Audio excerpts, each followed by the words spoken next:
Tipo War, então, mano. Galera, eu vou dar... Ó a foto dos caras aqui, ó. Ó, meu sonho. Sério, cara, tenho vontade de vestir esse tipo de roupa aqui, ó. Tocar um baile um dia e vestir essas roupas aqui, ó, de gaúcho, pra me sentir um macho. Galera, eu vou assistir o documentáriozinho aqui do Xbox, depois da santa aquisição da Blizzard e da Activision. E cara, dizem que esse documentário é animal, tá? É animal. Então se vocês quiserem curtir comigo aí, vocês estão convidados.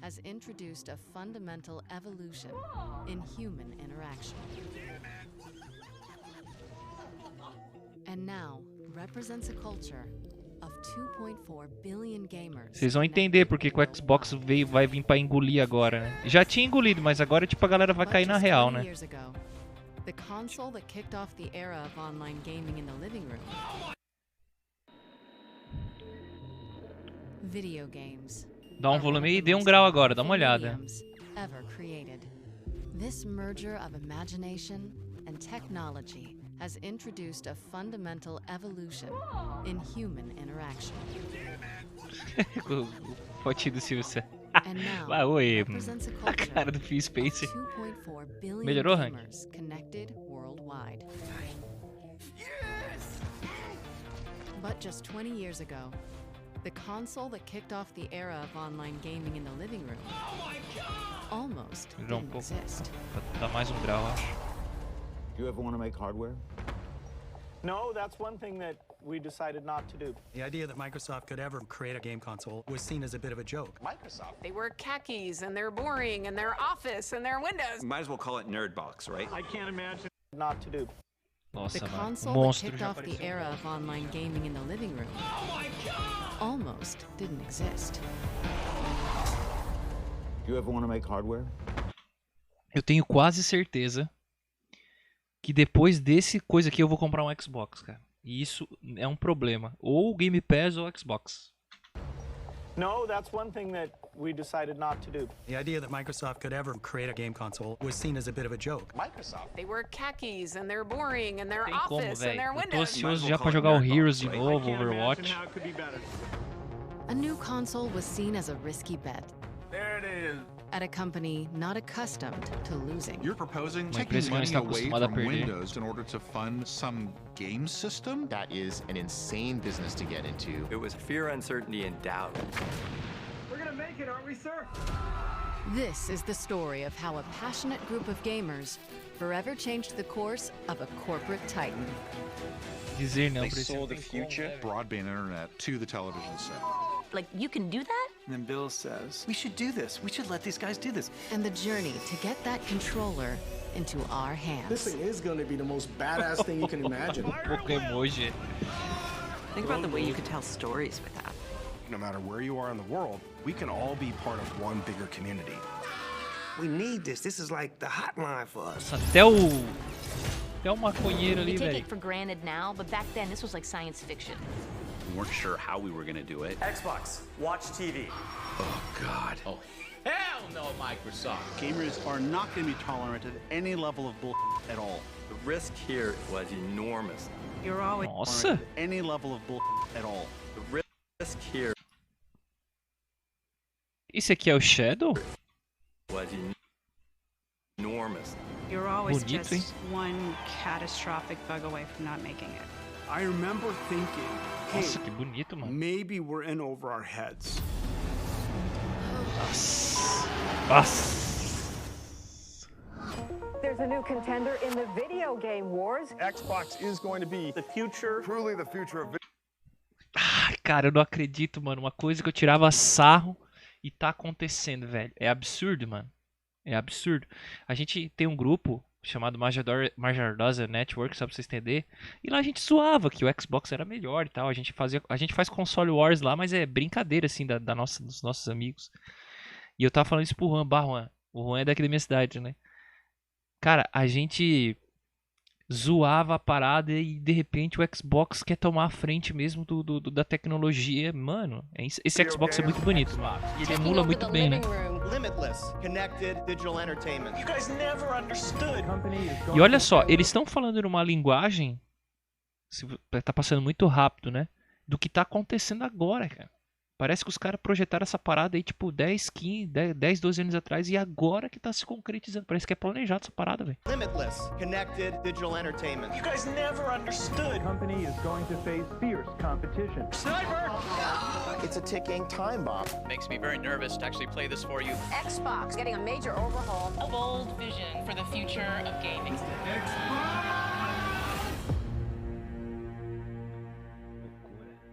Não, eu também tô louco pra jogar o Gear 5, tava pensando hoje. Porque assim, o Rank, o que que eu quero fazer? Se eu for fazer o investimento, eu quero deixar o canal só pra Xbox, tá ligado? Tipo, igual como eu fiz ano passado, que daí eu consigo zerar um monte de jogo. Porque se começa a jogar Steam, começa a jogar emulador, começa a jogar não sei o que, mano, aí fica tudo bagunçado os jogos, tá ligado? Aí pega jogos da Epic de graça, eu não consigo dar conta. Então eu queria pegar o Xbox e zerar o máximo de jogo de Xbox e aproveitar o máximo Game Pass, tá ligado? A nuvem, no caso.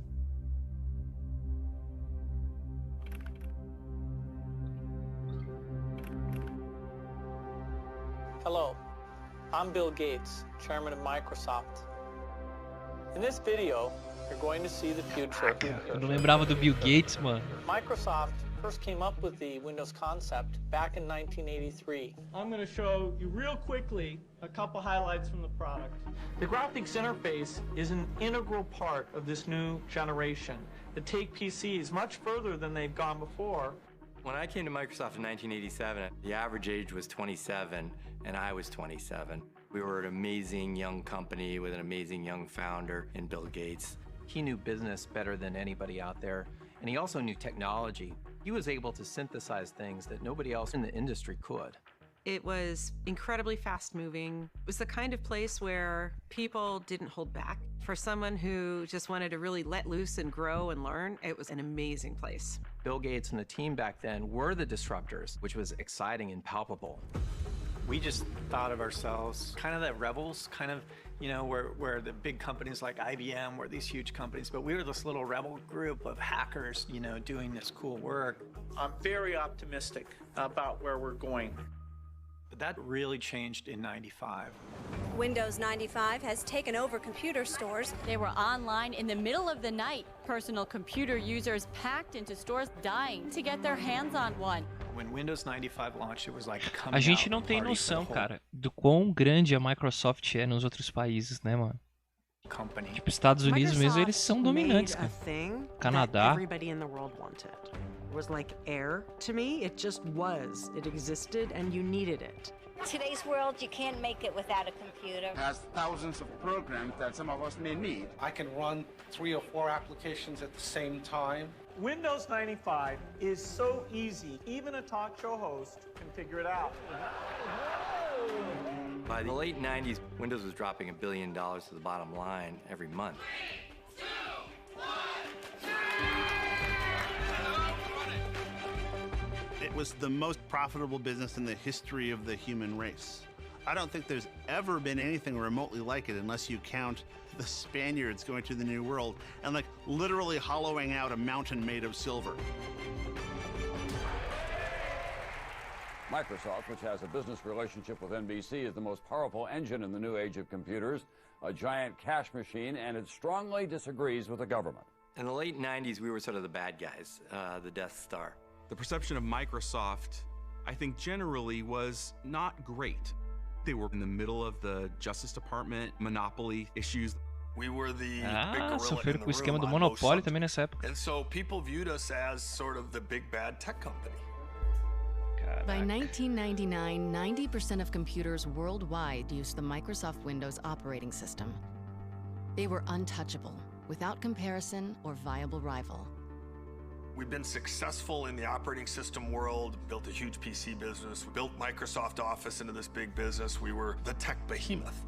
Windows overtook that industry and transformed the world. But during that period, disruption was coming from all sides.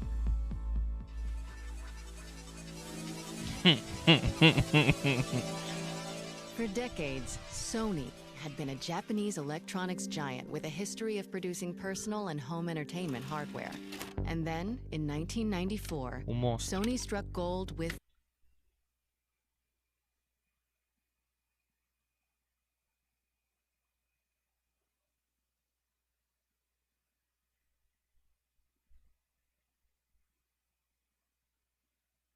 Vendo se meu filho acordou, peraí.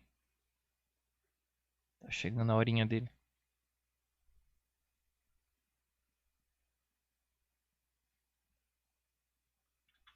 The PlayStation, a gaming console with unparalleled success. The launch of PlayStation really thrust gaming into popular culture in a big way. And Sony saw an opportunity for gaming to be even bigger and touch entertainment. What Sony discovered was a console was really a Trojan horse to the living room.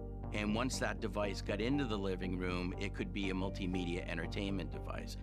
Sony was putting different things into the home. They're putting a hard disk here in like a DVR. They're putting memory here. They're putting a processor here. And if they could connect all those things together, it would be a computer, a potentially existential threat to Microsoft. A visão do cara, mano. Computer here. And if they could connect all those things together, it would be a computer, a potentially existential threat to Microsoft. Without further ado, let me introduce to you the next generation PlayStation technology. Even before Sony launched PlayStation 2, they were just creating this perception of inevitability. PlayStation 2 is the next big thing, and anything in its way was going to get crushed. Terrível. They said our Dominaram new tudo, né? So powerful that it's going to replace the PC. Sony was showing a slide at trade shows and to our customers of a future home that was full of PlayStations and didn't have any PCs in it. Which was like shooting cannonballs over Microsoft headquarters. It was an incredibly arrogant thing for them to do, but it was pointed too. I mean, that was a very serious threat. In the 90s, Microsoft was a paranoid place. And when somebody said Sony's going to put a PC in the living room, that got everybody's attention. And if Sony was at the point of locking down the living room, what was Microsoft going to do? One possible answer was brewing not from the top executive ranks. Cara, a gente agora se entende muito o lance da compra das empresas, hein, velho? Olha quanta clareza do que tá acontecendo agora. The Microsoft corporate structure.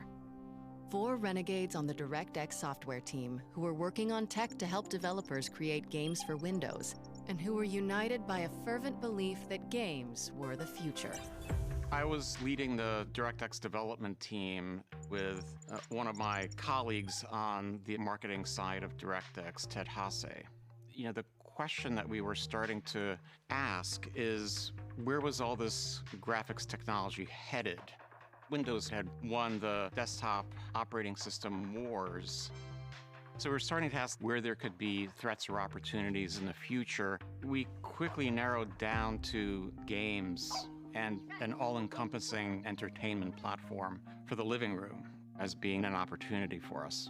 Otto had carefully built a career at Microsoft, and he had already taken a risk because Otto could have been an important programmer in a legitimate Microsoft group, like Windows or Office. Cara, eu não sabia dessa história. Todo mundo começou a falar desse documentário. Nossa, velho. Ted and I both had folks on our team. Cara, mas tipo assim, parece que o que eles estão falando é o que tá acontecendo agora, tá ligado? Pô, é muito absurdo. Pra quem se liga assim, né? Tipo, pra eu que sou leigo, né? Pra quem se liga, pra eu que sou leigo, assim, tipo, tem algumas pontas de informação, mano, começa a bater tudo aqui, tá ligado? How do you describe Seamus? He's just a piece of work. One of the most brilliant people I've ever met. Besides being a physicist and a really amazing mathematician, Shane has really embodied the heart of what it meant to be a game developer. When I saw arcade games when I was little, when I saw computer space, my first idea was not, I want to play this game for hours. My idea was, how can I make my own thing? One of Ted's employees was Kevin Bacchus, who had a financial and market analysis Massa, background. né? Tipo, Kevin's like a bem game, tá ligado? Selecionando os personagens ali. His interface to the world is entirely intellectual. That is correct. We had day jobs for DirectX, but a lot of our thinking was how we could build brand new technology that was single-mindedly focused on making the very best games. essa hora aí que eu fico indignado, porque disso aí eu já tô ligado que isso aí existia. Uma injustiça que aconteceu com o Xbox One, cara. Muito injustiçado. Que console. Eu acho que o console mais injustiçado. Tá, só teve 3, né? Mas eu acho que o console mais injustiçado que teve da Microsoft é o One, cara. Não entra na minha cabeça que a galera não bicho, interface, Game Pass, Mixer. Nossa, ele veio com tanta. Veio com aquela informação lá que os jogos só funcionariam online, tá ligado? Espalharam essa mentira aí, velho. A galera deixou de ter uma experiência. Mano, a minha melhor experiência desde o PlayStation 1 com consoles foi o Xbox One. Sem sombra de dúvida. Nem o PlayStation 3 que eu comecei a jogar na internet foi tão bom quanto o Xbox One. O Xbox One eu gerei, eu acho que mais de 10 jogos, cara, em um ano. Tipo, coisa que eu não faço, tá ligado? E aí conheci um monte de jogo da nova geração que eu não... Tipo, fiquei um ano com ele, cara. Um ano. É? Vamos ver então. With Windows and DirectX, we have the platform that everybody wants to do the work on to make the games. We already have the entire infrastructure of everything you need to create all this technology sitting on our platform. Mas o lance de mostrar a Sony ali, mano. É como se agora a Sony precisa comer na mão dos caras pra deixar os jogos liberados, tá ligado? Tipo, box designed just to run DirectX. It gave us the idea that we could produce better games than Sony and Nintendo and Sega. At that time, Japanese game consoles had very proprietary chipsets and they just didn't work very well for, Western developers. The instructions on how to use it would be in Japanese. What the DirectX group was proposing was there's a better way to do this. We're going to use PC architecture that you're familiar with, which is just going to work out of the gate, so they could spend more time crafting and building their games. They had an incredibly developer-friendly story. You already know how to write these games if you've written them for PC. Isso é loucura, né, mano? Tipo assim, os caras já desenvolvem algo no PC, coloca dentro de um dispositivo diferente, mas, cara, acho que tu deve cortar muita mão de obra, né, cara? Porque eu não sei como é que faz um jogo de Play e transforma pro hardware do PlayStation, tá ligado? Não consigo imaginar. Não sei se é um outro computador que tem ali dentro. Mas provavelmente é uma tecnologia japonesa diferente, né? As well, that message is pretty powerful. For us, this was about advancing the gamer's interest and the game developer's interest, which would advance Microsoft's interests. So we decided that this was the right time to try to build support for the idea of Microsoft building a game console. At the same time, nobody ever believed that Microsoft would actually have the audacity to attempt such a thing. The four of us, we were on a journey to get support for this crazy idea around putting a DirectX-powered box in the living room to deliver interactive content. Então era a intenção dos caras mesmo. We were trying to crash meetings and get traction on this thing. We were an annoyance. Nobody knows who the hell we are. And we were constantly discovering super important people who were roadblocks or who wouldn't get it and who didn't think games were important.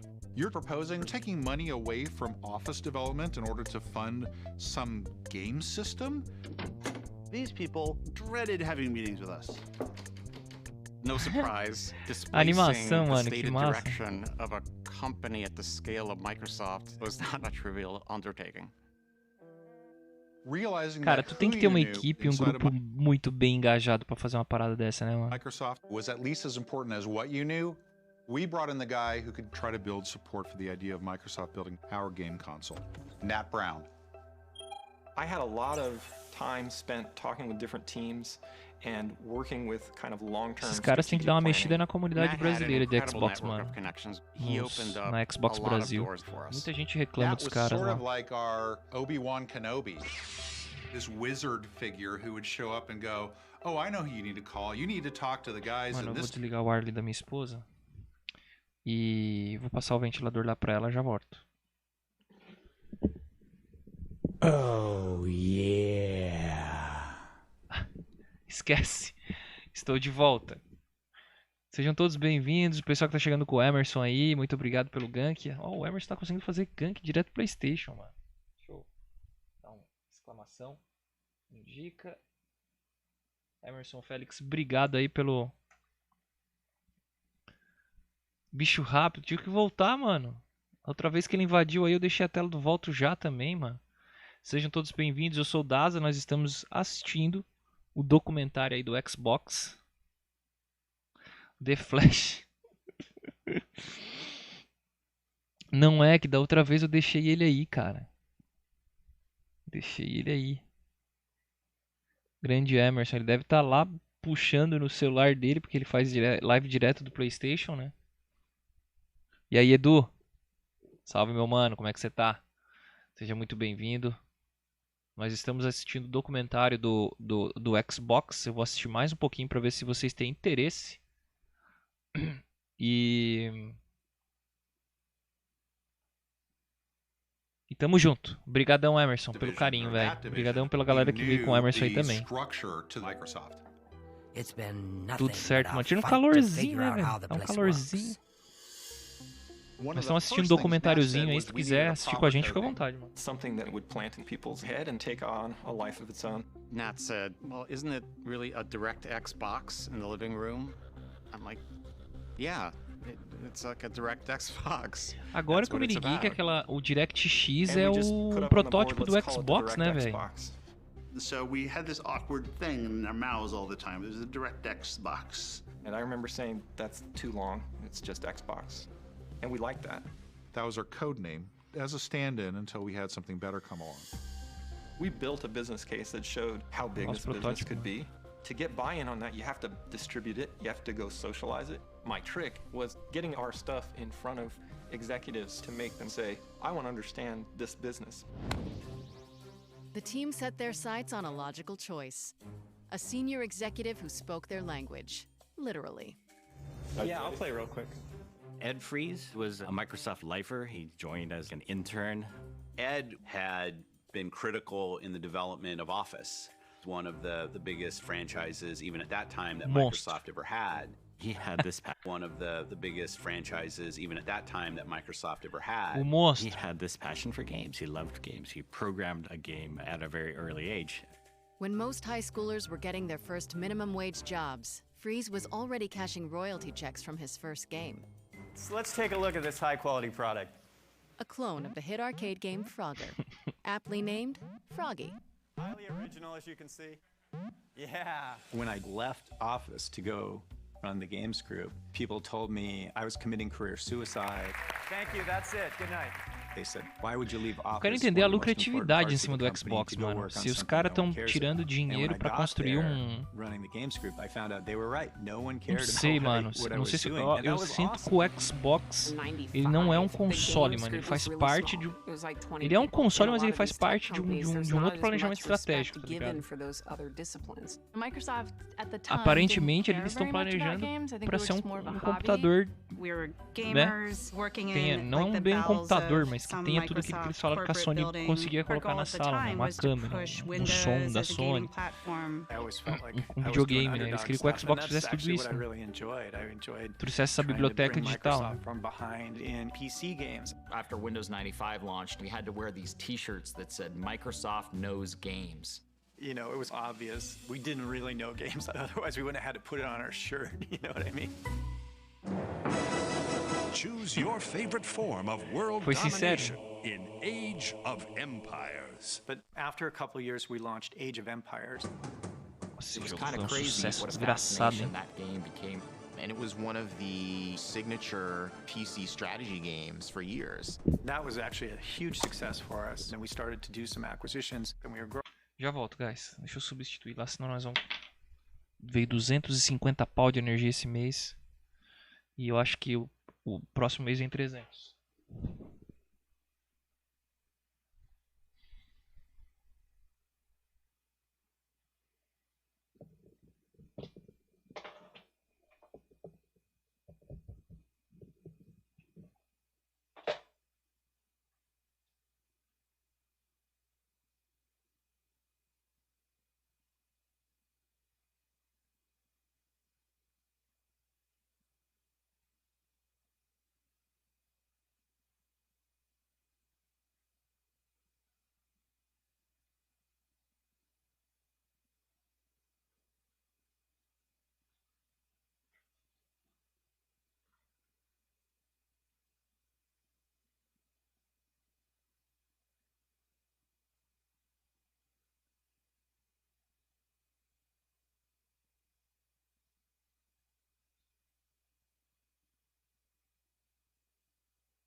Nossa, sem ventilador é uma coragem.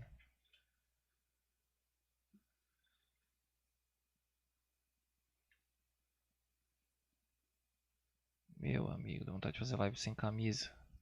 Growing our publishing business. As we started to ship more quality games, we finally got to the point where we were respected in Microsoft, and people were like, okay, Microsoft actually does know what it's doing when it comes to games. Ed took a broken games business and fixed it and made it profitable and found a way to do it at Microsoft. These are difficult double black belt Aikido corporate moves. Steering the tiny PC games division into a profitable department had won Ed the trust of Bill Gates. And yet, Fries himself wasn't satisfied. Our PC market share was growing into the teens, and at the same time we weren't doing anything in the console space, and that to me seemed like a bit of a waste. You know, there was this huge market out there. One day, these guys from the DirectX team walked into my office, and they pitched me on this thing, the Xbox, and basically what they pitched was a disguised PC. I thought, oh, this is great. This is like a bridge for me to get to the console business. This box that will run a native version of DirectX, which is the part of Windows that's really focused on the game developer, was revolutionary. It's going to be easy to port to this machine, easy to take my games and make them run. Unlike running on PlayStation at that time or a Nintendo machine that were just very alien hardware compared to a PC. Ed understood all this game development happening on the PC. We wanted to make a console that was specifically designed to be easy and fun to make games on. And if the most creative people did their best work on your platform, that's really good business. That's a good idea. Basically, I said, you know, I'm in. I like this idea. I want to help you guys. The DirectX team, these were troublemakers, upstarts. They didn't have these reputations that Ed had as sort of born and bred to work at Microsoft. They didn't really have any political clout within the company. It was, I think, a big win for them to get me on their side, from my point of view. This unlikely alliance would bring the Xbox team closer to the biggest test of all, pitching Bill Gates. And that opportunity would come sooner than anyone expected. When Sony unveiled the PlayStation 2, they started talking about how they were going to be the death of the PC. A new concept that we'd like to introduce going into the next century, our EE, the emotion engine. It was like, what a great name. Holy crap, you know, an emotion engine. And our new CPU architecture significantly outperforms even the fastest Pentium 3 architecture that's in the market today. They showed beautiful fighters, models twirling around. They showed 1,000 delicate rose petals falling from the sky to show just how many polygons, just the raw math that this behemoth of a device could process. And guess what? It's got the power of 1,000 suns behind it. For Microsoft, that really crystallized what the stakes were. And Bill asked the DirectX team to do an analysis of these claims that Sony had made. As you can imagine, getting on Cara, Bill's que calendar documentário animal, was velho. next to impossible. I felt a huge sense of pressure to make things happen. Tipo, já estava sendo projetado, né, cara? Otto and Pô, Seamus que ousado da parte da Sony se comparar com o PC, hein, velho? Caraca, mano, tipo console de mesa, né? Aqui, ó, tecnologia, nós temos um negócio de mesa aqui, mas é tipo um PC da vida. Cara, o PC já tinha uma carrada de função na época. And at the end, they very audaciously slipped in a little mention of the fact that, you know, olha. We could build a console too. And we put together what we thought at the time was a pretty compelling argument. Gates had been curious. Nossa, cara. Por isso que os caras estão arregaçando, comprando. Deixaram os caras trabalhar esses 10 anos, deixando essas empresas gigantes. E agora simplesmente eles vão lá e compram o que já estava pronto, tá ligado? Se bobear, a Microsoft tá trabalhando com esses caras nas internas há muito tempo.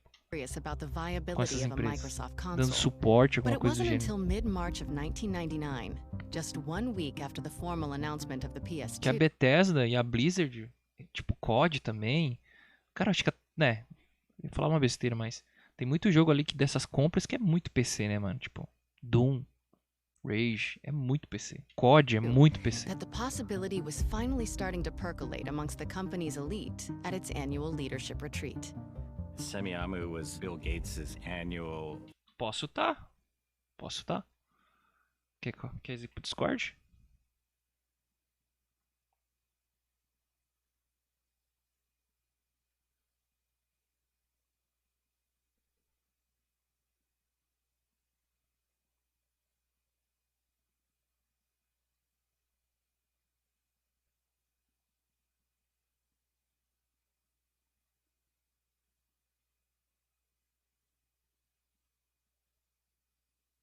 Vou abrir aqui.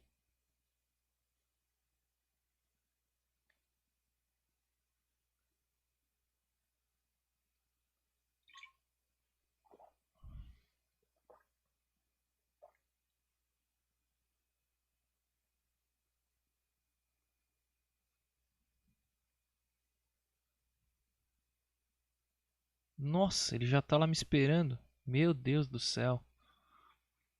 Já tá me esperando, meu macho? Tô parado aqui te esperando. Tchê, tu quer que eu transmita aqui no Discord? Não precisa. É bom charear aí no Discord. Hã? Se puder charear o documentário no Discord, fica Que melhor pra mim, ó. charear, mano? Charear vem do share. A gente já brasileirou compartilhar de share pra charear, entendeu? Quase que eu falo Charizard. Vê se deu aí. Aí, agora tá. Pera aí, mas tá. Ah, isso aí, agora tá saboroso. Nossa, mano, tô achando animal esse documentário aqui, velho. Think Week to think about Já strategically assistiu ele what certain inteirinho? projects did they Já. want to greenlight. One of the programs that you do at this Esse, 3-day mas tem mais de um offsite capítulo? is a idea São generating 5, se eu não tô enganado. effort. We all sat in a room, and people could propose a Não, mas peraí, tu topic for a compartilhou breakout. o monitor, né? É. Não, tem que compartilhar o teu navegador daí. Compartilha o navegador. Ué, mas por que? Tu não Senão conseguiu ver? É que, não, é que daí não sai som. Ah, deixa eu Tá parar de... compartilhando a tela ainda, né? Isso. Aí tu vai ali e tem o navegador ali. Aí tu compartilha a tela do navegador. Bate-papo, Power and Story aqui. Acho que é esse. Aí, agora vai. Tá. Down a question, then we'd stand there Aí, with our agora question sim. in front of us. People moved around, and everybody voted what topic they wanted to work on. And the Falta question botar na I live, wrote né? that year was, what if the cable companies like AOL and Sony all got together and they all Merda, pooled all the qual é a subsidies tela that they were agora? paying to acquire 2. customers? Meu Deus. They Oito put out a transição. box for Meu free Jesus, because tem it'd be nenhumas ali. so ubiquitous and Mas o so que eu ia te highly falar, Odata, é o wanted. seguinte. Essa aquisição, cara, que a... Peraí, eu tô usando o push to talk, peraí.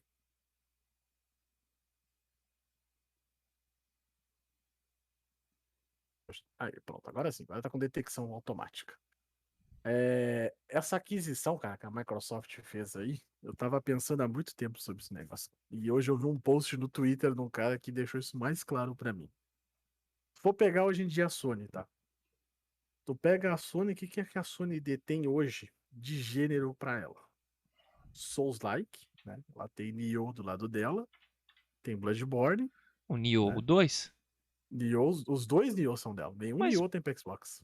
Ah, tá, não tem pra Xbox, mas tem Não na tem. Epic. Logo tá, tem no na PC. Epic. Mas do lado dela ela tem isso aí, não tem no Xbox. Certo. O que é mais que ela detém, cara? Né? The Last. O JRPG. A Square Enix tá sempre do lado dela, né? E as outras empresas japonesas que fazem JRPG também. Mas Uhum. é difícil ter JRPG no lado do Xbox. Sim, sim. É, jogo japonês, né? Aí tu pega essa aquisição da Microsoft. O que a Microsoft adquiriu comprando a Bethesda? Ela adquiriu literalmente todos os FPS que existiam. Sim. Que ela já tinha a Halo e agora ela tem Doom, ela tem Quake, ela tem Wolfenstein e ela tem o quê? Todos os RPG, os Western, né? Que chama. O Fallout, né? Aqueles jogos. Isso, Uhum. Fallout, Skyrim, tudo do lado dela. Comprando a Activision, o que ela adquiriu agora? Os MMO. Controle global de todos os FPS que existem. Pois é. Ela ainda tem Battlefield com EA Access, cara. E a Ubisoft, tipo, já também vem, né? A Ubisoft já veio do lado Então, mas dela. aí é o que eu te falo. Mas o que eu senti? Se a Sony conseguisse fazer um acordo com Konami, Capcom, ia ser muito massa. Porque de um lado a gente ia ter uma empresa mais voltada pro lado japonês, como já é a Nintendo, né?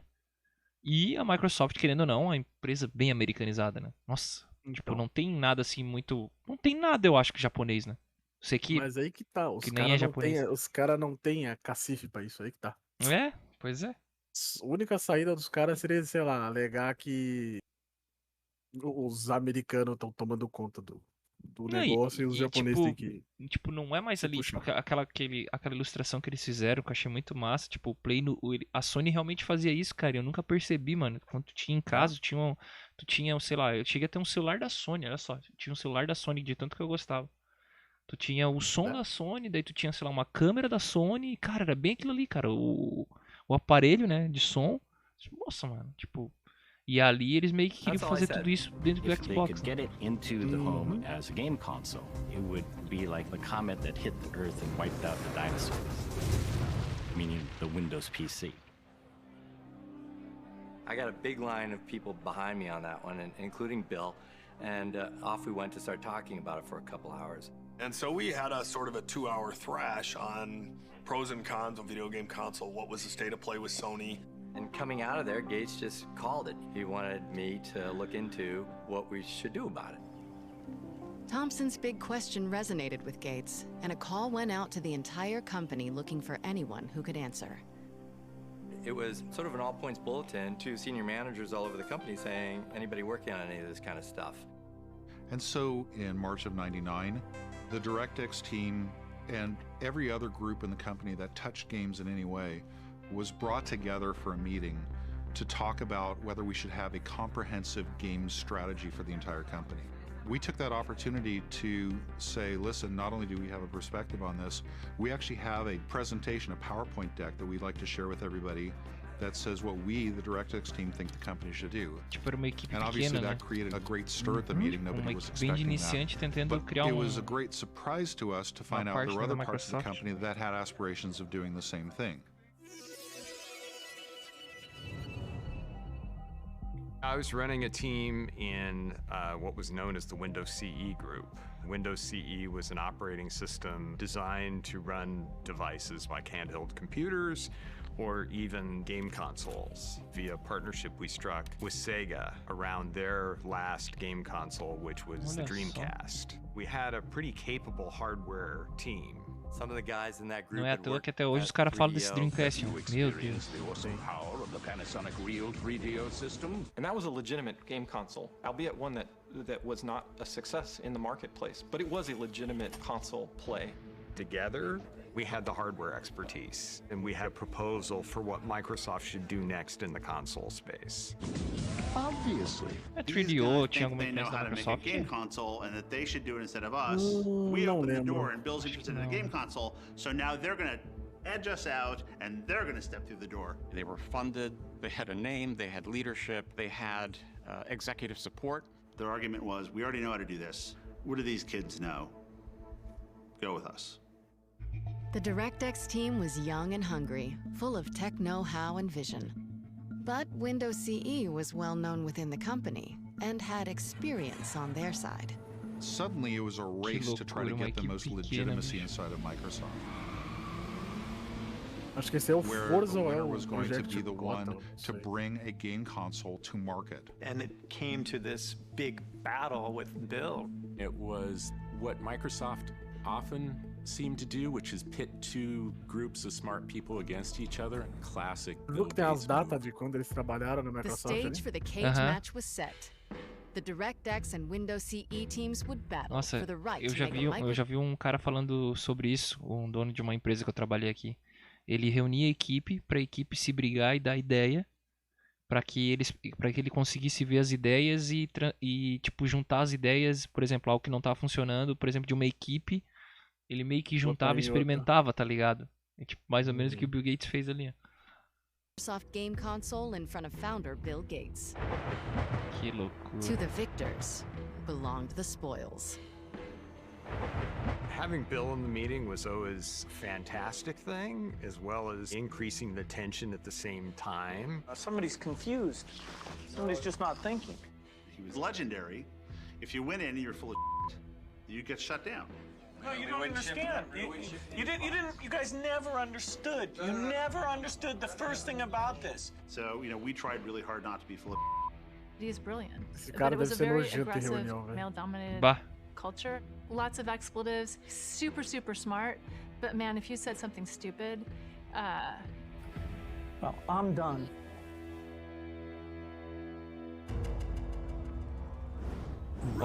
Olha que da hora. From my group's perspective, we felt good. We thought they didn't really understand the console space, so frankly, we discounted them a little bit. Ready? Fight. We proposed something that aligned very much with how business was done in the game console market as it existed. You gotta meet the market where it's at. The WinCE guys were sort of like preaching the model, but the model isn't very interesting. In their pitch to Bill, as we're sitting there horrified, they're basically talking about recreating the 3D or making a game console similar to everything else that's on the market. And we're like, you don't enter a market and copy what the competition does exactly. You enter a market to disrupt it, to do stuff they can't do. Eles queriam fazer algo fora da curva, né? And they talked about this Queriam device reproduzir and que já blah, blah, tava. blah. And then the DirectX team got up and presented this vision for Xbox.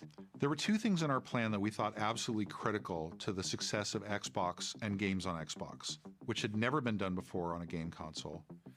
Number one, a hard drive that would be important not only to save information about the player's state and what accomplishments they had done, but also so they could store large amounts of data somewhere and be able to access and change that over time. I remember there was a big debate about should there be a hard drive in it O primeiro Xbox já tinha online or not a hard drive in it. Pois é. We were the not hard drive folks. We didn't see the benefit of it. The second component that we thought was absolutely critical was Ethernet. The Sega Dreamcast was basically the first console in history to have any kind of online component to it. But theirs was dial-up internet using a modem. That was the technology of the time. We realized that that was a short-term solution. What we wanted to do was to point towards the future and integrate Ethernet and high-speed broadband internet to the television set. We wanted to bet on the future rather than on the present. The ability to connect machines to each other and to the internet was a core part of the DNA. We were pitching a very traditional game console, and the Xbox team proposal, as I understood it, it sounded to us like, hey, we're gonna take a PC and we're gonna go build a console out of that, and it just didn't seem credible. It's just not the way the business worked. Final round. Fight. These two groups came at the idea of building a game console in very, very different ways. So this meeting got really contentious.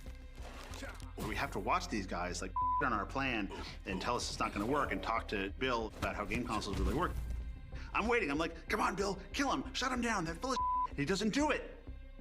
I wanted to see the Bill Gates of old. I wanted to see Old Testament Bill Gates, the guy that was famous for throwing people out of meetings and telling them never to come back and telling them that they're the dumbest person in the company.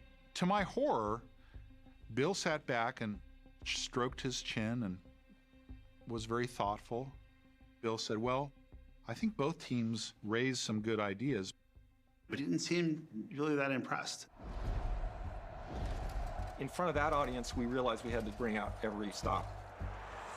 The guys from the DirectX side knew that you don't go to a Bill Gates review without showing something really spectacular. And so leading into this meeting, none of us had slept for like a week. We made this little device that had relatively old PC technology with a game console-like case on it. And we modified Windows. Eu acho isso aí muito louco, velho. Like tears open a hole Os caras que trabalham com from essas the bottom paradas. up and exposes the hardware. It was a bunch of PC components and a game controller, and it was literally just held together by chewing gum and tape. Soldering stuff, stripping wires. And this was like, in the back of our car or like, on the floor in a conference room that we were making this stuff. an ugly timer on it that showed Windows booting up from power.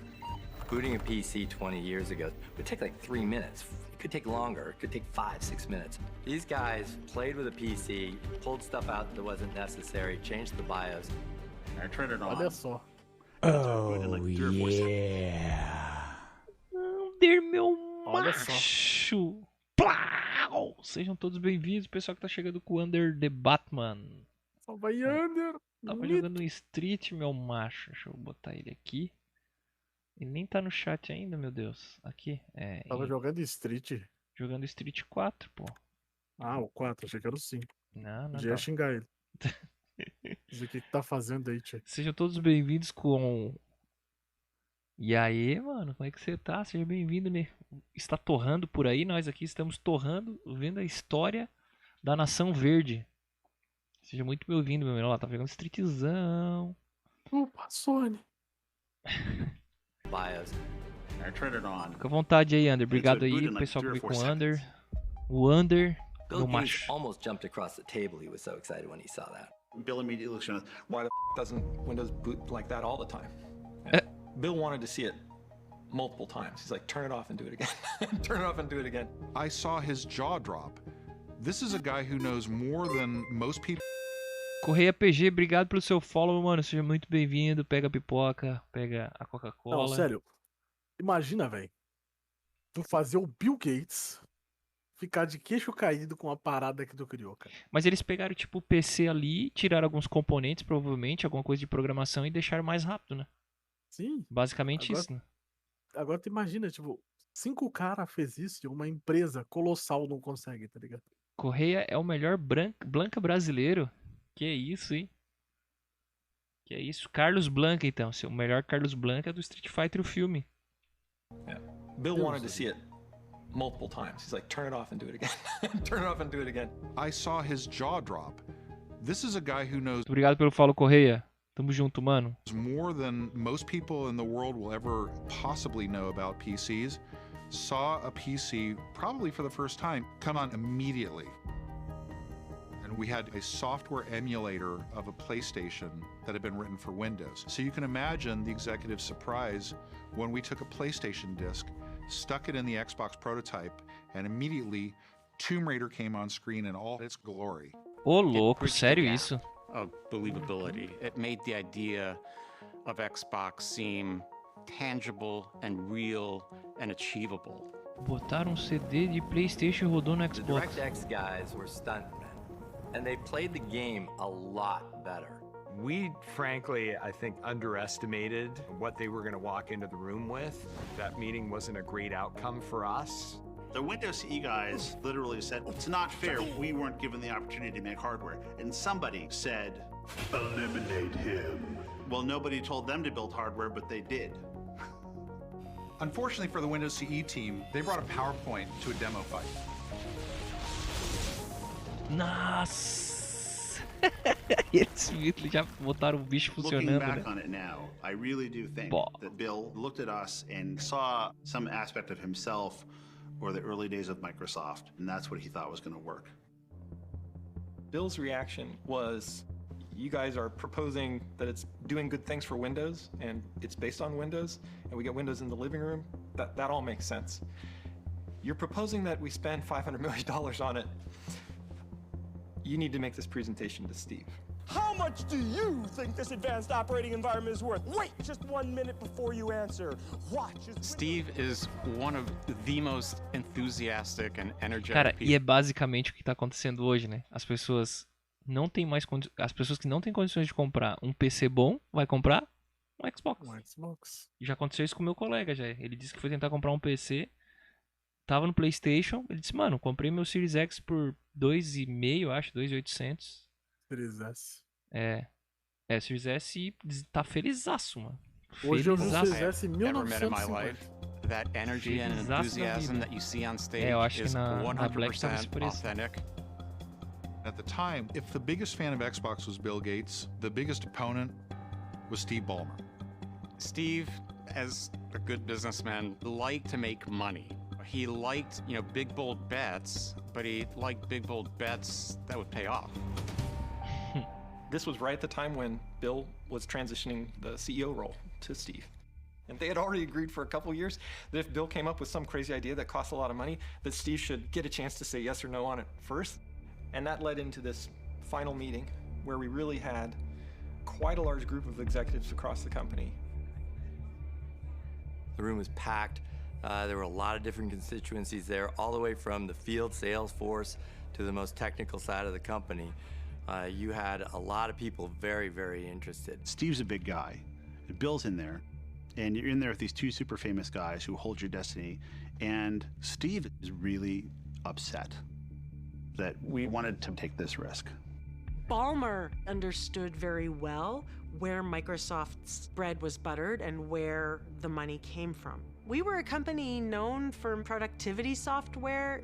He didn't want some video game, or even the fact that we made video games, to threaten the very lifeblood of the company.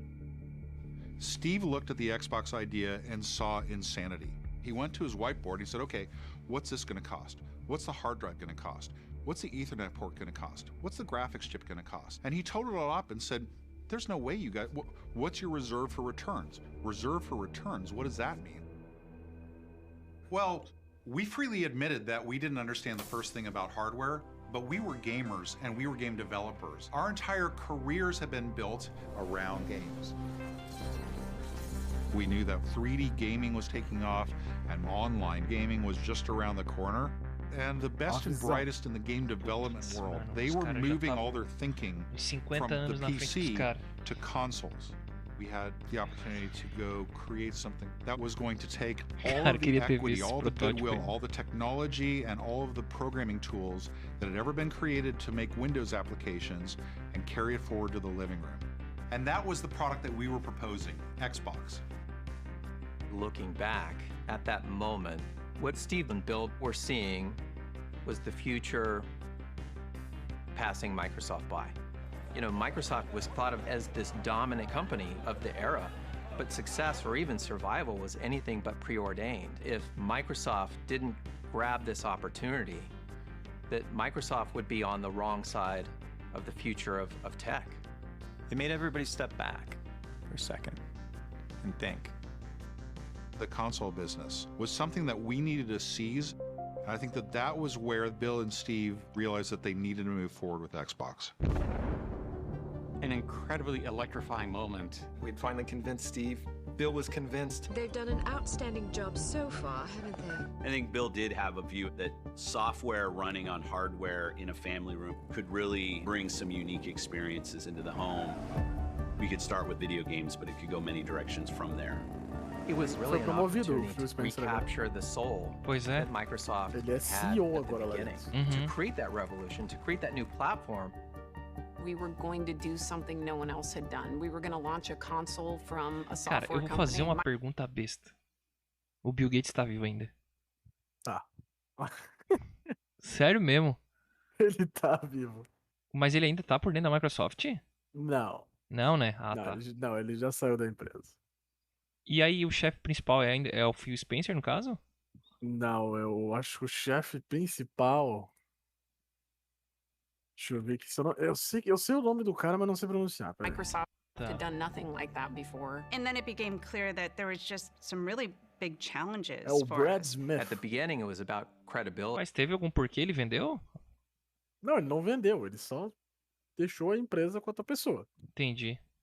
Virou investidor We had a total. task ahead of us to ensure that we were taken seriously in the game industry. This equation of power, performance, and price. You have to come correct on every single part of that, you know, to be successful. There were so many tasks that had to be done on both the hardware and software side. We realized that we needed to have a leader. It was clear to all of us that that person was Rick Thompson. He had asked the best questions, the most insightful questions. We wanted him to be part of the answers. So Rick was brought in as the seasoned senior executive who had experience in hardware with peripherals, mice and keyboards, and he had to construct a plan and a go-forward strategy. My comment at the time was, I'm not big enough for this job. But a couple days later, Steve Ballmer calls me into his office and says, let's get this straight between the two of us. This is your job now. you're making a big splash. You say you're getting into this consumer market. You know, if that doesn't work out well, it could really give the company a huge black eye, and that would be very difficult to recover from. The risk here is enormous, the amount of money we could lose on this project. And for me, it was fear, uncertainty, and doubt, because you got a business guy who's going to try to figure out a business model with my little team of people who helped me with the hardware business. You got 4 people coming over from DirectX. None of us actually knew the rules of the game that we're playing. And we basically just stood there and looked at each other and said, oh, like, now what do we do? Episódio 2. Episódio 2. Vamos. Pô, tá maluco. The idea that Microsoft could ever compete with Sony or... Por que tá em inglês? Tem que trocar a linguagem, eu acho. Não sei se todos estão traduzidos aí, tá? Acho que sim. Tá sim, tá traduzido. Nintendo. Microsoft is gonna make a game console. Agora que vai esquentar na real, né? Nerdbox, right? We needed to prove our credibility. This thing is going to be the most badass thing you can imagine. All 3S. You need a metal X. It's got to have a green eye, you know, shooting a laser out. I want it to blind people. Quero que segue as pessoas. Game developers are not going to be tolerant of any level of bull at all. I opened up the first machine, like I'm like, what the? Oh my God! Like what happened in there? Seamus is backstage soldering as the auditorium is filling up. And then it's in front of the boss.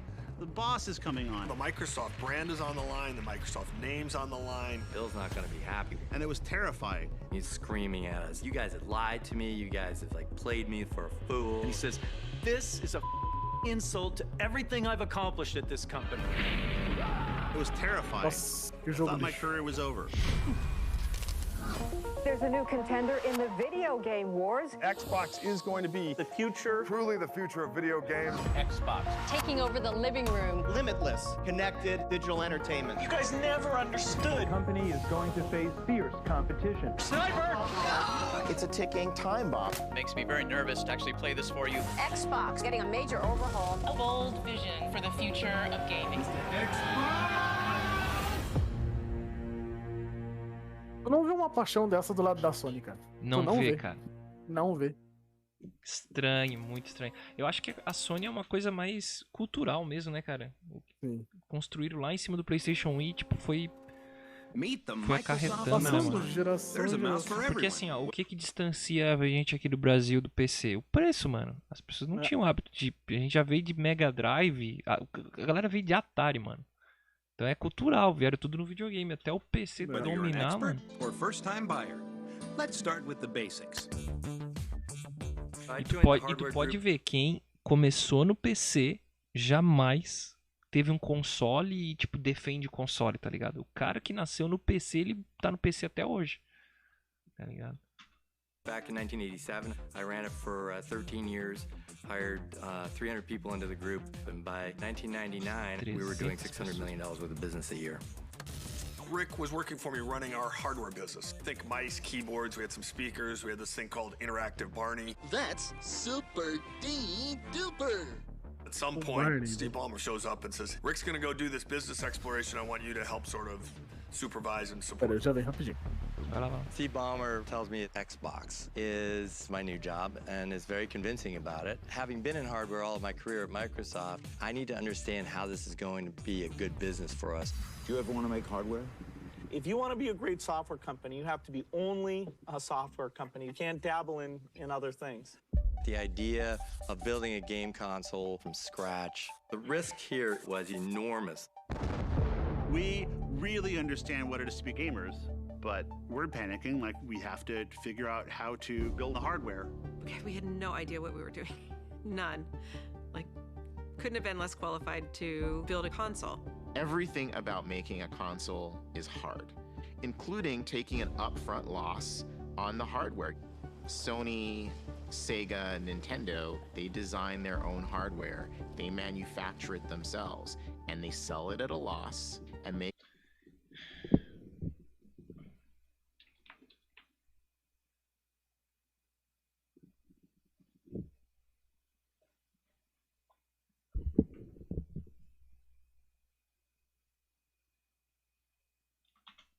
profit on games. And that's how the business model works.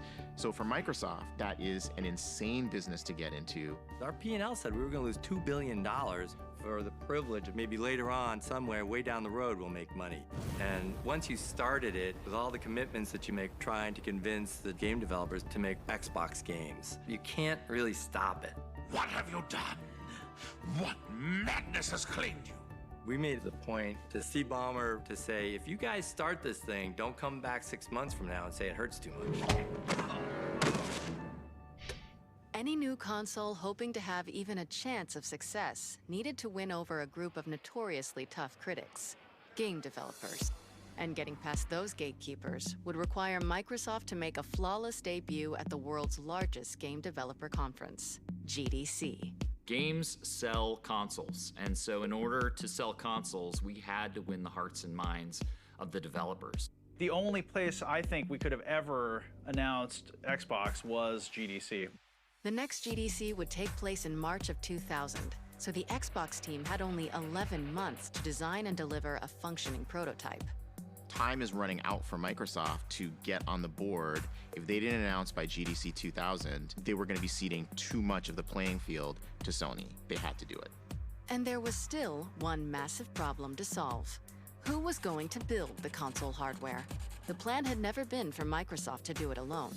The only way that we could actually get Xbox made properly was to go to the people that were really good at building hardware. Rick was trying like hell to find somebody to partner with us, people had expertise that he knew we didn't have. Companies like Dell and Compaq and NEC and Toshiba. We start these meetings, and most of the guys would look at me and go, who are you? And should I believe you or not? And I'm like, no, really, we're going to do this. And the OEMs all, laughed in his face. Like, we understand enough about the console business to know that all the money is made on the software. And you're coming to us and asking us just to make the hardware while you make the software. We're not that dumb. Rick's point of view was, we have no chance of doing this ourselves. And so then the question became, how do we partner with Nintendo? Or maybe we should partner with Sega. Sega seemed like a natural choice because of Microsoft's previous collaboration on the Dreamcast. But there was pushback against the partnership. Dreamcast had never been competitive with Sony, and Xbox needed to be unlike anything Microsoft had tried before. That left one last great hope. With Nintendo's 64-bit technology, now Mario lives in a 3D world, and you can make him go wherever you want. As we began to understand the business model, we really appreciated Nintendo. People don't buy consoles, they buy games.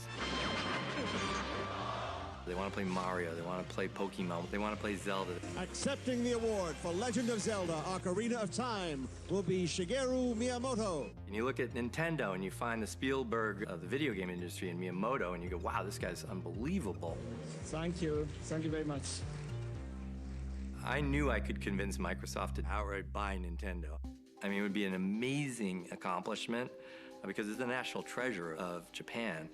So if you buy Nintendo, you get credibility in the Japanese market. You maybe even get Miyamoto. Was there a way to make that happen? Because that would give us instant credibility. If Microsoft were to acquire Nintendo, they would have gotten two things. One was the hardware, and second is a massive games portfolio. From Rick's point of view, if you could acquire Nintendo, you would immediately have access Cara, to the for best game tentar uma library in compra the da world. Nintendo, tô maluco. So I made an introduction to the people around Que Nintendo of America. ousadia. Told them what we were interested in, and then we made a trip to Kyoto. And who do you think you are barging into my office? But I could tell from the first meeting that there wasn't a chance this was going to happen. They were highly skeptical. Guards! They were like not even remotely interested in selling the business. I never got past square one on trying to acquire them. That to me is the pivotal point for Xbox. Oh my gosh, we're actually going to do this ourselves. And that scared the crap out of us. Because once it became a do-it-ourselves project, now the Microsoft brand is on the line, the Microsoft name's on the line, it's going to be big and public. We're going to have to do a lot of things new. We're going to do hardware at scale. We are no longer in the Microsoft playbook. An unprecedented challenge called for some change-ups and new additions to the team. Ted, Nat, and Otto left for other pursuits, while Thompson brought on someone new. Someone known within Microsoft for delivering complex projects against impossible deadlines. Japonês. One day, There's a guy comes into my office and he sits down and I'm like, who are you? And he says, I'm Jay Allard. I said, who's Jay Allard? And he looks at me like, everybody knows who I am, right? We're really on the cusp of this Todo digital mundo entertainment conhece. revolution. So while for 25 years now, Microsoft prides itself on making the world more productive. Now our challenge is to blend that with making the world less productive. You know? He was seen as a futurist that had a lot of credibility internally at Microsoft. There was, you know, the famous eu achei massa. memo. He sent Bill Gates Tava this no- memo that basically said, hey, Bill, we gotta wake up because this thing called the internet is coming. Eu And curto it pra is going caralho to esse cara, transform mano. commerce, it's going to transform society, and it's going to be powered by broadband Ele é aliado, connections. pelo jeito. And so we made a huge, bold bet by putting a aliado, pelo broadband jeito. connection in the back of the Xbox. Everybody thought we were nuts. You have to remember, back in 1999, less than 5% ele of the apresenta US programa como households even ninguém, velho. had broadband. But I remember Jay saying, we're going to bet on the future, not against it. He had a vision for where online gaming could go and what Xbox could become. And Bill paid attention to Jay. Well, it's very hip to be on the internet right now. With the right team together, Xbox needed the right operating system, and that was a little tricky. And political. It's just amazing how popular PCs are. Windows had been the catalyst for Microsoft's meteoric rise. Games, word processors, calculators, calendars, all running faster than ever. Bill Gates had been won over to the team's pitch on the understanding that Windows would power Xbox. But the team knew that Xbox needed to be leaner than a PC. Windows was an all-purpose tank. Xbox needed a street racer. One of the things that makes Windows great is that you can do lots of things at once. You can be running Word next to Excel, next to IM, next to Photoshop. And so the idea was, if we're going to put a video game console in the living room, it's going to run Windows. Once or twice a week, we'd get pings from all sorts of different groups around Microsoft. Office was kind of the notorious one, saying, hey, I hear we're doing a console. I hear it's going to run Windows. What do I have to do to get a build of Office running on it? I bet people would like to edit their Word documents while sitting on the couch. What's the rating of this? Okay, so we had to do two things. One, we had to tell these groups off.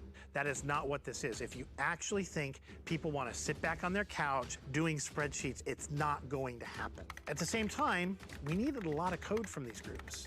So we had to tell them off nicely. You're dismissed.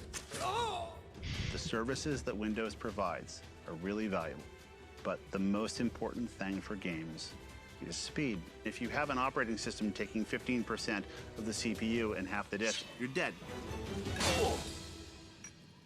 One possible solution was to use just the Windows NT kernel, essentially the brain of the operating system. This would leave more space and flexibility for developers to program games. There was just one problem with that solution. The Xbox team didn't have access to that kernel, and the Windows team wasn't about to share it. Here we are in the computer room that holds all of our server machines. Isso é que eu não If we'd entendo, have cara. gone and asked the Windows Tinha they treta, would né? have Tu insisted that tá we na take mesma Windows as empresa. is, Os caras no não compartilhavam, né? subject to Também their achei approval, estranho. and we just could not bring that baggage over.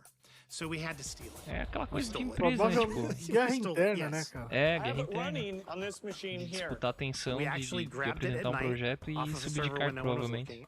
About 3 weeks before a major Windows release was going to happen, we brought it back and just started hacking and slashing stuff out of it. We had to refactor it and cleave off functionality to make this box so tuned that the games could be brilliant. What started out as a 4.5 megabyte working set for the kernel got that down to about 200K. So a tiny, tiny, tiny fraction of what Windows is actually made it over to Xbox. You could call this the evolutionary approach. It becomes clear that what we're going to do is not what Bill and Steve thought they had approved. Xbox would have the heritage of Windows, but not actually Windows itself. The new operating system was streamlined, but nothing like the Windows-powered version the team had pitched to win the technology bake-off against Windows CE. With GDC 2000 just 1 month away, for Thompson and the team, it was the moment of truth. Time to call one final meeting. A do-or-die presentation to Bill Gates on Valentine's Day to ask if he could open his heart to a Windows Lite version of Xbox. A versão We had to leve go to do Bill and Windows. tell him that what he wanted most out of this, he was not going to get. This wasn't going to run Windows. I can't imagine how it could be better. Oh, Bill's not going to be happy. This was the final meeting to either approve the Xbox or cancel it. One of the highest stakes meetings I was at my whole time at Microsoft. Which is the Valentine's Day Massacre. Imagina se o Bill Gates cancela isso aí. Véi, nós estamos, sei lá, 2022, velho.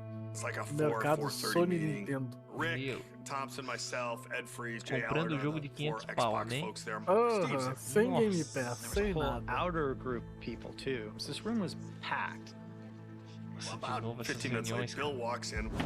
He's holding the PowerPoint presentation and he walks up to the table and he throws it down on the table and he says, "This is a insult to everything I've accomplished at this company."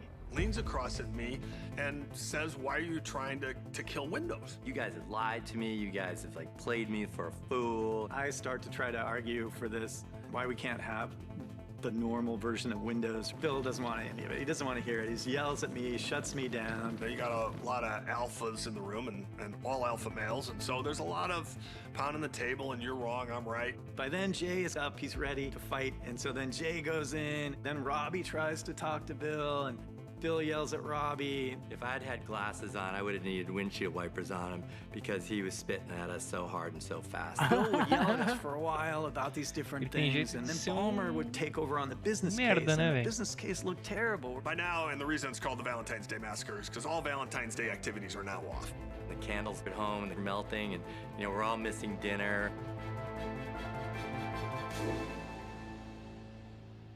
And the meeting gets to this sort of crescendo. And I said, okay, well, then let's not do it. We haven't announced anything. So that led to another hour. And then somebody says, what about Sony? Microsoft had owned the den and the office. How cool! And the thought of Sony owning the rest of the home is offensive to Bill. But the Xbox, it's the antithesis of everything that Microsoft is. It takes all of the hardware burden onto us, so it's really hard to make business sense of it. O bicho era mordido com a Sony, então. And what's Eu going on também with Bill mandou fazer uma and pesquisa Steve sobre was PlayStation. figuring out which of those was Sobre o least hardware. offensive to them. Bill kind of pauses and he thinks and he says, I think we should do this. And Palmer's like, yeah, we should do this. And then they start getting excited and it starts going back and forth. We should do this. We should let these guys do this. Bill's like, okay, we're gonna give you guys everything you asked for. Really want you to be successful in this project. You have all my Olha support. só, velho. And that part of Por me causa do lance da Sony, cara, da pergunta? Isso aí um anjo encostou nele, velho. Não é possível. Não é possível, mano. Nossa. Até voltei aqui. And the meeting gets to this sort of crescendo. And I said, okay, well, then let's not do it. We haven't announced anything. So that led to another hour. And then somebody says, E alguém, uma hora, velho. então alguém diz, e quanto a Sony, eles não Microsoft falaram que had foi. owned the den and the office. How cool! And the thought of Sony owning the rest of the home is offensive to Bill. But the Xbox, it's the antithesis of everything that Microsoft is. It takes all of the hardware burden onto us, so it's really hard to make business sense of it. That's equally offensive. And what's going on with Bill and Steve was figuring out which of those was least offensive to them. Bill kind of pauses and he thinks and he says, I think we should do this. And Palmer's like, Até o cara que não we queria should do this. aceitar. And then they meu start Deus. getting excited and it starts going back and forth.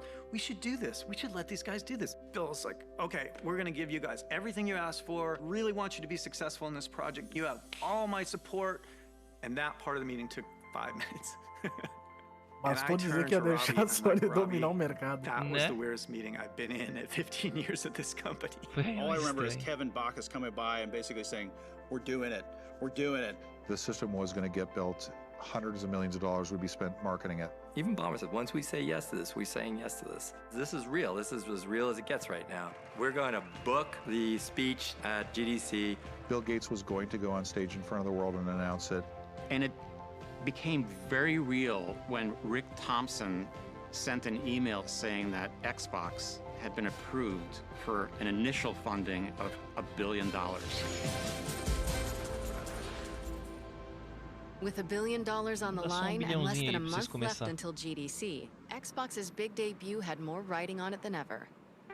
The team set to work creating a prototype and recruiting game developers to the platform, a monumental task for a software company that didn't have much street cred. When it came to console gaming in the late 90s, there was no perception of Microsoft. They weren't in the picture. But when it came to the PC side of gaming, Microsoft had a reputation.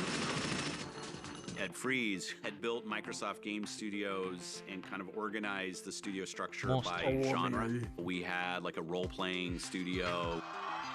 We had a sports studio. We were doing golf. We had a basketball title and we had a baseball title. Tinha joguinho de PC correndo por fora, né? That we started to really get respect. Pois é. You've built a glorious empire. It was just a beautiful game. It was beautifully scored. Age was a great game. It was a ton of fun. Everyone loved it. Age of Empires is a grand franchise. But if you talk to somebody that likes to play Super Mario Brothers, it's really kind of a different customer entirely. And I think that they didn't necessarily view Microsoft as being in the gaming business. Aí a Microsoft tentando dar um Japão. Daí agora eles têm Console Crash. game developers to its unproven platform, Microsoft had to innovate development tools that Não would só rival Crash, the tem Crash, competition, Spyro. making Pois game é. developers an offer they couldn't refuse. Eles estavam querendo pegar nessa época, agora We eles were têm. all about what we were giving the game developers to work with Mas to já tinha o create the Crash tá no greatest Xbox games ever desde o made. início. The PS2 É verdade, né? was Mas agora é só deles. Né? really unfriendly environment to developers. Seamus Blackley and Kevin Bacchus and Ed Freeze, they were saying, we're going to fix this. So more of the money is going on the screen, not just trying to figure out the convoluted hardware. And that was like, really? I mean, it was like oxygen. This was going to do things that the PlayStation can't, which meant to me we could tell more stories, create characters that people care about, and create worlds that would be very difficult to do on the PlayStation. It's time. We know at this point we're heading toward Xbox announcement at GDC. Game developers have to be excited so that they could talk to their other friends in the games industry and tell them, you know what? Xbox is legit. The innovations offered in the Xbox created a promising future for console game developers. But to deliver that future, Microsoft still needed to complete a working prototype to debut on stage at the Game Developers Conference. When Microsoft first started talking about doing a game console, everybody's willing to listen, but you need to see it. Caralho, o cara We da had to Next create a Gen prototype game Magazine, console that was obviously not going to be the final design of the hardware because we didn't know what Xbox was ultimately going to look like, but at the same time, looked nothing like a PC. I had started working with the Hardware Guys Rapid Prototyping Group, which was literally in the parking garage.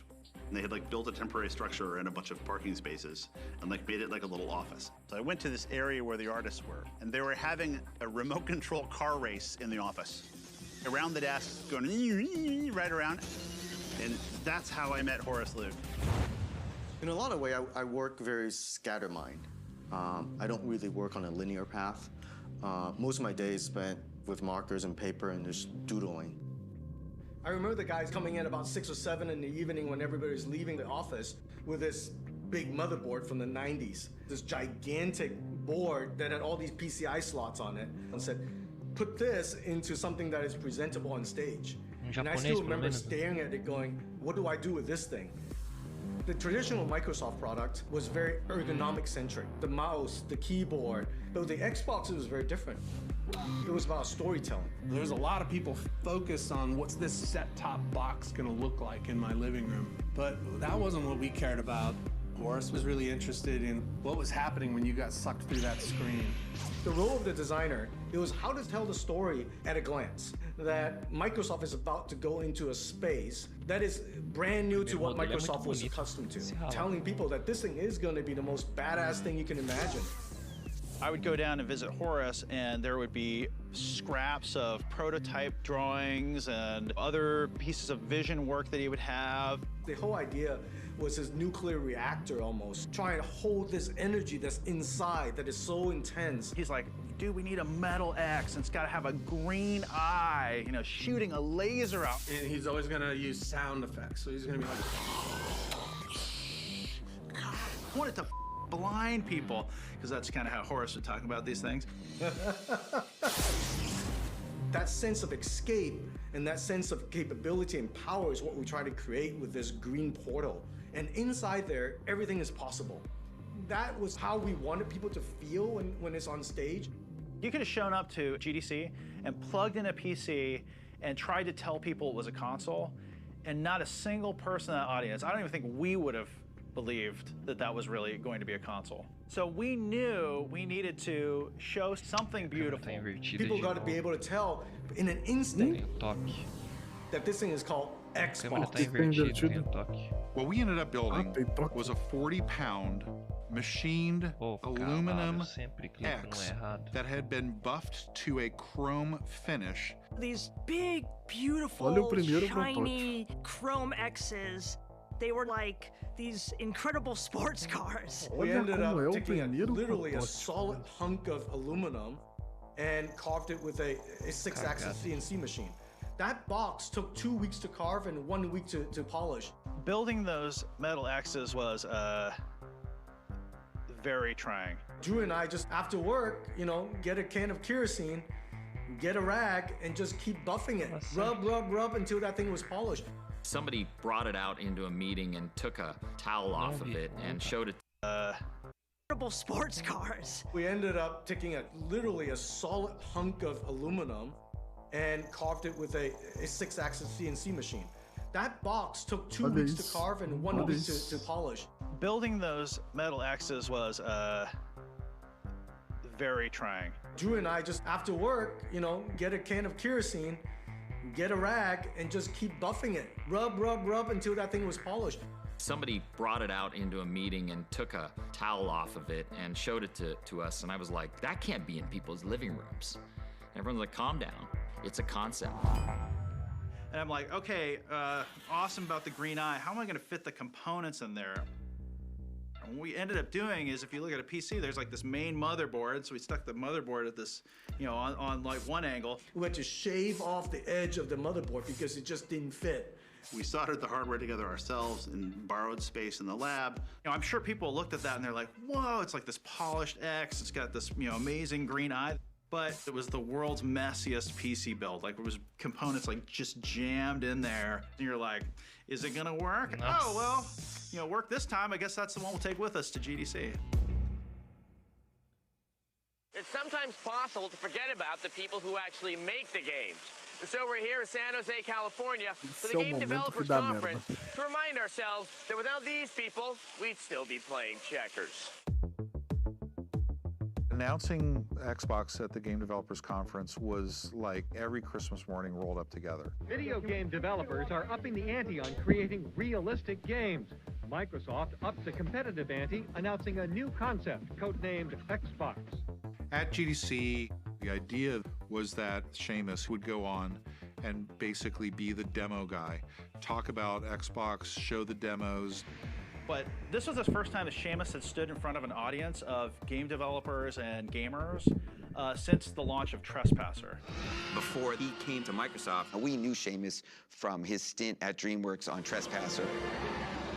It was a personal passion of Spielberg. He was very involved in it. I'm in Steven Spielberg's office, and we're going to do a game that could be a spiritual successor to Jurassic Park that takes all of the principles of game design that I thought were important. Seamus really hit on this idea of trying to use physics to simulate a world populated by dinosaurs. I wrote a big physics system in order to make an island that was completely physically simulated.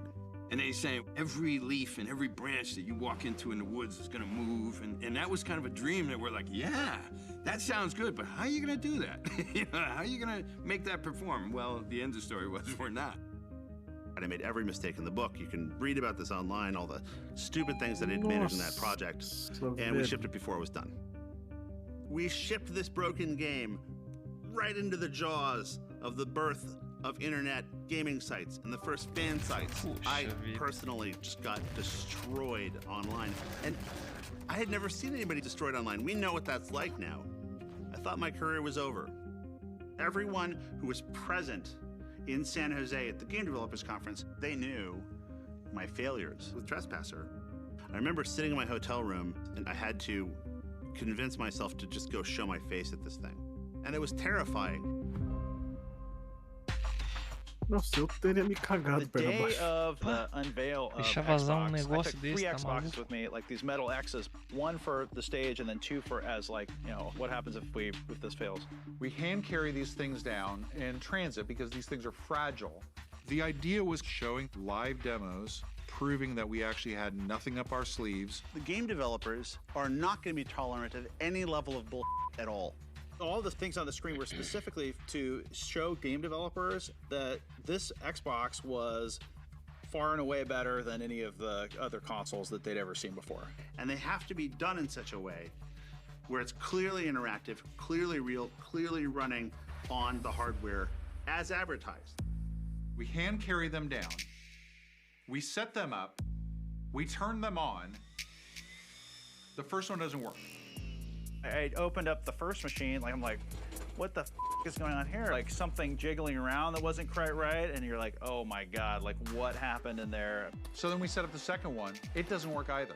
And the third one, none of them work. Seamus is backstage soldering, trying to get everything ready as the auditorium is filling up. He was looking on the verge of green. He just looked sick. You know, I was like, well, maybe this is a stage error. And I realized, you know, well, maybe it's also because all of our demo machines were completely deconstructed. We're panicked out of our minds because Seamus went on stage to talk to the most cynical audience in the entire world. If you took a photo from the stage of GDC, you would see, you know, gamers and game developers, and they'd all look very excited. But underneath that layer are, you know, the most critical people you've ever met, waiting to hate that thing that you created. Kevin was underneath the stage with a video switch box that could switch from the Xbox prototype that was on stage running the demos to one that Drew was standing backstage doing everything the same way I was doing it, so Kevin could switch between the two of them in case it crashed. And then it's in front of the boss. The boss is coming on. I'd like to ask Seamus Blackley to come on out and give us a look. And then somebody decided we're going to make him put on a special leather jacket that doesn't really fit him. We don't have the box, but we do have the leather jacket, so we're ready to go. Well, we do have one box. This is our show box. Nossa, tamanho, velho. So now, as I walk out on stage with Bill G, the full weight of my failed game, Trespasser, all of my dreams in the game industry, the ridicule that I thought I was going to suffer at the hands of every game developer who saw me fail to deliver this great thing, all of that pressure came to bear. We get up there, and I run the first demo. What I'm going to show you now is an example of advanced lighting techniques that are possible under DirectX 8. We made a bunch of little toys that sat around your desk, like a little merry-go-round with dynamic lights. Complicated shadows drawn across very complicated objects. There are reflections, there's environment mapping going on. And all this is happening at full hardware rate. Another great example of that is our water demo. You can now see caustics on the bottom of a pool. All those things come from the power processing on a per pixel basis. And that's really what the big differentiator was for Xbox. This demo took, I think, a day to get running. And I can't underscore the importance of that enough. This takes Xbox from being a programmer-driven console to being an artist-driven console, a design-driven console. And that's really at the heart of the entire program. The demo, it had a joke in it. There's a classic Microsoft picture in the background.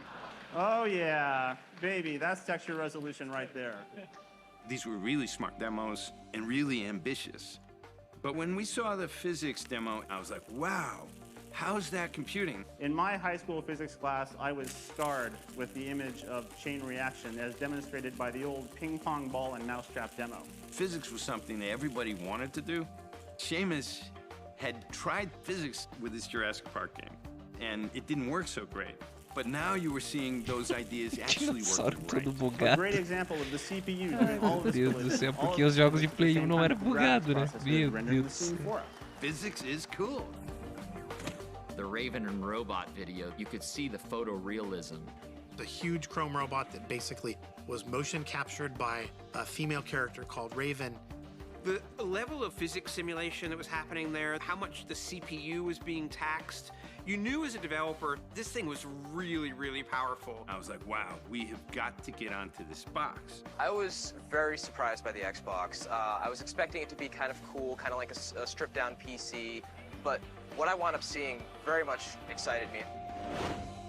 These demos were instrumental and so critical to the importance of Xbox and people believing in it. To get honest, candid feedback from our peers, it was exciting because we saw the enthusiasm for Xbox and we knew that we had accomplished something. Xbox is really going to be the king of the game stations. This is like a PlayStation 2 on steroids.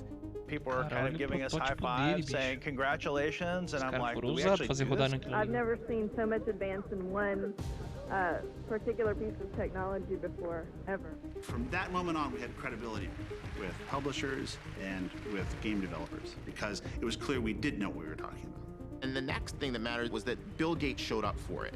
That signaled to the industry and to the rest of the world, Microsoft as a company is backing it with all of its might. Thank you very much. Thanks. Despite all the fanfare surrounding Microsoft's Xbox, industry analysts say the company is going to face fierce competition. When Sony's newest video game console, the PlayStation 2, went on sale in Japan earlier this week, consumers were frenzied with excitement. They snapped up nearly 1 million units at $370 a piece in the first 3 days alone. We were at a disadvantage compared to Sony and Nintendo because we didn't have the legacy of building fun. And Sony, you know, oh, their movies, they're cool, they're awesome. And Microsoft is like, they wear khakis and they're boring and they're Office and they're Windows. And it's like... For over a year, the team had referred to the top-secret new console only by its codename, Xbox. But now, they had a chance to christen it with a bold new name, one that wouldn't evoke Microsoft's corporate image. Naming is the worst part of marketing. It's the hardest thing. Nobody ever 100% loves the name. Ever. Ever. Marketing would go to the same brand people that they would use for naming components of Windows, people who knew nothing about games. Paid hundreds of thousands of dollars to go through the most rigorous system of naming, tested against all of the right customers, and they came back with list after list. We had hundreds of names that were generated. Friction, Cyclips, and they were epically terrible. Norbo, Infinity, Zod, XOD, Shock Factor. Tá aí, ó. Oh my God. Fire plug. Equestria, Vibe with a Y. Xantra is absolutely a blood pressure medication. Frontier. Oh, OG. Velvet. Zigzag. Velvet é bom nome, nada a ver com videogame. O nome do One já era ridículo, do projeto You have to Durango. play the kindergarten game that everybody plays with their children. You know, okay, I'm going to give my child this name. Now, how are people going to butcher that their first day in school, right? Carpet ride? O Xbox. I was having conversations with Robbie about, you know, Robbie, Xbox is a really good name. No, you can't call it Xbox. It's a code name. We don't name products code names. We need a new name. It's like, well, okay, we'll look again. I would look again and come back. And Xbox is a pretty good name. I remember our final meeting with the naming experts. They came in with the perfect name. We've tested this extensively, and it's a winner. We tested it against the name Xbox, it blows it out of the water. Great, what's the name? With great fanfare, they unveil 11X. You know, because it goes to 11. Well, it's one louder, isn't it? 11. I looked at the marketing people looked at me, and they said, all right, we'll get on Xbox. Where can you go from there? Where? I don't know. Nowhere, exactly. There was a big debate internally about whether we should call it the Microsoft Xbox or just Xbox. We did a lot of blind research where we would bring in gamers asking questions about what should the role of the name Microsoft be on this console. First response when we mentioned Microsoft was they rolled their eyes. A video game console from Microsoft. What? Microsoft? Doing a console? First of all, it would take forever to boot up, and then it would probably blue Meu screen. Deus, Sony, Nintendo e tal. And then we asked them questions like, hey, if PlayStation were an animal, what animal would it be? It would be a lion, be the king of the jungle. If Microsoft were an animal, what would it be? It'd be a spider. It could kill you, but you also just want to step on it. If the name of Microsoft smothered the brand, it just was going to be a non-starter. The idea that Microsoft could ever compete with Sony or Nintendo or even Sega was seen as a bit of a joke. Might as well call it nerd box, right? Bill Gates was the richest man in the world. They were such an important tech force, but what they weren't was in the living room. They weren't an entertainment company. Among gamers, 0% of people believe we could do it. I was a journalist, and I thought, I don't know how Microsoft is going to make a console work. Can you imagine walking up to Bill like, hey, you know what the biggest liability I have in my new product launch is? The name of your company.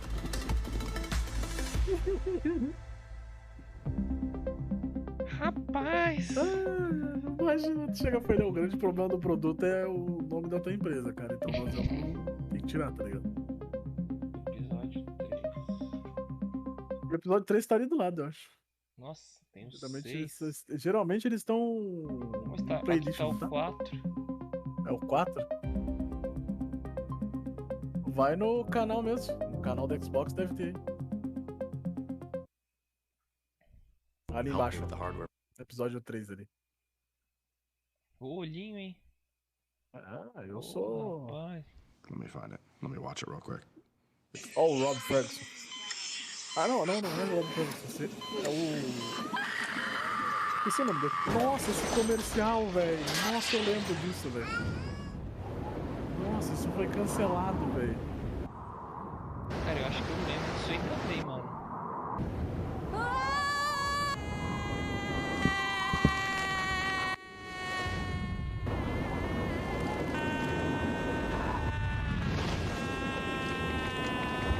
Fala, Miguel, tudo bem, mano? Bom dia. Seja bem-vindo. Estamos viajando aqui nos documentários do Xbox, mano.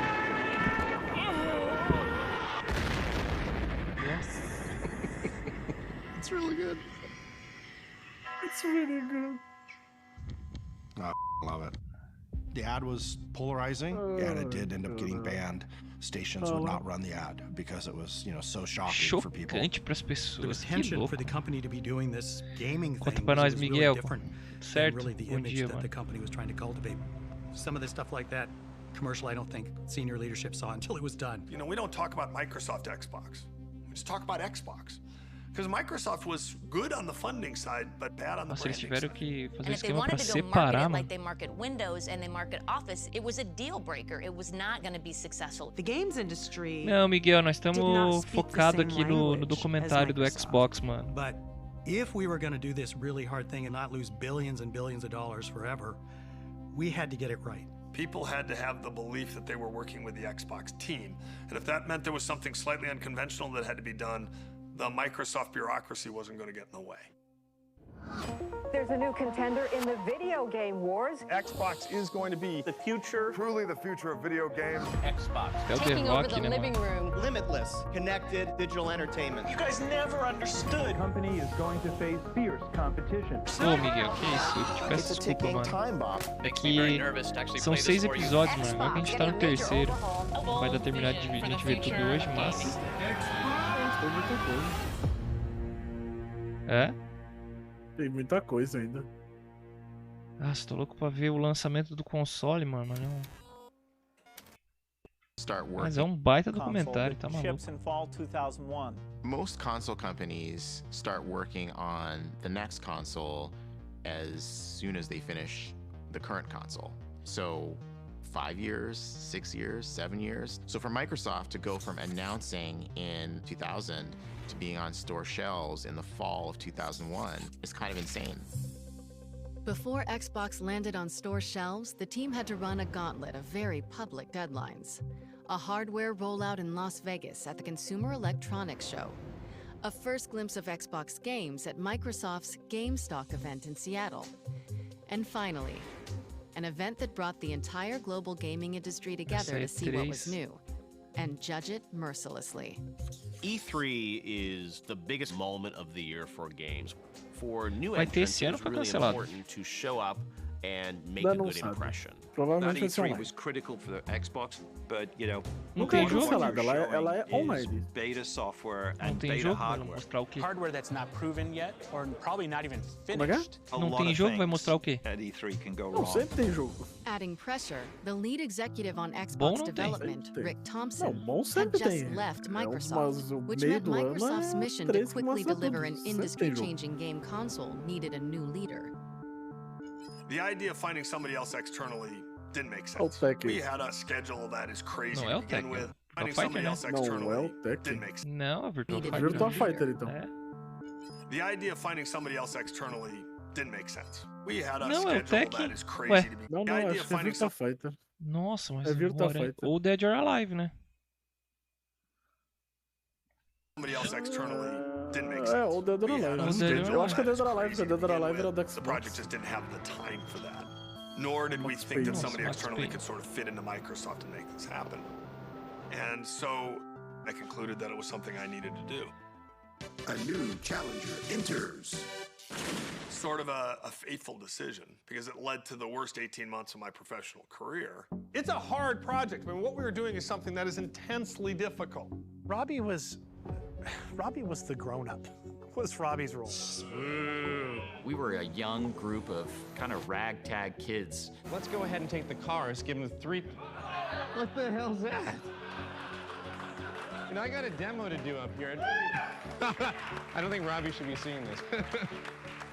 What we needed more than anything else was we needed an adult in the room. I was part of Office when it was smaller, and then as it grew big. Robbie also has a sense of propriety, and I don't think we had a sense of propriety at all. The opportunity here way outpaces that opportunity. I think is very exciting. He was the one inside of Microsoft that Bill Gates trusted with all the complexity and the cost and the risk involved in doing something like this. Robbie's a good guy. People can trust him. He doesn't break his word. However, everyone who comes into games can't be prepared for what it's like because it's an entertainment business. The software doesn't just have to work and have the right features. It has to entertain also. This is hard. I had no clue what I was doing. I didn't play games. The business model I barely understood. We are launching an entirely new business competing against 2 established competitors in one of the largest entertainment industries in the world. I was learning something new every single day.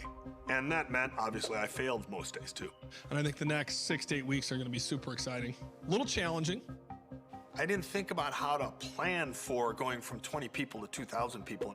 We went from 4 people to a dozen people to hundreds to honestly thousands involved in some way with the creation of Xbox. It was crazy. I mean, it was no time at all before I didn't know everybody in the organization anymore. When I think about it today, it just makes my head kind of spin sideways. Every week, I would hear about somebody I knew in the game industry that was moving up to Redmond to work for the Xbox. We just said, this all has to get done. We need bodies.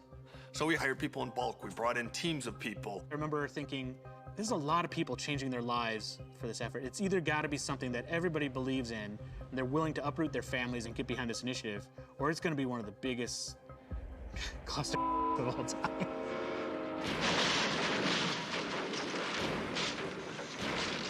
It became clear that we needed our own place because we were just going to bust at the seams.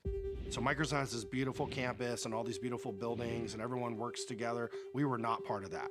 We went to this campus called Millennium, which was still in Redmond, but pretty far away from Microsoft. Part of that was we needed space, but part of it is like, we need a few miles away from main campus to get some breathing room to do something different. We were deliberately a renegade team. They were rebels inside of the Microsoft empire. We were kids in our early 20s who loved video games and could not believe that Microsoft had given us jobs to go create them, and we were all kind of growing up together. The thing about games is it's Hollywood for nerds. You have your star directors, you have your Ferrari driving rendering engineers. Congratulations. And after a full day of working on making games, we would get together and play games. And there was a little bit of a weird culture of not leaving, which I think was maybe not the healthiest. Maybe like a college dorm room kind of vibe. Your social circle was Xbox. Your family was kind of Xbox. But we all had a common purpose, a passion around games. Being able to do something very different and Legal revolutionary ver que a galera que trabalha com o negócio realmente getting gosta our do que eles energy fazem. from. Não, e o lance de família, né? Eles se divertiam com os próprios caras da... We were like, wait a minute, like, am I the best person to be doing this? It was definitely Como é que os caras conseguiam desenvolver a parada com 20 anos, cara? Os caras que You eram had a bunch ZT? of passionate people who weren't necessarily 100% the anos, most cara, tá qualified people to be doing the jobs, running as fast as they can to make this thing happen. We were young and we were naive. You know, I always call it the best funded startup ever. Me, in my 20s, you know, I had millions of dollars of budget, and there wasn't really any oversight. It was a little bit of the Wild West. You know, I had to negotiate all the components that went in, hard drives, power supplies, the circuit board. Here I am, this kid, negotiating these deals that are hundreds of millions of dollars. There were definitely some terrible decisions being made. But on the other hand, that level of freedom, you know, made Xbox happen. What resulted was sort of a weird combination of craziness and genius. Gênio. My recollection of that time was being so fascinated by watching this big company around us try to wrap its brain around what it meant to be an entertainment brand. We didn't have a lot of interdependencies with the rest of the company. It was Robbie, right, that had to go over to main campus and deal with Microsoft people. One day, some executives came to visit the studio, and one of those people who came was Bill Gates. I showed him my cinematic tools and how I wrote scripts and how I laid down cameras in the engine. Bill spent time with Marty O'Donnell, our audio director. Chief, whatever you're gonna do, make it quick. Raining aliens! Olha só, Halo, Oh, velho. Jesus, why you do this to me? The hopes of all the Covenant rest on your shoulders, Chieftain. O cara fazendo Halo. Spent velho. time actually Era watching eles mesmos Marty play dublando, some não, of né? the themes from É? Halo. Ele mesmo. Nossa, interessante. Cara, é muita loucura o que acontece por Went to trás go dos see jogos, our né? art department, where one of our 3D artists was Tá sculpting maluco. a character in clay, making Cara, eu a acho que fazer um jogo é And at the muito end of the mais Bill visit, we got custoso in the do que um conference filme, room, the cara. leads of the studio, and there was a pause. Porque tu tem And todo you o can lance também see de the dublagem, magnificent de machine atuar, that is his principalmente em jogos brain 3D, assim. calculating down the Microsoft Dos org caras pra chart fazer os from him at movimentos. the top all the way down to the crazy artists in this studio in a gravel pit, literally. And Bill leaned forward and he said, "So, there are artists who work here?" It really was a cultural change for the company. Xbox was already forcing people within Microsoft to think differently, but what really mattered was changing public perception. Behind the scenes, software engineers were hard at work building Xbox's capabilities. Now, the hardware team had a chance to win over the doubters on a big stage at the Consumer Electronics Show in Las Vegas. Agora acho que vi a versão CES was a oficial. trade show where companies from around the world would come to unveil the latest in technologies. A lot of buying decisions and retailers got made at that show for the holiday season, and so we had a lot of proving to do. The press was skeptical, gamers were skeptical. You don't know how to do this stuff. You've never done this before. Good luck. The gaming industry is not a believer. While Microsoft works on the insides of the new Xbox, it focuses an equal amount of attention on the outside. É até por isso que I não was the existe creative outra director concorrência. of Xbox. Horace Luke is the man. É muito difícil entrar nesse mercado, é muito difícil. É um mercado Horace muito Luke is the predatório. man. velho. Não, What e a Horace grana had to que do vai. was take the Tem thing que that we had investir numa produced in startup hardware and antes then de ela figure out some acontecer. wrapping around it. Ficar injetando dinheiro até que First ela, time we até ever que ela showed him, aconteça. like, hey, you're gonna need to put this board that we're about to manufacture for, you know, millions of consoles into something that looks good. He's like, what the My office was where everybody brought their ideas, from the technology team to the design team to the management team. At the time that we were building the original Xbox, there were no other consoles with a hard drive or an Ethernet port. So how do we put something around this that vents heat, that survives a drop test, and looks cool? You have to fit all of this, of course, into a box Cara, that's not teste going to de be queda. giant sitting in your living room. It was a Eu tô ansioso constant pra saber battle como é que eles between the entraram different groups. os jogos I went assim, through mano. thousands Tipo, of different tudo que foi sketches, trying desenvolvimento to de jam jogos, it and pra shrink it conseguir in trazer os every way caras. possible into a box. I remember him saying, like, well, maybe we just gotta slim it down. Like, you know, we'll just dress it in black. Everything was very aggressive looking. The console itself was large. It was bulging on the top. It looked like the engine cowling on a Dodge Hemi. It was the physical embodiment of power like no other console has ever been designed like this. It was quite a miracle to fit everything in that box. Looking back today, you say the thing is huge, but in comparison to the PC of the 90s, it was tiny. It is a small miracle that we actually were able to pull this off. And it looked awesome. Controle até hoje eles estão vendendo, sabia? Nossa, sério? É muito Eles bonito, refizeram, velho. eles relançaram o controle antigo. É muito bonito. Tá maluco. Perto dos outros que saíram, o primeiro é o modelo mais bonito. CES 2001 in Las Vegas, in the convention center hall. Bill Gates was there. CES will actually give us a better idea of just where Microsoft is going to fit into the gaming market. For the very first time, Microsoft was going to get to show off its final Xbox hardware design. Good morning. Welcome to CES. Everybody felt like we were on the verge of doing something special, historic. For the first time, let me now unveil Xbox. But you show up as the third entrant into the space with well-established competitors. You have to break out. You have to be bold. How do you unveil a product in a way that might surprise the world and get the world to see Microsoft doing something differently? If you smell what the Rock is cooking. Oh, grande homem.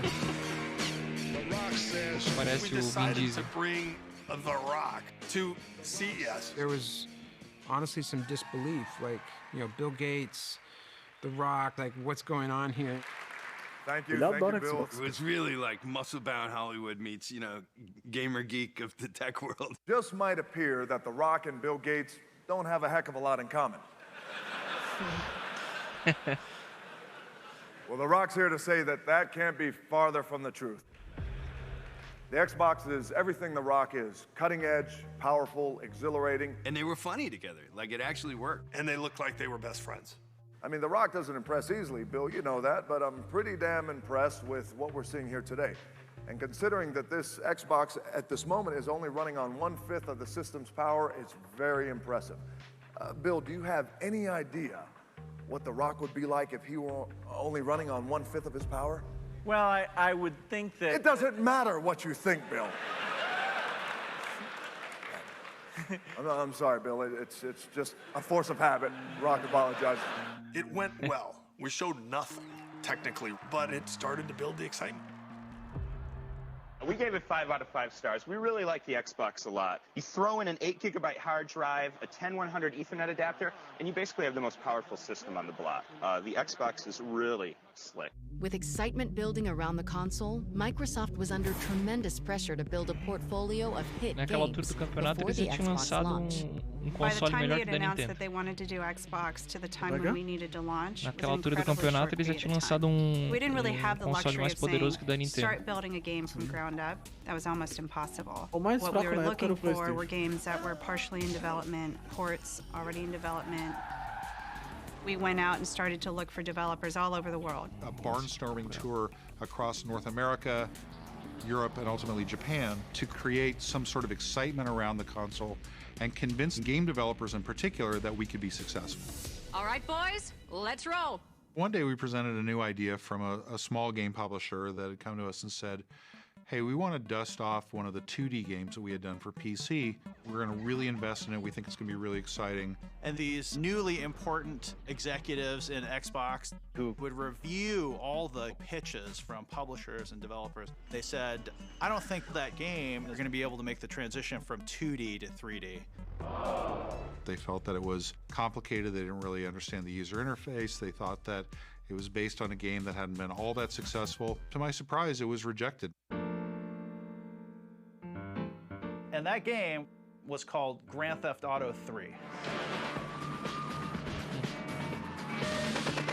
It ended up selling 14.5 million units.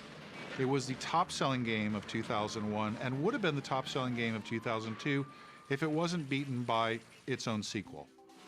It was the pass heard around the industry. Despite seeing Grand Theft Auto 3 go to PlayStation, Microsoft was still well positioned to attract other developers to its platform. We needed a vibrant and strong third-party lineup of games that customers would love, and we wanted the industry to look at us as something that was going to be worthy of development. We wanted to have the very best games. On March 13, 2001, Microsoft put their commitment to developers on public display at their GameStock event in Seattle. Thanks and welcome to GameStock 2001. What you're seeing is a sneak peek at what's to come on Xbox. We're going to start off with a game whose vision was really just too big to fit in the PS2, so we brought it over to the Xbox. Nossa. Já assim, falando do PlayStation. Our characters certainly aren't the muscle-bound superheroes, you know, that we want to be. They're more like the poor, sad schmucks that most of us really are. Getting Oddworld. That was important. It was an established PlayStation franchise, beloved by the console game community. That's the last damn Gabbit there is! We had a chance to work with an amazing creator in Lorne Lanning. He did all the voice acting for his own game. So Munch had these things we called fuzzles, and they were like, me, me, me, me, me, me. And Munch was like, you got to come over and do this for me. You know, so and then Abe's like, come on, guys, let's go. Yeah, go. And they were really vulnerable characters living in extremely dangerous worlds that you're trying to keep them alive, but when they get whacked, it's hilarious. Next, we're really happy to announce our new relationship with one of the premier racing developer teams in the world, Bizarre Creations. Project Gotham is a new product for Xbox. Now check out the reflections on this car. The whole environment is completely mapped to the entire surface of this vehicle. Project Gotham Racing was based on your style of driving as much as how fast you cross the finish line. For us, it was an opportunity to make this amazing, really accessible, fun, arcade racing game. It's a really important part of our launch, and that was just the beginning. Hardcore, freestyle, snowboarding. This is only one mountain of 7 international mountains we'll be bringing to you in AMP. That double-ended axe is pretty wicked looking, and we can tell this is a hand-to-hand fighting game. Playing a football game, you want to kick your buddy's butt so hard he's going to wear it for a helmet. And that's it for our show today. I hope you got to see everything that you wanted. Did you see everything? Hey. Oh, I feel like I am forgetting something. What was it? Isso é importante, cara. Aquele a mais, sabe? Hey everybody, so I'm Jason. Deixa na retaguarda, né? The lead on Mas Halo. é sempre bom guardar fogo pro final, velho. Bungie was a Mac-first developer. That's where they started. That's where they'd had their success with Marathon and Myth 2. But Bungie was also dealing with the aftermath of a catastrophe. Myth 2, one of their hottest titles, had an installer bug that could erase a user's entire hard drive. In order to fix the bug and keep the company above water and working on new games, they needed a serious cash infusion. Apparently they had this thing called Halo. I hadn't seen it yet. Some of my guys had. They had multiple games into development, but all I wanted was this new thing that they were working on. So we did a deal and bought out the company, and they started to work on Halo. That's really when true development began on what the game would be. When we were purchased, Halo was not a game. There was no real story. There was no real sense of what the gameplay tempo would be like. We knew it was powerful to control a space marine who moved fast and could. Destiny é deles mesmo. É deles mesmo, mas a distribuição foi da Activision, não?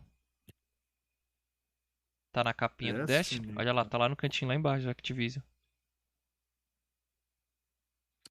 Jump into a sophisticated vehicle and, you know, haul ass around this alien world. And that was it. What do you think, Jason?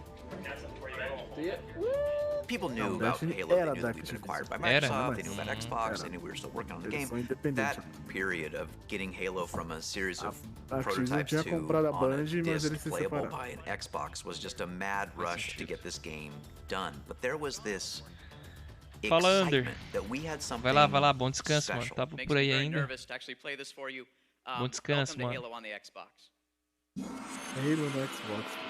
Isso. Obrigado por ter vindo aí, mano. Tamo junto. Started off that demo Cumprindo as showing horinhas, you né? Flying to the land, Falta in só a umas covenant 6 ship, horinhas aí pra running bater around the environment, getting in a vehicle, doing all those, building block Halo things. Tô ligado que fica no We had our abraço. environment, what we call the B30, the island map in the middle of the water with Halo in the background. Nossa, tá fazendo live com quantos que tem que fazer? 140? 122 horas. It was just fun to play. Escravo? Escravo 500. Tem que bater o saquezinho em GameStop cima. was that real first coming out party for us, and it was just that moment where I think the whole organization began to wake up to, oh, there's something really Mas esse mês special não here. bate. Thank you. That's it. Good night. Vai bater mês que vem, eu acho. Xbox had made a high-risk bet on Halo. At the time, first-person shooters were considered PC games. The only right way to play was with a keyboard Hoje em and dia, se tu mouse. joga FPS no console, é Time, por causa people dele. thought, well, how are you going to translate, mouse and keyboard game into a formato console que tem game? hoje em dia. Dual stick first-person shooters had almost never been done on a console. I remember right before the demo, Ed was very clear. He's like, hey, when you're playing, make sure that people see the controller. What we need to demonstrate is you can play a shooter with thumbsticks, maneuvering around the environment. You can go back and you can look. Adamant blog 07 posts contra coordenada that shooter Nintendo. games like Doom would never work with a game controller. Can people actually play a first-person shooter on a controller like this? Is the audience going to accept it? While gamers wrestled with the idea of a first-person shooter on a console, critics also keyed in on a not-so-tiny issue. I don't like the controller. Unfortunately, it's Muito big. grande. I think it's too big. The Duke, they call it.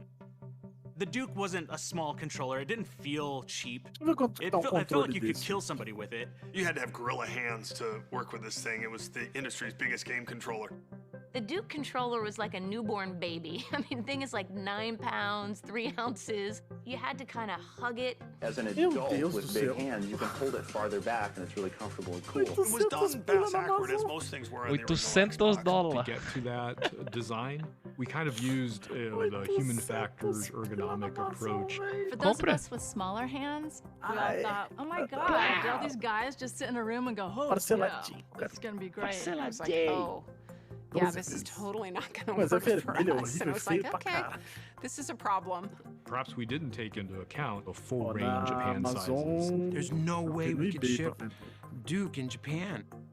People couldn't use it there. There was almost a plea, Carlson, you've got to find a way to make this smaller, please. We knew it wasn't the right thing, but we didn't have enough time. E3 was coming up, and so we had to go with what we had. On May 17th, 2001, global Caralho, é gaming's nem biggest maio, event, E3. E3, kicked off in Los Angeles. E3 is clearly the Super Bowl, the Olympics, the World Cup all rolled into one for the video game industry. For Team Xbox, it was the most important public test for their new console before a looming November launch date. We're trying to make an impression at E3, and we don't know what hardware we're going to be able Coisa to tinha show. que evoluir muito pouco tempo, né, Are mano? we going to try to Nossa. show a lot or a Eles meio que little? estavam Should we show planejando games at all? 99, 2000, We were 2001 heads já tava na down, E3. focused on having all of our games prepped for E3, and it nearly killed us. It's Broadway, it's opening night. You're going to read the reviews the next morning, and you're either hot or you're a flop. I was pretty eager to get to E3 and get hands-on with the Xbox. But your first time making hardware is painful. And what you demo and what ends up in the store shelves are often very different things. And so I was really skeptical that this Xbox is going to be ready. E aí, Sparta, bom dia, mano. Tudo bem? To Los Angeles. Seja bem-vindo aí, mano. Estamos assistindo aqui o documentário do Xbox. So it's 8 a.m. in the morning. The hardware team is literally using duct tape to get the Pega o cafezinho aí, o chazinho e senta com nós, mano. Sony had their event the night before and a party afterwards. A Sony tinha uma festa, velho. Tamo de boa, mano. This was Só going to be our tinha uma coming festa e out não participou da party. E3? And we now have Não, lá a tinha uma hungover festa media group depois da E3. at 8 Ah, o'clock in the depois. morning coming to see Xbox. Tamo de boa, mano. That is Tirando esse not calorão where que you deu want aí essa semana. We've made Xbox a reality. And you can see here, if I slide this down. Tu diz o documentário? É um documentário oficial que saiu no canal do Xbox, mano. Xbox itself. Now live and ready to go. I walk out on stage and I do my first line. And in fact, if I press this little button here on the front, and then I, hit the magic button that's supposed to start the Xbox. You'll see Xbox will actually start up. We can bring that video up. We can bring that video up.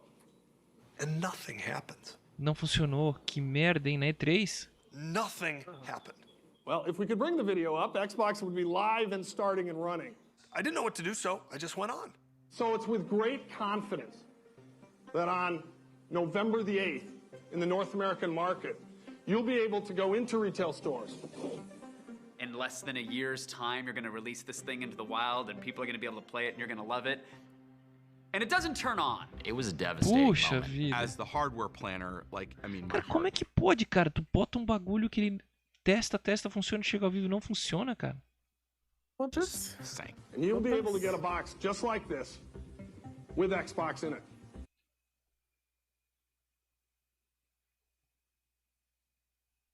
Então, boa pergunta, Sparta. Ele perguntou lá, o que devia ligar sem fio.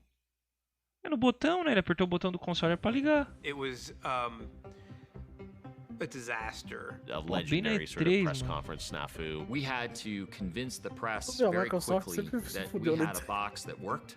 É? A Microsoft já vinha se fudendo, né? 3 dias dele. And we needed to get their hands on these games as quickly as we possibly could so we could wash away that moment that we had on stage. We're very excited about that. But the disasters kept rolling.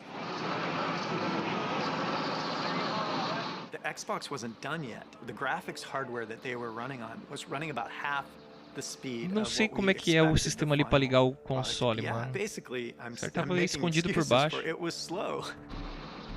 Era lento, era horrível, travadaço. Microsoft had never had a meaningful presence at E3 before. The booth was packed. We decided to show Halo because we feel like we have to show. Não, mas eu acho que foi problema mesmo, velho. Tipo, o jogo tava com problema, tava tudo zoado o console, na real. And so it was the E3 demo on the floor.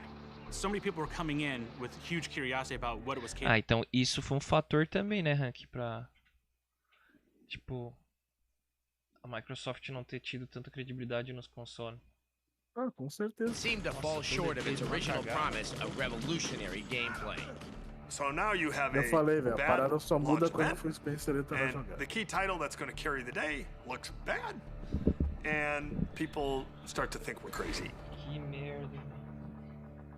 Shortly thereafter, E3, Peter Moore, he's at Sega, and he says, hey, I want to give you our feedback from E3. That E3 was critical for Sega to stay alive. In February of 2001, Sega made the decision to discontinue the Dreamcast and focus exclusively on software. Part of that transition included a huge bet to focus on making games for Xbox. But a disastrous showing at E3 from Microsoft meant danger for Sega. As we were moving from being a first-party to a classic third-party publisher, we absolutely needed somebody like a Microsoft to get us through this difficult period. Que merda. And so No Peter primeiro comes dia up to o me. console não He looks at me and says, funcionou. well, here's our feedback. Retailers aren't going to stock you, developers aren't going to develop for you, and consumers think the product's not very good and it's too expensive. I took it very personally. I'm the leader of the team, it's my responsibility, it's my obligation, and I felt like I failed. This is my resignation letter to my boss, Rick Paluzzo. I wrote this on Friday, May 25th, 2001 at 2:02 a.m. It starts off, my status in Xbox, importance high. This is not going to be an easy email to write, and frankly, I've postponed doing it several times. The short summary is that my direct involvement in Xbox needs to end, and sooner than either of us would like. I think this is both in my best interest and the best interest of Microsoft. But Bill Gates and Microsoft CEO Steve Ballmer did not accept Robbie's resignation. They just encouraged me to get it done and said, you've done a great job, keep at it, we're with you. I mean, there wasn't much more they could say, right? There's no advice they could give me. They were too far away to say, hey, go do this. The only person who could figure that out was me. I never told anybody on the team. Rick and Steve and Bill. They're the only people that ever knew. That gives you the sense how personally challenging it was for a person who hates losing. Electronic Arts, it's one of the biggest game makers in the world, and its CEO, Larry Probst, was quoted in the Financial Times as saying this, that Microsoft has a lot to do over the next few months. They are on a death march now.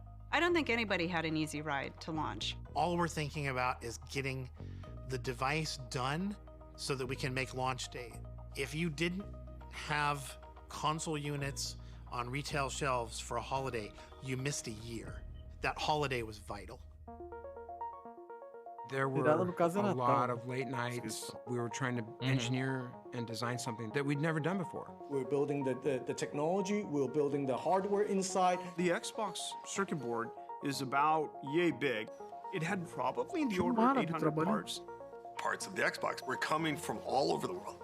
Like Hungary and Mexico. You know, there were people who went and lived in China, in a hotel room, for weeks on end. We would be flying back and forth with hard drives to get stuff back to test.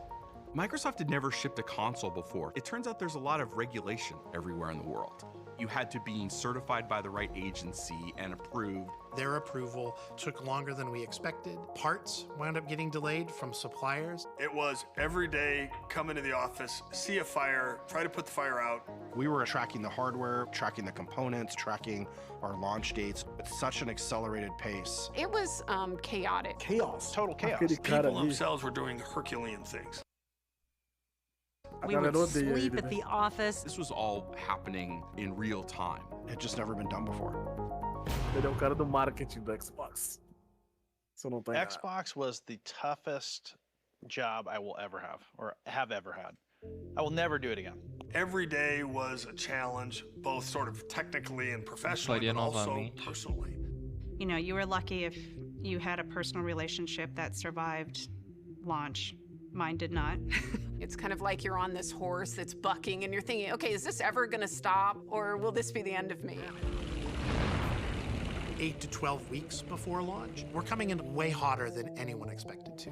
We doubted whether the hardware is going to be done in time. We're not sure any of the games are going to be done in time. The ship is still on fire, the plane hasn't landed, all the metaphors for crashes you can think of. But in the end, that team believed. There's no second try at the Xbox. So this was a Hail Mary culture. And if we were to succeed, it was going to be absolutely epic. It's a touchdown. November 15th, 2001. Xbox was released in Times Square. Mr. Bill Gates! We painted Times Square green.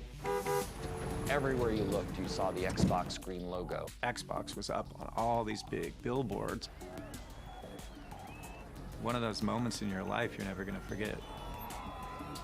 Here we are, a huge line of gamers down the street waiting to buy this Xbox. 20 years old, first time going to the city alone. I get on a bus and I show up in Times Square. I go straight to the new Toys R Us and I'm looking for the line. I'm prepared to stay there all day.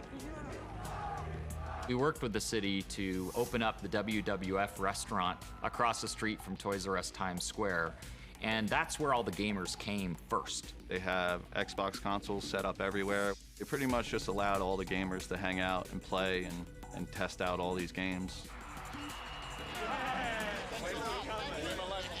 Bill wanted to be on site. He wanted to help hand over the first console. Bill Gates is down at a gaming system, shook my hand and said, "You ready to play?" And then we were playing Fusion Frenzy. And Bill Gates made a comment that he had actually taken 2 weeks off of work just to practice this game.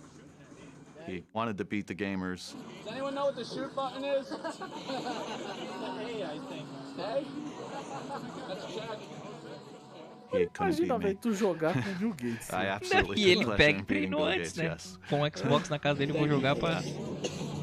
Marqueteiro. Everybody got a tag on their wrist, and when your color was called, we brought you across the street to Toys R Us, and Bill was there to hand out the very first Xbox. Tonight's kind of a celebration. It's after a lot of hard work. So they count down. Bill Gates has it rung in on the register. Price is up there, $299.99. É evento, né? Lançamento. One hits and he hands me the box and says, "Don't worry, I'm buying it for you." And I turn around, even more excitement, and raise my prized possession over my head. Edward Glucksman became the first gamer in the world to ever own an Xbox. Esse cara tá na história. It was a magical night. I'm a 20-year-old kid looking for a console. That's all I wanted to do. First time going to the city alone, I managed to get sent home in a limo. Instant celebrity. Every night. That's right. Cidade bonita, tá maluco. They actually did it. You know, Microsoft actually built and delivered this thing. The feeling was like, you know, crying level of exhaustion and intense pride for the thing that we had made. There's never been a prouder moment in somebody's early career. You know, I still have goosebumps today thinking about it. I tell people that faith is a force multiplier. That team believed. And because that team believed, Xbox got done. If that team doesn't believe and they're just there doing their jobs, we never finish. That small group of big personalities managed not only to convince Bill Gates and the board that we wanted to get into this nascent industry, but they also managed to get an entire organization of game people created and pointed in the right direction. Get on the subway, the whole station is covered in Xbox logos. I had to sit down and started to cry, and even Kevin got emotional.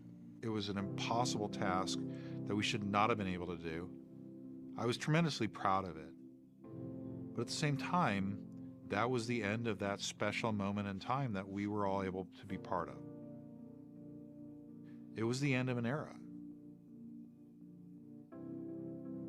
With the Xbox out of their hands and into living rooms around the world, Kevin Backus and Seamus Blackley left Microsoft for new adventures in the game industry. Vazaram. Microsoft Xbox went on sale at midnight, but when it comes to video games, it's not the system that counts, it's the games. Nobody actually really cares about the hardware. All they care about is the content. To be successful, you have to give the gamers that platform-defining title. That you had to go out and buy an Xbox if you wanted to play. Halo was like this gem, like this was going to be the diamond we offered up at Xbox launch. But remember, Halo showed up at E3, 6 months before the game was supposed to launch, with pretty serious frame rate issues. Why is it running like internet video from the early 90s? We got hammered for how it showed up on the floor. This is our lead title. Are we gonna actually launch something that is this terrible game? I think there was a bunch of panic. People didn't see what they expected. That was the part where people actually got super worried. There was an incredible amount of pressure on Halo. If Halo wasn't a hit, then the future of Xbox really was in doubt.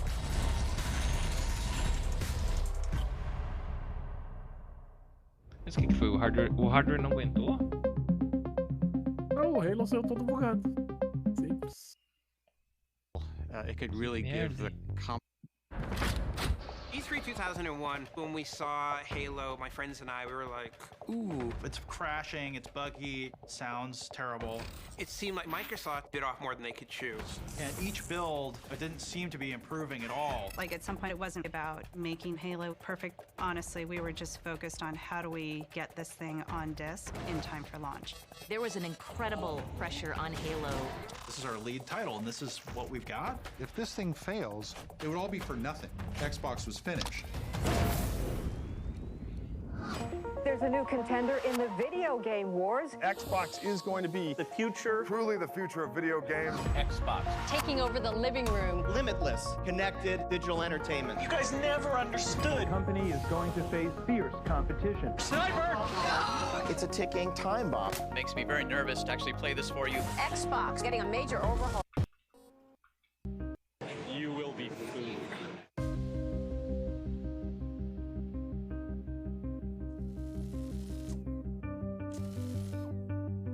On Halo, we were doing the thing that people weren't quite sure would even work on a console, a first-person shooter, and the frame rate was terrible. All of a sudden, we were in a new area, console games, and what do we know about console games? I had only heard things about, it's not very good, really. Bungie may be a good studio, may be a fine studio, but the game wasn't really being received that well. We're gonna make it, aren't we, sir? With Halo and Xbox's fates intertwined, something drastic had to be done to get the game right. So, in a last-ditch effort, Ed Freeze and Bungie essentially put the development team under arrest. That freeze have put Halo behind the curtain and won't let anybody see it. Como é que é? Esses vídeos teve início aqui, como assim, mano? Quanto É desse ano. É desse ano. 13 de dezembro ali, mano. O documentário é desse ano. É. 13 de dezembro, mano. Hey, Ed, you know, when can I play Halo? And he goes, well, not yet. When we only had a couple more months before we had to get this thing into boxes. Good to see you, Master Chief. Engraçado, né? Depois do lançamento do documentário, eles lançaram compraram a Blizzard e a Activision Blizzard. We had to stand up a complete game that was performant on new hardware. We had to create a compelling story with characters. We had to cut levels, take shortcuts. Just a mad rush of long days, sleeping under desks, full on old school crunch to get this game done. There it is.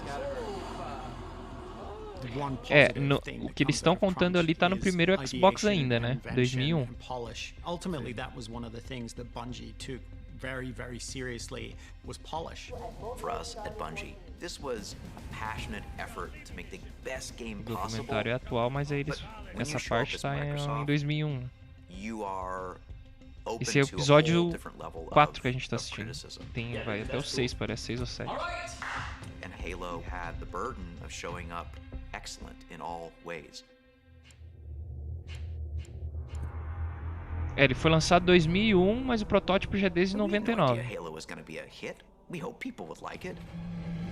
Mostrou a história da Sony, foi bem massa, mano. Achei o melhor episódio até agora, achei o primeiro e esse o 3. Espero que o Spencer apareça. Ele aparecer, aí tu vai ver, cara.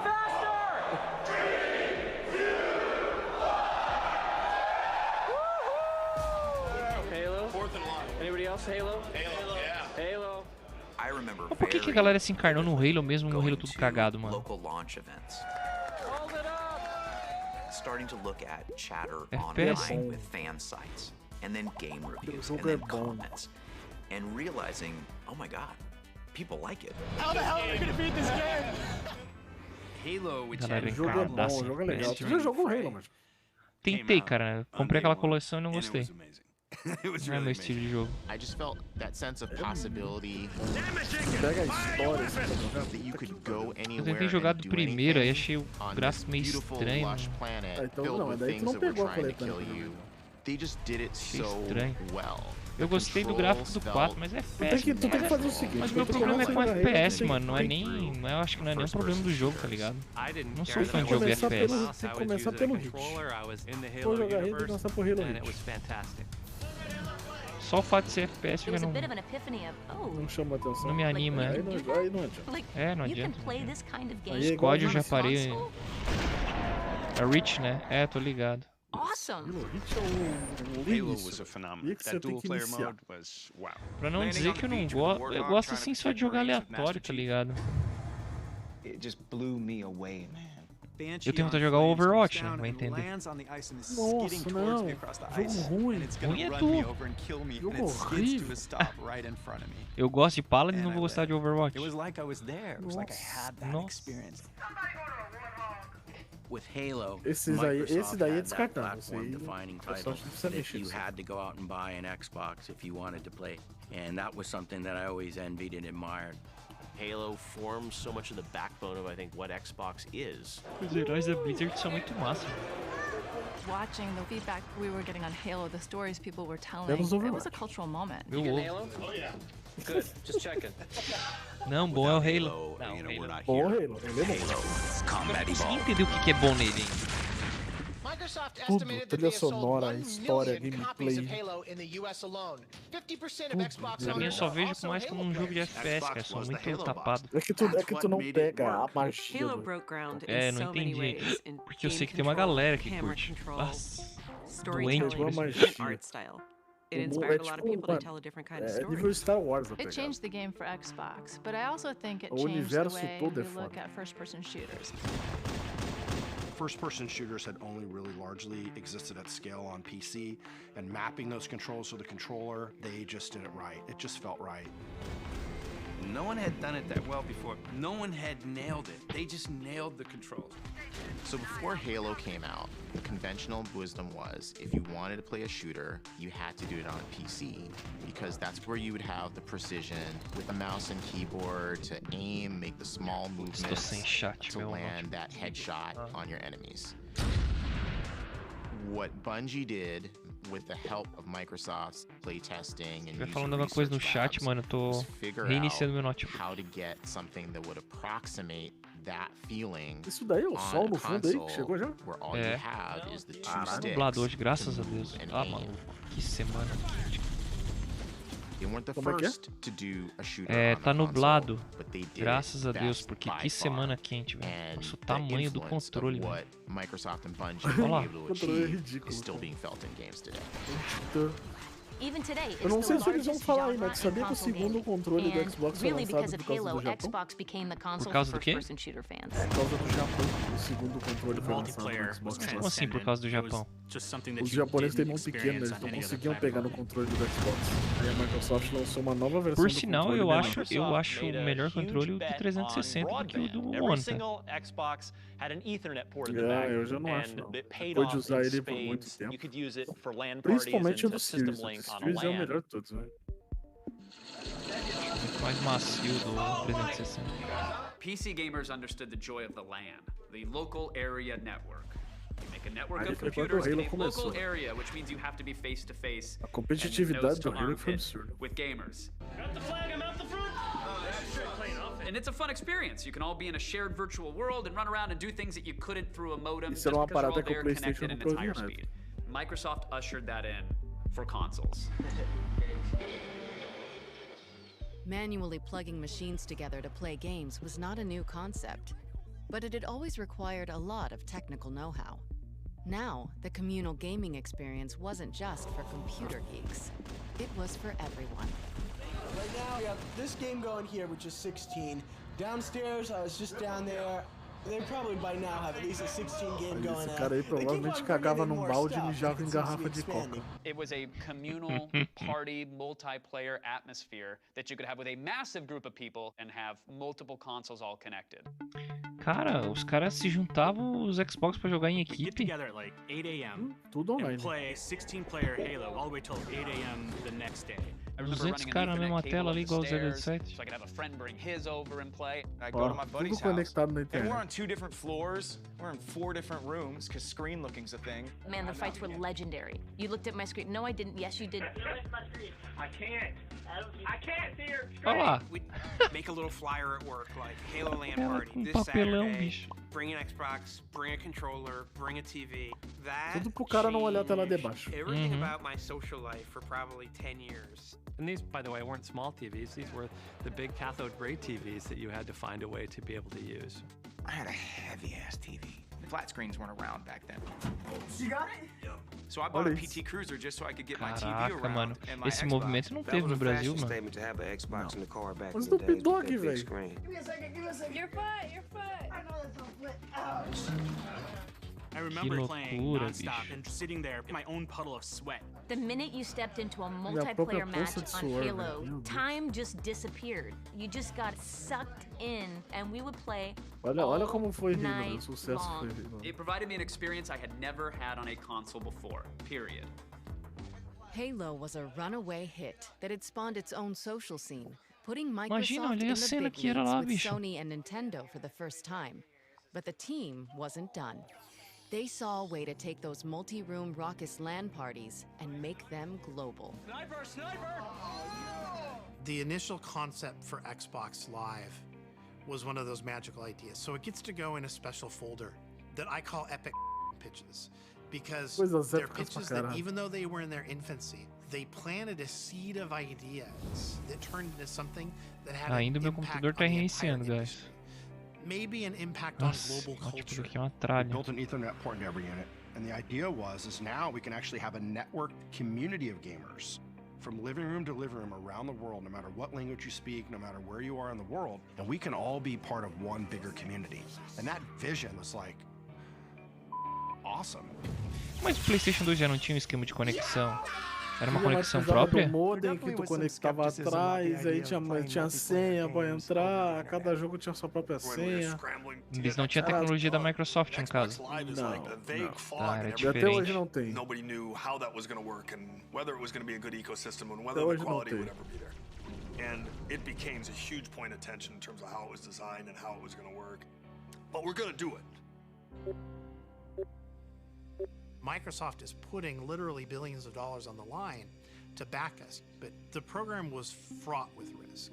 It required technology that really hadn't been built anywhere in the industry before. And those kind of tech investments are always risky. With so much riding on the success of Xbox Live, the team couldn't afford to develop it in a corporate vacuum. If they wanted to deliver a gaming experience unlike any other, they needed gamers to tell them exactly what they wanted. We went out and talked to a whole bunch of gamers around the United States. One of the things that came back was that voice communications was going to be imperative. You know, it is a good day to die, cheesemaker. Nobody wanted to sit there and text with a typewriter, just taking out their buddies. First thing was you had to get the starter kit. It had a headset in it. It's like, You were talking about console gaming. What are you supposed to do with a headset? The Xbox Communicator. It lets you talk to other gamers while you're playing. This broke down the Nossa, barriers tudo of how you nasceu could aí, speak. velho. You simply banged on your headset and you could talk to anybody in the world that was on the platform. Your defense is offensive. Defense is offensive. Building that global couch where people can talk and kind of virtually elbow each other. With 4 gamers on 4 continents and have it all perfectly fluid through headsets, just as if they were sitting in the same room together. This was before Skype. So the notion of low latency, great quality voice, we had to go build out that tech. I like this one. You did your own digital personal ID remembers your moves. That's a good idea. Yeah. We're creating this giant gaming universe for gamers to play in over generations. We knew it was important to have this one identity that linked to you where you could build your legacy in gaming. Your gamer tag. It's your identity on Xbox Live. The legend you build for yourself Até in hoje. this brand new gaming universe. Remember, you're building all your stats and friends in Claro that que name. massa. Rather than have a gamer tag for Madden, a separate gamer tag for Halo, it's like you just want to be known as one thing. My gamer tag is the real B. My gamer tag is Cowboy22. A gamer tag is hero protagonist. It's King Doug. The Spaceman. Xbox Live wanted to bring that fundamental instant fun into the world of online gaming. You will never be without a game to play, anytime, day or night. It was a revolution in online gaming. The team was finally feeling confident. They had the technical know-how to build Xbox Live. But on the other side of that challenge was another, even bigger question. If they built it, would gamers pay for it? The technology was in the box, but the commitment from a player, we just didn't know how it was going to fly. That firstly, someone's going to pay $50 a month for broadband, but they also have to go tell their friends that it's worth it. I've never been shy to share my opinion. And there was one time where I was talking to Jay and we ended up arguing about it all the way into the hallway. And it was me saying, this Xbox Live idea you have is the dumbest idea I've ever heard. Like, I hate this idea. Somebody's gonna pay $50 for multiplayer games when they can get it for free. And people did laugh at that and said, why would you pay for access? Because you're already paying for your game. It wasn't just me. Nossa, parece que eu tô vendo o Game Pass desenhando. People saying, what are you, nuts? So this experience had to be amazing. That was crazy to people. Like, who's going to play multiplayer if they have to pay for it? Microsoft is taking the Xbox game system to a whole new level. Xbox Live. Future of video games arrives today. Microsoft is putting the Xbox online. Today, the Xbox goes live. Manning is at his home in Indianapolis, Hasselbeck at his in Seattle, and they're about to play each other in a video game using the Microsoft Xbox console. Oh, sit down. Son, don't your coaches tell you you can't take a sack in the red zone? That is quarterback 101. Last night, we had gamers all over the country playing against celebrities here in LA where we had our big premiere party. We're checking the perimeter. All right, so here I go. Xbox Live launched exactly 1 year after the original Xbox itself launched, November 15th, 2002. The launch of Xbox Live was almost like a second launch for Xbox. Blow up and kill everything in sight. Is that what you're getting? That's the idea, man. It's just like doing RoboCop. I'm gonna open up a can of whoop ass and see how it tastes. The two launch titles that I have such fond memories of, Tom Clancy's Ghost Recon, which was a port of the PC game, and Mech Assault, which is a third-person action-oriented take on Mech Warrior. Just light bulbs went off, just the magic was there. Live let us add the element of community and human society to game design. It was just immediately clear to me that this was going to be like the thing for video games.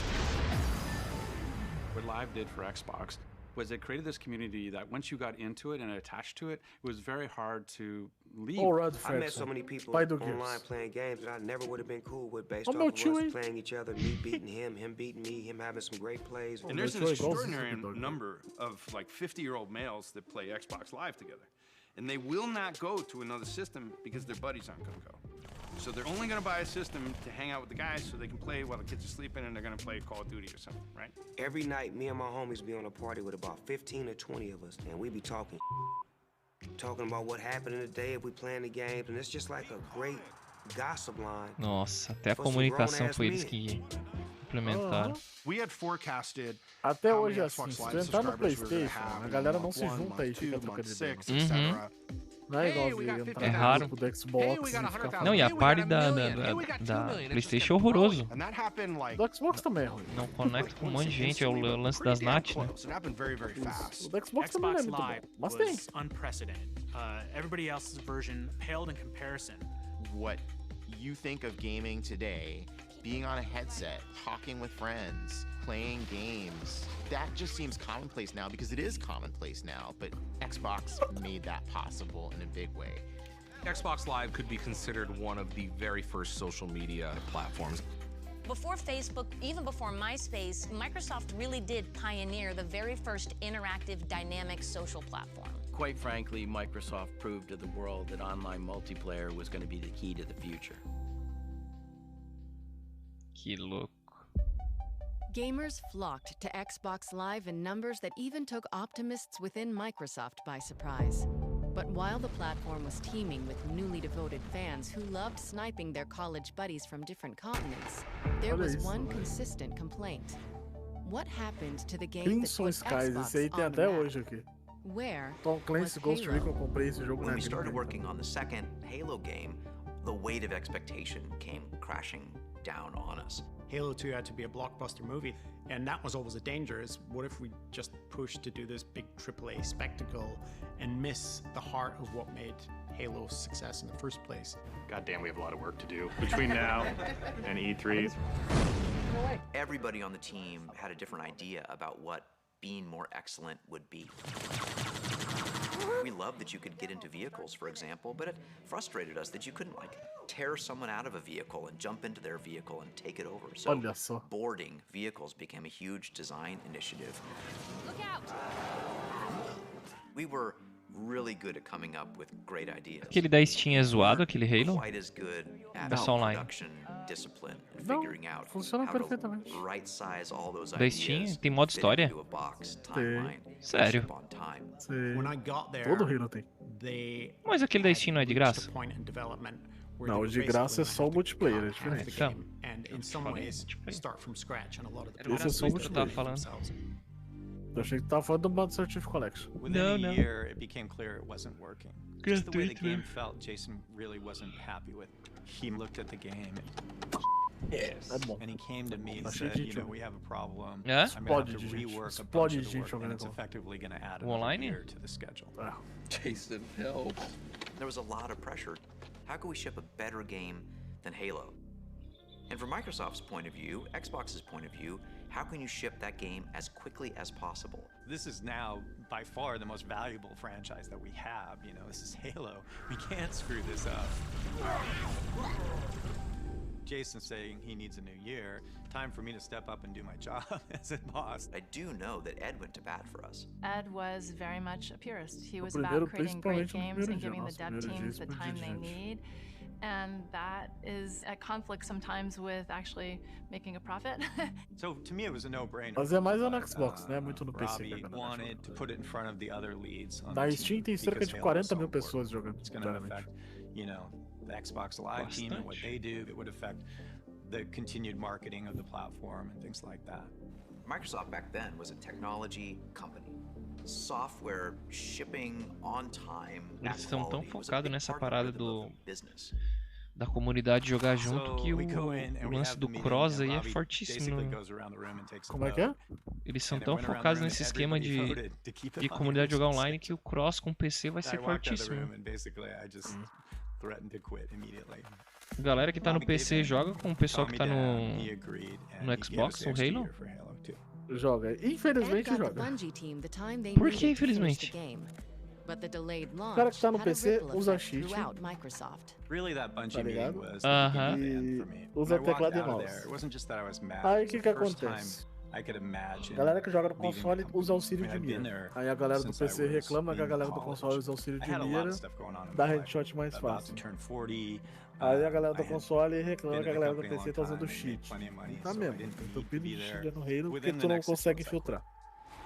In January 2004, Ed Freeze A Microsoft resigned diz from que vai lançar Microsoft, while meio de tu Bungie set filtrar. out to Daí vai finish poder what they'd colocar pra jogar started, só com a galera do creating a Xbox. sequel to one of the most popular titles in console history. The extra year Freeze bought them turned out to make all the difference. Not only did it elevate Halo the 2 foi game, puta sucesso, it velho. E built o fan 3 então nem se excitement to a fala. whole new level. O 3 foi o maior big hit da lead up to história. Halo 2, I had never experienced Foi o anything primeiro like jogo a that lançar in no my Brasil life. em PTBR. It was genuinely a pop Halo? culture event, and I don't Halo say that 3. lightly. 7,000 stores are opening up midnight. They've been waiting a long time for this. They were chanting Halo 2. Halo 2! Just felt like something new was going to happen in entertainment. Because Halo 2 is the best! Halo 2 is everything! Xbox's Halo 2 is expected to Aonde que no generate more PlayStation tem isso revenue in aí? 24 hours than day one sales of any full-feature movie in Aonde? entertainment history. Ô, louco. Halo 2 is probably, you know, one of the biggest phenomenons to ever hit my life and a lot of people's lives. It was the biggest day in entertainment history. Halo 2 sold 2.4 million units in 24 hours. Here was a video game for the first time really crushing movies. It was a coming-of-age story for the video game industry. This game is simply the best game on the planet. I played Halo 2 with my friends literally every night for at least a year. That's how transformative Halo 2 was for me, and what it did for Pra mim, Xbox esse é o Live. melhor There Halo had que been existe. nothing like that ever. With the innovative success of Xbox Live and a full-blown na Master cultural Chief Collection, phenomenon né? in Halo 2, Tem umas it seemed cutscenes like Microsoft's absurdas. bets were paying off. Xbox was even surpassing Nintendo in US sales. On a winning streak, the team put their eyes on an industry-changing follow-up to the Xbox. Já tá com 360 na mão, né? When I arrived at Microsoft, it was my job to think about the way that the gamer was going to be using this 2, 3, 4 years after launch, and how do you continue to deliver content. We started then to plan this multi-billion-dollar investment that became the Xbox 360. Esse eu tive. Xbox 360 is the new entertainment system that's designed around high def, wireless, and always connected. And it doesn't stop Espera there. chegar aí It's na totally parte das personalizable so you luzinhas can change the vermelhas way da it works morte pra tu and ver the que way it legal o plays, documentário fica. and find your friends no matter what you're doing. When they Sério? unveiled the 360, I saw a very powerful console with a Cara stunning interface, desesperado com o with a console focus on fritando ao being redor do mundo inteiro. online, Isso deu always prejuízo absurdo connected. pra Eu Microsoft. lembro disso que eles fizeram o esquema pra trocar, né? With the original Xbox trocava and os Xbox consoles. Live, but now they were building it into the core experience of the console. Xbox 360 was 5 to 10 times more powerful than the original Xbox. Era o console mais To achieve poderoso que that, tinha na época. we had to Era o push console com o menor technology input lag and da época. solutions that didn't exist Era o console mais fácil de fazer jogo pra ele na época. E aí o que acontece? Lança o Xbox One, é o console mais fraco da geração. Um marketing ridículo. E eu não entendo o que aconteceu. Né? Eu acho que o que aconteceu é isso aí, o histórico dos dois primeiros. Não, mas não faz o menor sentido. Os caras constroem o console mais poderoso e na outra geração ele vem com o console mais fraco. Não faz sentido. This is the most powerful console on the planet. And Eu so fui you evolve the Xbox from Tipo, duas a gerações os powerful caras vieram com o console that console plays mais all the poderoso. E games aí you love na próxima eles vêm com o mais to fraco. a console that connects you to all your friends and connects you to a lifestyle, this digital entertainment lifestyle. Olha como é que era a live no início, eu lembro disso aí, velho. Movies, we got content generated that you could access. Music. Eu The tenho até hoje magic minha conta. in Xbox 360 is it does so much more than the original Xbox did. Xbox 360 Guide, it is your launch pad to all of your digital entertainment. Here you can store your pictures, A videos, reputação, velho. and Agora tinha um music. esquema de We've reputação also ali, added a né? new concept called achievements, sort of a record of everything As you've conquistas. accomplished across your entire library of games.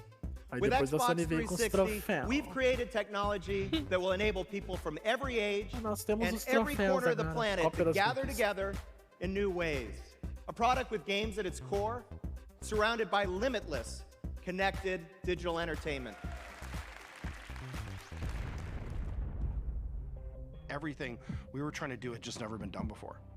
We're really focusing hardcore Em 2005 on ele lançou, se eu building não tô enganado. an online experience for Xbox around games.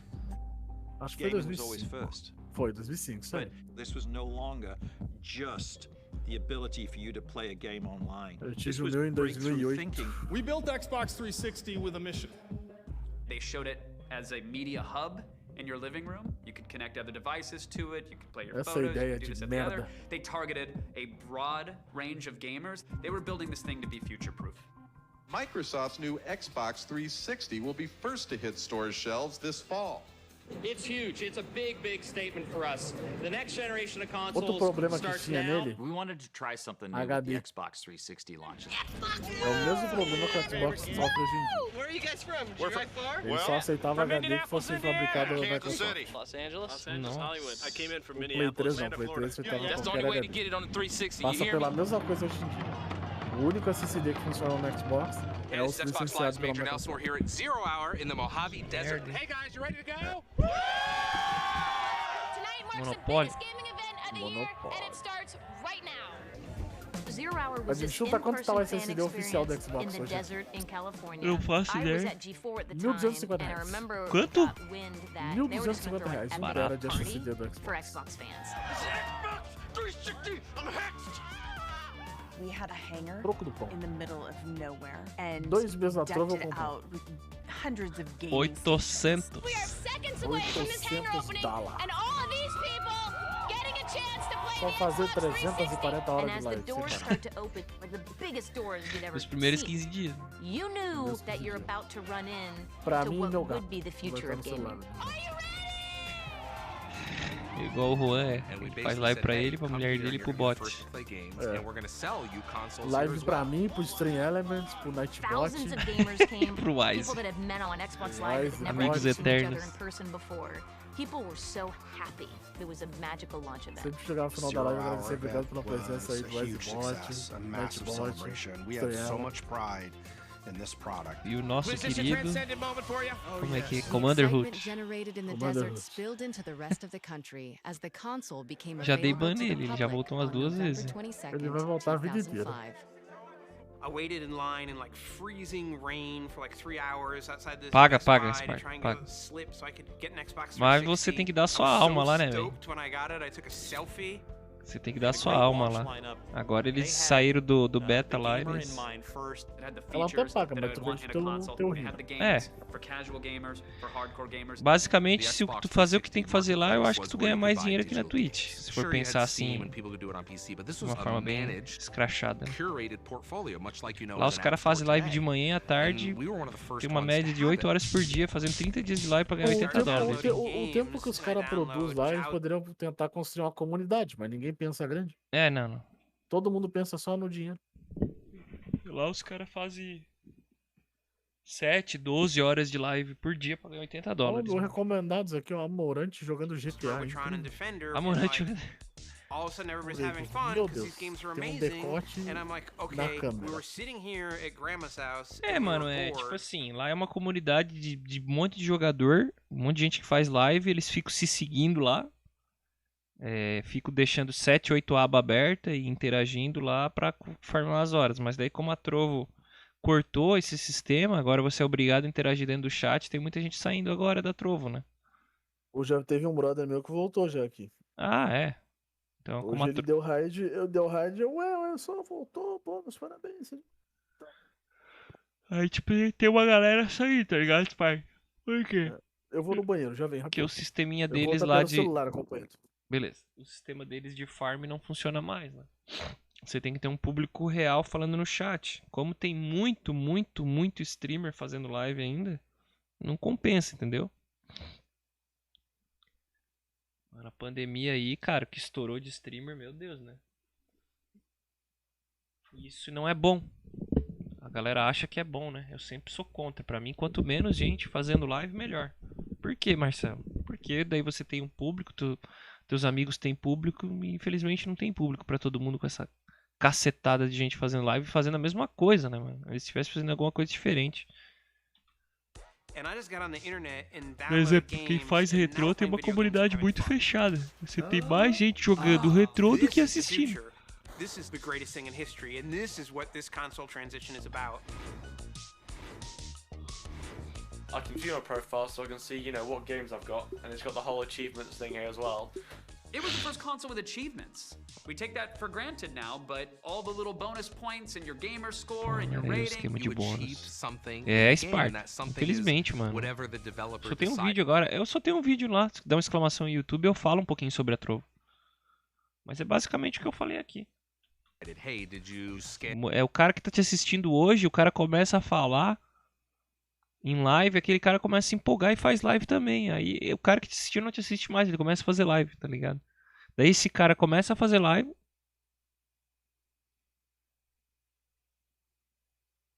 Como assim? Eu nem sabia que antes você ganhava fazendo live pra ninguém. Não, mas não ganha, né? Os caras fazem uns jeitinhos, né? Diferente. Somebody can play through the game, but if you wanted to really complete it, you had to get every achievement. Get some ass. I've got 148,000 gamer score. People are like, what is that? Why do you care? Because it's something that reminds me of all the time that I've had, all the games that I've played, all the I feel like I've accomplished Nidizão. They had an incredible console that was built for always online, always ready, with a stunning interface that ran on top of everything, and they came out guns blazing. We had low price, with high def, with great games, and a product that was great. And so we felt we had a chance that generation. Yeah, we were riding high, we were celebrating, morale is extremely high. They had arrived. They had to gain the trust of developers. They had to make Como a que statement pega o with the Trovo 500 gamers. Sparta? They had to show that they belonged at this party, and the 360 was a beautiful Você tem que iteration fazer um número of all X the de lessons horas that they had learned with the original Xbox. para determinadas pessoas. I think 360 Você tem que fazer 900 horas assistidas, né? Você tem que ter pessoas que te assistam por 900 horas. Se escravizando, Gamers were looking to see whether we would get it right this time, and we thought that we did. We needed to be seen as the Então, start para of the next bater é o generation. Trovo 500. Para você participar do Trovo 500, você tem que fazer 900 horas assistidas. Não é 900 horas de live. É 900 horas assistidas. Dá mais ou menos aí umas 140, 150 horas de live para um público específico. And this all needed to Por come mês. together flawlessly. Unfortunately, that's not quite what happened. Ah, Xbox. Problema da luz vermelha. Bah. This is called an E74 error. Contact Xbox customer support. Que It was in the merda. forums, and I started to notice that something wasn't right. I think there's something going on here.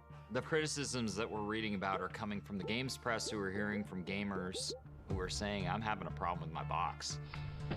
You can feel the top of the Xbox, it's pretty hot. We can hear retailers starting to say, there's an issue here. With the 360, Microsoft had built something amazing and special, but this problem was something that could kill the Xbox and all the work that they had done to get to this point. Oi? É banido, né? Eles baniram um monte de gente lá. Banido. CNBC's Jane Wells live in Los Angeles with how the 360's problems are heating up, literally. This all came together in this horrific perfect storm. Some faulty Xbox 360s are literally melting Eu down parei while lá um running pouco de fazer live, tô smoothly. transmiti hoje um pouco pro thing, Facebook. like really understanding how big the problem was. Esses dias vi um maluco aí do Really Facebook. concerning, and the numbers started to grow. I had a sick feeling in my stomach. Microsoft hasn't specified the cause, É, but pode, users mas say se the for console's relevante, cooling é. system just can't take the heat of a lot of plague. We were just having failure Eles after têm as regras diferentes, né? Se pegar o Facebook, o YouTube e o Twitch, eles têm regras diferentes, né? People spent a lot of money on a console, and we're getting 2 and 3 of them back. Whether they were friends, whether they were family, whether they were people on the street, it didn't matter. It was all over the place. I was mad as Then it became the media saying, this is a piece of hardware that has been rushed to market, and as a result, we're seeing unprecedented failure rates. It's broken. Everything that I've worked for the last couple of years is trashed. There's a new contender in the video game wars. Xbox is going. Merda, velho.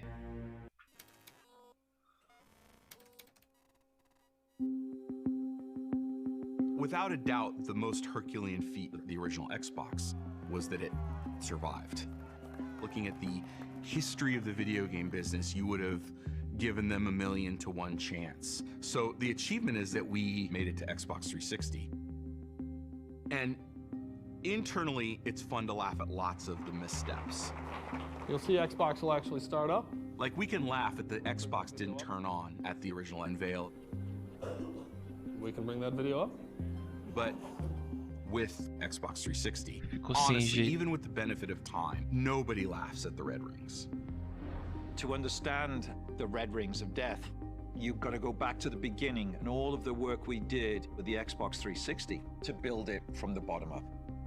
We were absolutely focused on getting out ahead of the PS3. We needed to be seen as the start of the next generation. Que The triste isso 360 daí, was velho. 5 to 10 times more powerful than the original Xbox. And so to achieve that level of performance, we had to push technology and solutions that didn't exist in the previous generation. This was an incredibly hard, complicated program. The circuit board itself is a completely custom design. And we were building these chips, which was a new process at the time. We did our own internal design instead of buying off-the-shelf silicon. We're bringing up new hardware with software that isn't quite done yet on new test systems that we're developing in real time. And that had a domino effect on the whole product. The design was coming together kind of late. We were launching in November of 2005, and we did not see our first silicon from the CPU until February of 2005. It's just ridiculous. That's 9 months before launch. That is an absurdly short time frame. The normal time frame would probably be like 2 years. And so we're faced with finishing the design and wrapping our production lines at the same time. We wanted to launch it worldwide so everybody had it at the same time. But that's a big challenge because you also need to have enough units to restock in retail so that the countries you do launch in aren't out of inventory. We need to get our yields up. And so we're cranking up production. At the highest manufacturing output, I remember hearing numbers like a console would come off the line every 4 seconds. But as we're ramping production, we start to see reports of these issues that were coming up. Lots of inconsistencies. Consoles would fail at test stations. If you build 100 of these things, only 50 or 60 of them would work, which is really, really bad. Like a real robust yield rate would have been 90, 95. This was the fog of war that we had to see through, and that was, is there something wrong with the design of the product, or are we testing it incorrectly? Because we were trying to ship in high volume, there wasn't much time to think about it because there was so much to be done. One way of dealing with the failed consoles was to put them into these nice boxes and stack them so that you would get back to them at some future point in time. In a way, we were kicking the can down the road a little bit. We are developing what we call a bone pile. At the height, we created a bone pile that was over 600,000 units. So it's just like the Lucille Ball episode where the chocolates are coming off the conveyor belt, and they're coming off so fast that they can't do anything. Cara, 600.000 unidades vezes $300, velho. Mais ou menos, eu acho que era o preço. Putz, tá vindo o sol já, mano.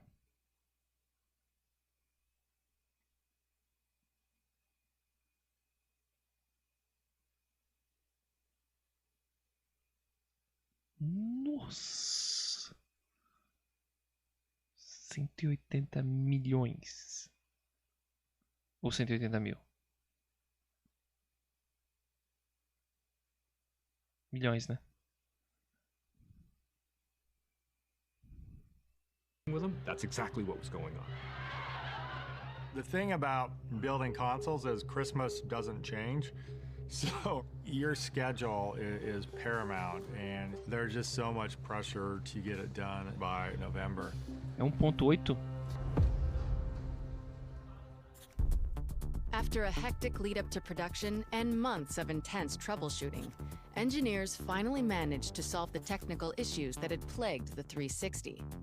As consoles started to pass QC, the team was finally able to chip away at the bone pile in an effort to meet the demand, which, at the time of launch, was ravenous.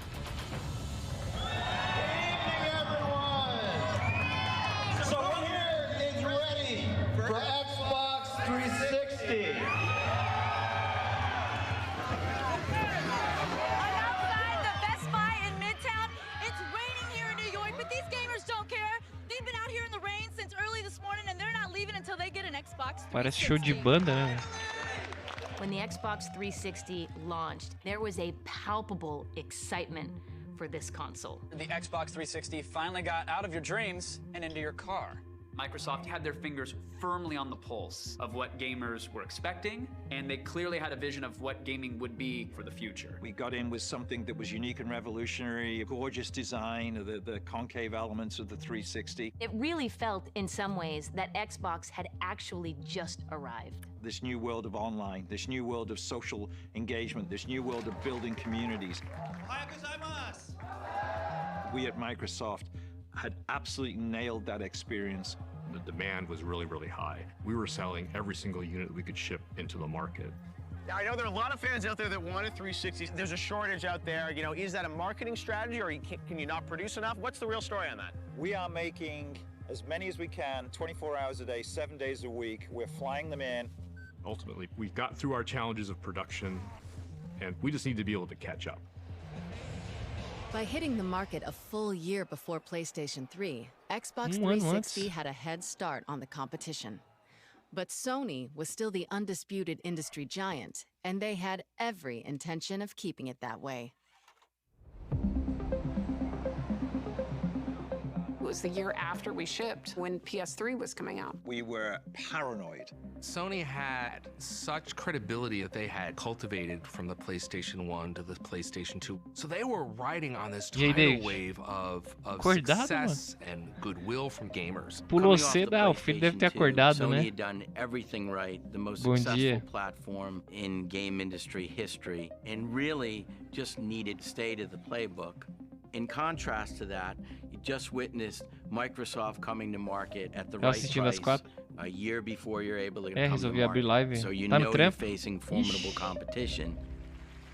PlayStation 3 is the best of breed computer entertainment platform.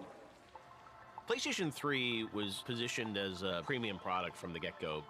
This was going to play games, but it would also play Blu-ray discs. So it was seen more as kind of an entertainment machine. We knew they were going to be somewhat arrogant. The next generation doesn't start until we say it does. And they would price their console. Until we say it does. A próxima geração começa até que a gente decida.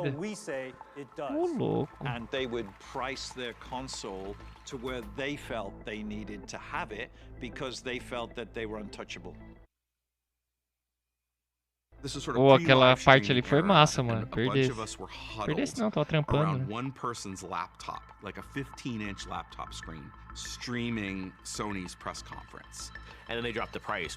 In North America, the PlayStation 3 will be available at retail for $599 US, $659 Canadian. Wait a minute, did $599? $599. Nobody was prepared for that.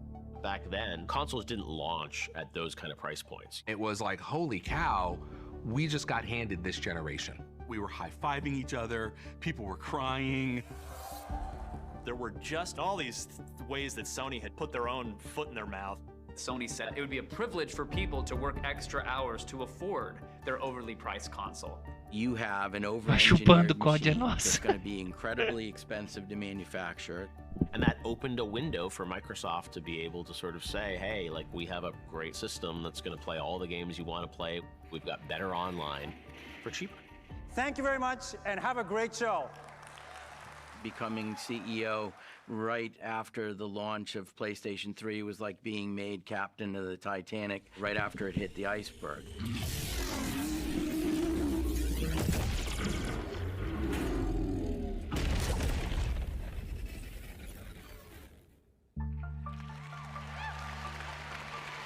Vai vir eles de novo. After Sony's announcement, we could not wait to get on stage the next day.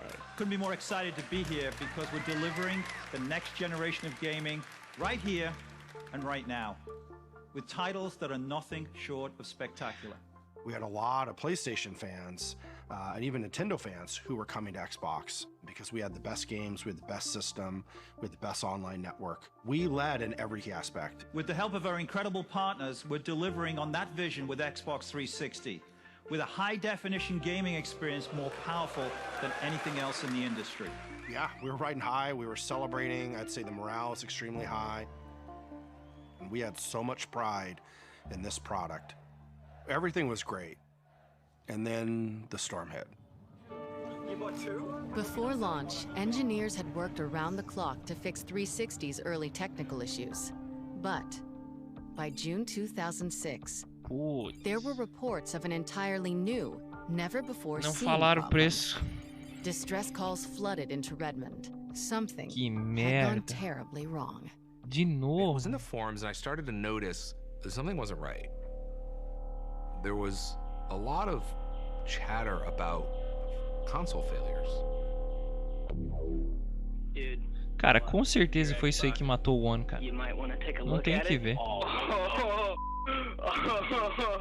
Over time, we kept hearing more and more about it.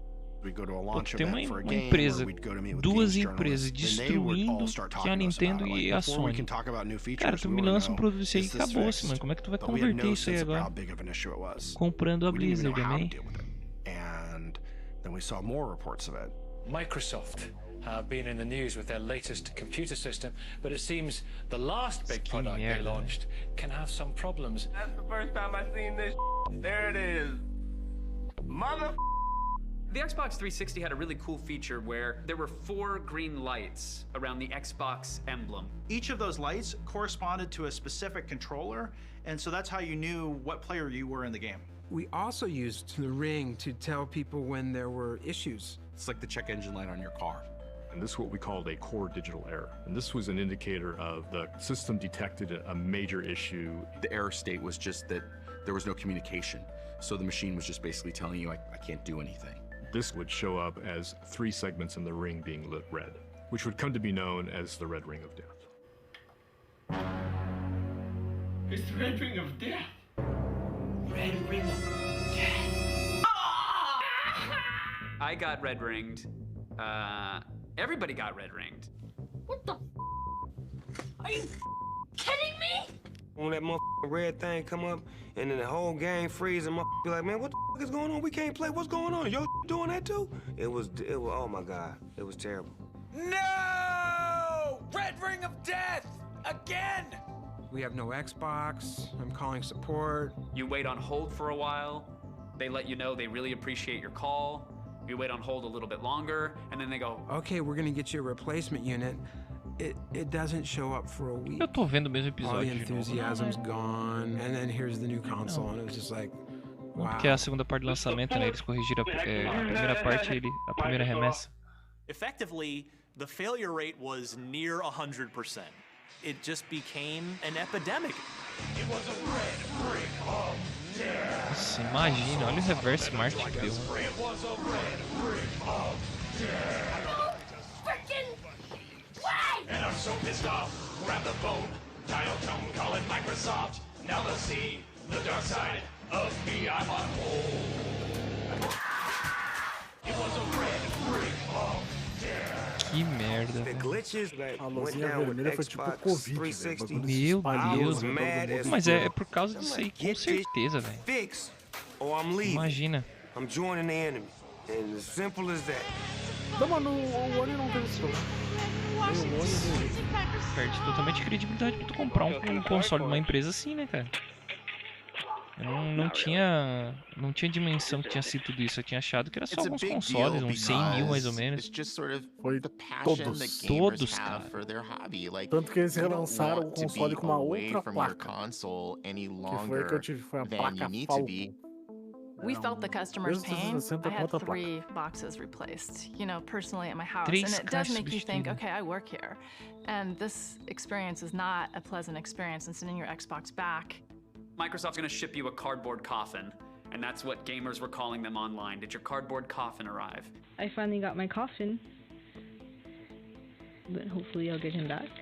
And you'd put your 360 in it and ship it on back to Microsoft. I remember going out to the curb and like meeting the UPS guy. Cara, imagina chegando todos os produtos, the UPS truck and seeing wall to wall, you know, Xbox returns. The fact that it was happening to more and more people, and Mas o que eles Microsoft faziam? Jogavam was fora ou shipping a reformavam? lot of hardware. That just combined to this feeling that, hey, Difícil, né? like, Certo? E are you eles guys really desmontavam e taking this montavam um seriously? novo e mandavam pro cliente. Continuing to sell defective hardware.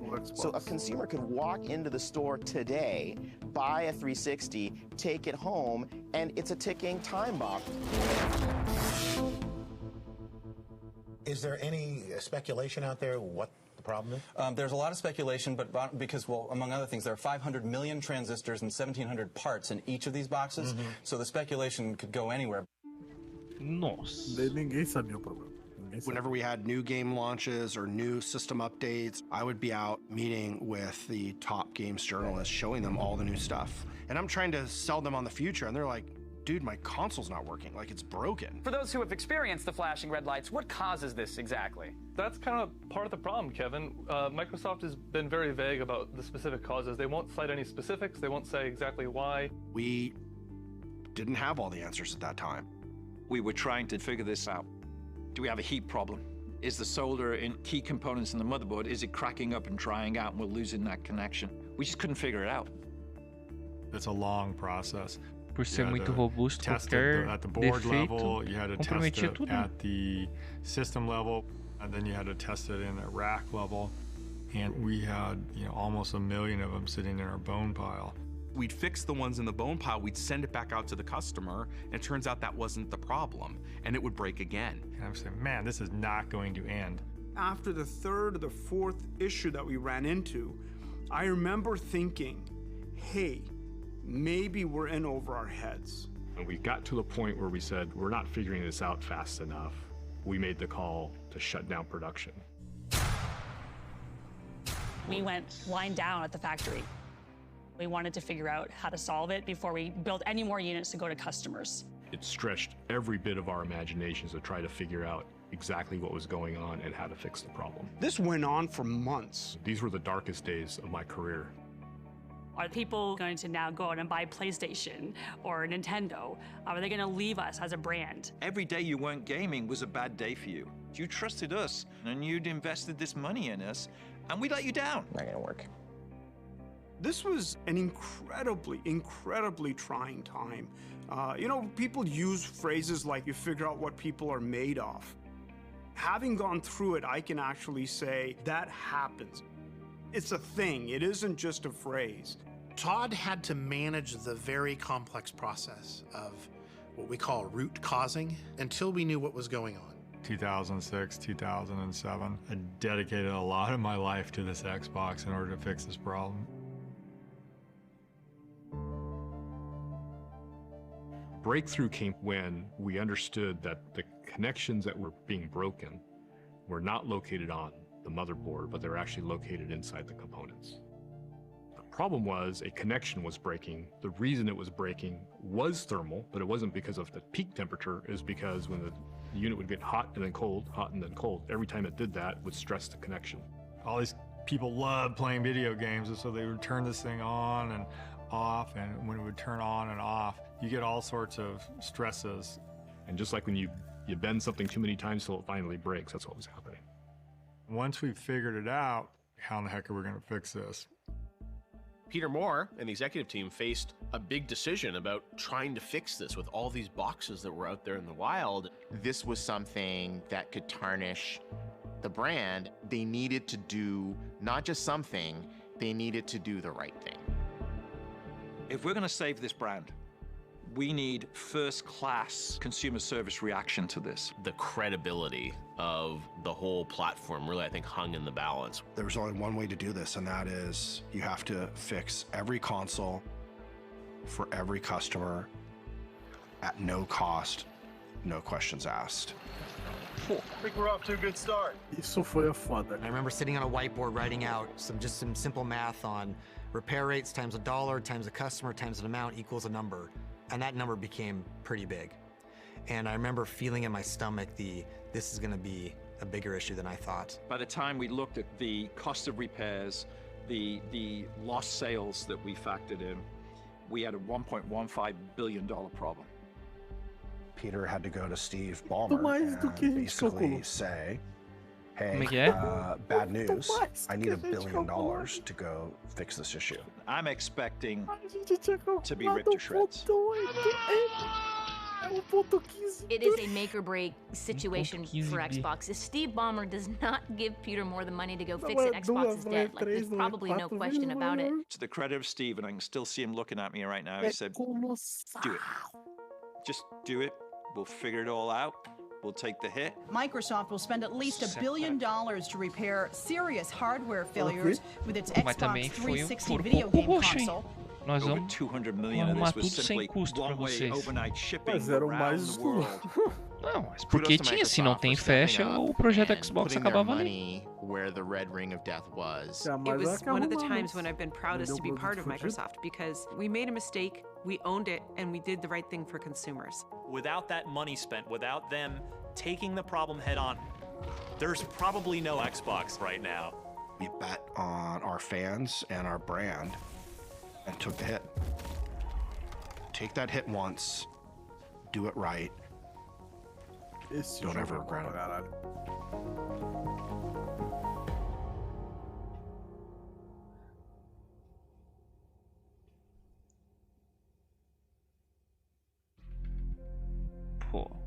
When the 360 died on me, I was pissed that it died, but I wasn't pissed at Microsoft. I just really wanted to get the 360 again and start playing again because it was just awesome. Was frustrating, but they had hooked us. So when you hook somebody, you know they're not gonna leave. They're gonna work with you through the difficult times. That was a good sign that people love the thing that you're building. Oh man. But even $1 billion mea culpa may not have been enough had it not been for two X factors. A library of celebrated game titles, and support from game developers who loved how easy it was to program for Xbox 360 and saw in it the potential to take gaming to places previously unexplored. Gears of War. Que jogo. Esse aí também é bom pra caralho.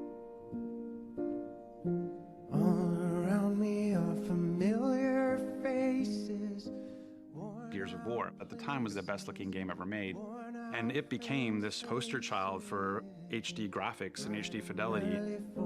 Esse cara aí tá na Blizzard hoje. This is a game Nessa that época people o are jogo going to tava immediately bonito, gravitate meu to and go, Deus. oh my god, I can't believe the 360 costuma looks dizer que that esse good, cara aí saiu da especially when they Microsoft, compare né? it to PS3. Because this game Foi looks pra better Blizzard than e agora anything a on Microsoft PS3 right comprou a now. Blizzard. It was the Voltou fastest pra selling Microsoft. Xbox 360 game.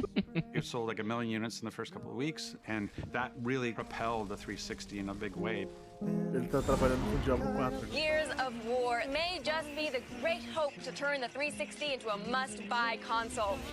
O Gears foi no 360 nessa loucurada, bicho. Que louco. Foi um sucesso absurdo o jogo. Everyone loved the signature weapon, the chain gun, the Lancer. Gears of War was about appealing to a hardcore gamer. The people that play Gears, they have so much passion, and people get tattoos, and it's just the deep connection they have with the franchise and the game. It's unlike any other franchise that we have. That was satisfying. And all of a sudden you see this tide turn of Já zerei o primeiro is then developing for no the Xbox também, em live. Tem que jogar o segundo, não é bom. Tem que assinar o Game Pass pra fazer a... secured a lot of big games. Nossa, Ninja Gaiden também foi exclusivo, né? Titles like Mass Effect. We had Splinter Cell from Ubisoft, of course. We really had this incredible portfolio of games. We were the shooter box. Call of Duty was a franchise we had bet on early. It was a PC franchise, and we really established Call of Duty on the console in a big way. Cameo, and this gorgeous, colorful game. It was about frame rate, was about Cara, eles smooth entraram arregaçando visuals. ainda depois de todos os problemas, tá maluco. Forza was built as a direct competitor to Gran Turismo. We're going to go off and hoje em dia ele engole qualquer jogo de corrida. epic, big racing simulator game. You had cars that had amazing reflections of the sky. They had reflections of other things. You had particle effects. You had a lot of things that just made it look much more real than any other game. To this day, my son can recognize cars by the engine sounds because he played so much Forza. If you look at Xbox 360, that was a moment where we got it exactly right. It was just an incredible run that I don't know that has ever been topped in the history of gaming. And then, you know, at the center of it all was Halo 3. It had been 3 years since Halo 2 smashed industry records, and Halo fans were clamoring for the next chapter of the epic space saga. I think that we were really surprised by the success, the huge success of Halo 2. Cara, primeiro eu lembro até as we hoje, were leading up startar to o the jogo. Halo 3 campaign, I think we did kind of look at it Primeira all up from our cutscene, marketing eu escuto team NPC as falando em more of a português. Hollywood moment. With Halo 3, we wanted to get out in front and make people aware that video games are not Primeiro something jogo that are just for the boys. Video games have come of age. An exciting day for video game fans and for Microsoft. Master Chief is back in the most anticipated video game ever, Halo 3. Thousands lined up to get the final installment of the trilogy when it went on sale at midnight. I got here 6 p.m. yesterday. Been waiting here ever since. Halo 3, what a massive launch event that was for us. They have 1 million pre-orders, which is pretty much unprecedented. Halo's produced 4 million copies in its first 60 days. More than twice as many as the 9 runners-up combined. It's only the biggest game ever. We were no longer some like tech company trying to be in video games. We were launching one of the biggest entertainment properties of all time. Halo 3 embodies our vision for the future of entertainment. The franchise spawning everything from clothing to action figures Pra and cosplay rumors do of a cara. Halo movie. Halo 3 really started to make gaming the mainstream cultural phenomenon. Its first day sales could outdo not only the final Harry Potter book, but the debut of Spider-Man 3. When everything was tallied, we had generated over $170 million in revenue in the first 24 hours, setting a new O record outro, for o the 2 biggest day in fez entertainment 124, velho. It was just an amazing moment. It was one thing after another. We had games, we had Time Magazine. Everything started clicking, and it felt like something's happening. We delivered the right content, the right hardware, the right games, at the right price, Eles and we gastaram were com showing 360, massive eles ganharam momentum. The ship had sailed and sailed magnificently.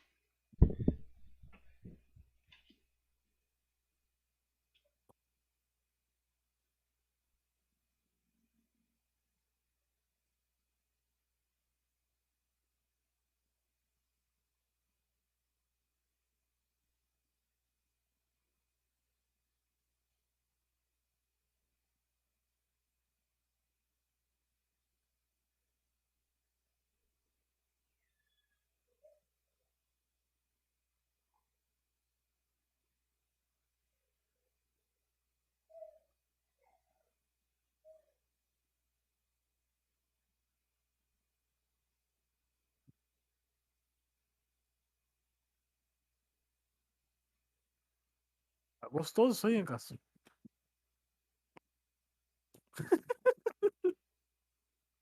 Tá mastigando aí.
And kept sailing full steam ahead. Documentário, tá maluco. Only a week ago, Peter Moore took the stage in Santa Monica, California for Microsoft's E3 press event. A mere 7 days later, the man in charge of the 360 and the Games for Windows division has decided to move on to EA Sports. I left Xbox because I felt like I had done what I needed to do. TV. Ironically, he'll be replaced by Don Matrick, the former president of EA, but one has to wonder, with the face of the Xbox gone, how will this affect the 360 standing in the console wars? A galera odeia, né? Don Matrick was a really accomplished game developer. As a kid, he wrote these amazing games, and he was just like super smart. Don's really an innovator. He's a business leader. He's really into the tech. He really wanted the Xbox to be a product that could reach a broader and broader market. When I joined Microsoft, Steve Ballmer said Xbox needs to have more than a true product lifecycle. And to do that, we need to place bets, we need to move into new categories, we need to innovate and create new hit products, both in gaming and in entertainment. When Don Matrick came on board, it was more about trying to appeal to a completely different audience and a very broad audience. So there was this one meeting where he shows up and he says, we're not going for 30 million consoles, we're going for 300 million consoles. And the strategy behind that was we need to make casual experiences. When the Xbox 360 launched, we had Xbox Live built in. We had this very basic blade for Marketplace. Tem suporte ainda pro Xbox 360, One of the things né? that I've been tasked to do was go get us some entertainment content, which was an entirely new idea of the time. We started doing deals with studios. We were excited when we had 1 movie and then 2 movies and 5 movies and 10 movies. Microsoft's Xbox will transform into a next-generation entertainment hub. Users will be able to navigate through music, movies, television shows. For the first time, we were realizing that streaming and digital video content was going to be a big deal. And then we had Netflix come on. Xbox 360 was a big part of putting Netflix in the living room. At the time, Netflix was a mail-order DVD catalog service. Nationally, Netflix moves more than 1.5 million DVDs a day. There's 40 of these warehouses around the country, right? So that nearly every customer gets next-day delivery. Netflix hadn't done anything with digital streaming. We thought, why don't we call them up, see if they would be interested in distributing their content through Xbox 360. We definitely accelerated their growth because we introduced them to tens of millions of devices that were connected to a TV overnight. It's a great opportunity for Xbox members to never leave the sofa, watch movies from Netflix, Mas essa play ideia great aí games. dele It's a aí great que matou o platform. bagulho, velho. Essa And it's like, what should we do next? Well, we brought HBO, we brought Twitter, we brought Facebook. Today that may not seem revolutionary, but at the time, the idea to be able to do that all in one box had just never been done before. Our Xbox Live community, the digital streaming services, the gamer tags, the achievements, the experiences, they were things that we would hear consumers say they loved and competitors say they were envious of. Xbox Live really proved that people wanted digital content. I think that created this sort of ripple effect that affected Nintendo. They knew that they probably needed to shift on how they did some things. They weren't just going to give you another console, they were going to give you a console that did something different. This is Mike. By day, he's Mike the businessman. But when he picks up the new Wii remote from Nintendo, he's Mike the warrior superstar athlete man. Holiday of 2006, Nintendo released the Wii and turned the world upside down. We're confident because for pick up and play games, there's nothing like it. For baseball, for tennis, games like that, it's fantastic. But with the nunchuck, what you're able to do in a first-person type of game is a huge step forward in control. Nintendo came out of left field with a device that wasn't based on technology. It was based on a simple entertainment experience of being able to play a game without being a button masher on a controller. It really resonated with a mass audience, a wider audience. All of a sudden, parents are playing video games with their kids again. Suddenly, you heard people talking about video gaming as something that was good for you. Wii Fit is about bringing fun into Os caras são desgraçados, não é? Video gaming as an approachable thing that everybody could do. They went after senior citizens, they went after female gamers, they went after people who are not traditionally gamers. Clearly, they expanded the audience and they took gaming to mainstream entertainment. O console era difícil de mexer com ele. Teve aquele hack na PSN que deixou o console 2 anos, 1 ano offline o tempo todo. We need to compete. We need to advance our game strategy. Lembra alguma coisa. We don't want to do a Wiimote rip-off. We want to do our own thing. Don also had this vision for controller-free gaming.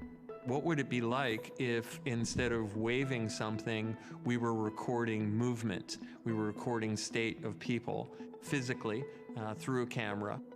The controller, he thought, was this impediment to more people playing games because you had to kind of learn this device.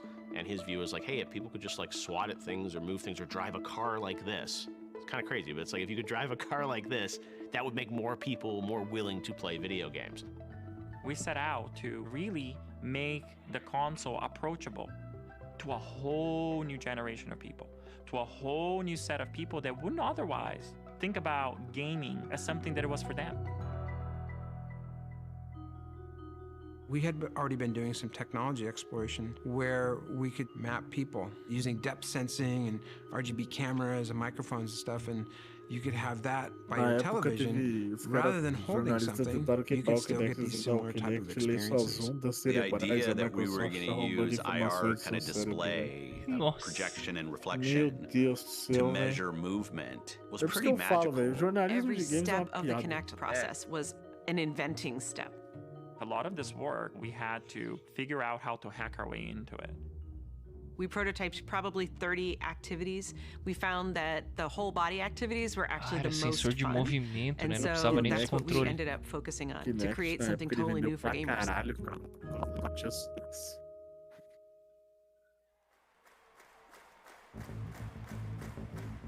We launched Kinect and it was a game changer. I don't think anybody saw it coming. It was something completely new and unexpected. So you can see if we wave our hands, it's tracking your full body. Now we're playing. Okay. So if you lean left and right, jump, jump, jump. In your opinion, John, how does this compare to the Wii and the Wii Fit? Oh, completely blows it away. And this extends far past just gaming. It's crazy. It's Minority Report status. That's how I see it. When I saw the Kinect, I thought, oh, finally. Like, this is something we're going to use for VR eventually. It's going to be amazing to have you in the game, Because it's motion gaming, people think, oh, it's like. Eu vou te falar a real, graças a Deus que esse bagulho falhou. You have to play it to understand O that. Kinect? The games were really fun. It really unlocked a Eu new odeio game experience. essa ideia desse lixo. Eu não curto essas paradas aí. Start getting people all cheering and yelling and, you know, encouraging the person who's actually playing to try new things. The idea that like you would have people over for dinner and then afterwards everybody would want to turn on the Xbox and go play ping pong or go play Kinect Sports or go play a Dance Central. That just gave Xbox 360 a whole nother sense of purpose. In the first 60 days, we sold over 8 million Kinect sensors worldwide. Os caras deram a volta por cima total. Kinect was a technological marvel, but it totally fell flat with core gamers. Kinect didn't work with Halo, but Kinect was an amazing tool for so many things like research and how we think about augmented reality and virtual reality experiences. It's been fun to watch innovation of computer science come not from academia or industry, but to come from gaming. And it turned out that Kinect creative community just went on to do incredible things with this device. People got into hacking the Kinect early last year. Smartly, Microsoft responded by welcoming that and encouraging more development. People were taking all the IR data and the voice data, and it was a rich source of creativity for other types of applications. What is neat is the technology that is used in video games now and how it can be applied to other things, not just gaming. And they're calling it the Kinect effect. Microsoft's Kinect could revolutionize medicine. Be used to aid the rehabilitation of stroke patients, also by people who work with autistic children. Kinect today is mostly used outside of gaming. So gaming has created this piece of technology that today drives the industry forward. With Xbox 360, we had an amazing product that had finally broken through. The ecosystem was healthy. Consumers were engaged. In North America and Europe, it was the top-selling hardware device. Xbox 360 has been the #1 selling console every month for the last 6 months. It was a pretty great second iteration for Microsoft as a Aquele company. momento. Against all odds, the Xbox 360 basically won that second console Chega generation. dá até troço na barriga. By the end of that generation, I think people had sort of felt the pendulum had swung from PlayStation dominance to Xbox dominance. There were more players than ever playing Xbox. The brand really was in a terrific place. And there was no chance. There's nothing Microsoft could do that could possibly torpedo the success they had with the Xbox 360. We're about to change entertainment forever. Again. Because we're going to take all that we learned in more than 30 years of innovation and use it to change television, TV, TV, television, Era isso aí que tava falando. Team Xbox is on a new mission. This is it. Xbox Cadê os One. jogos? Não tem. TV. I can't believe. I cannot believe this press conference. We've got this vast amount of gamers that are increasingly loving Xbox, and we're building great experiences that they've never seen before. And now we're going to be the connected TV, so we're going to have the set-top box for the living room. And it turned out like nobody wanted that. Oh, hell no, Microsoft. Hell no. A Ingrid Joe ganhou uma graninha nesse documentário. Bota ali no último ali. Já tá ali na direita. Aí, esse é o último. The battle to control the entertainment pipe into your living room just got a bit more interesting. Microsoft's Xbox announcing some landmark news today as it moves into the media business. It's time for a new generation of Xbox! And now, Microsoft wants to appeal to more than just gamers. It can also control your TV and cable box and everything from your movies to video conferencing on Skype to doing all kinds of things. Mas é engraçado que eles vêm sempre com essa proposta de inovar alguma coisa, né? The game console will transform into a next generation entertainment hub for both gamers and non-gamers alike. What if I told you that going forward our competition is not going to be Sony and Nintendo, but television and media? Oh, God. There's a new contender in the video game wars. Xbox is going to be the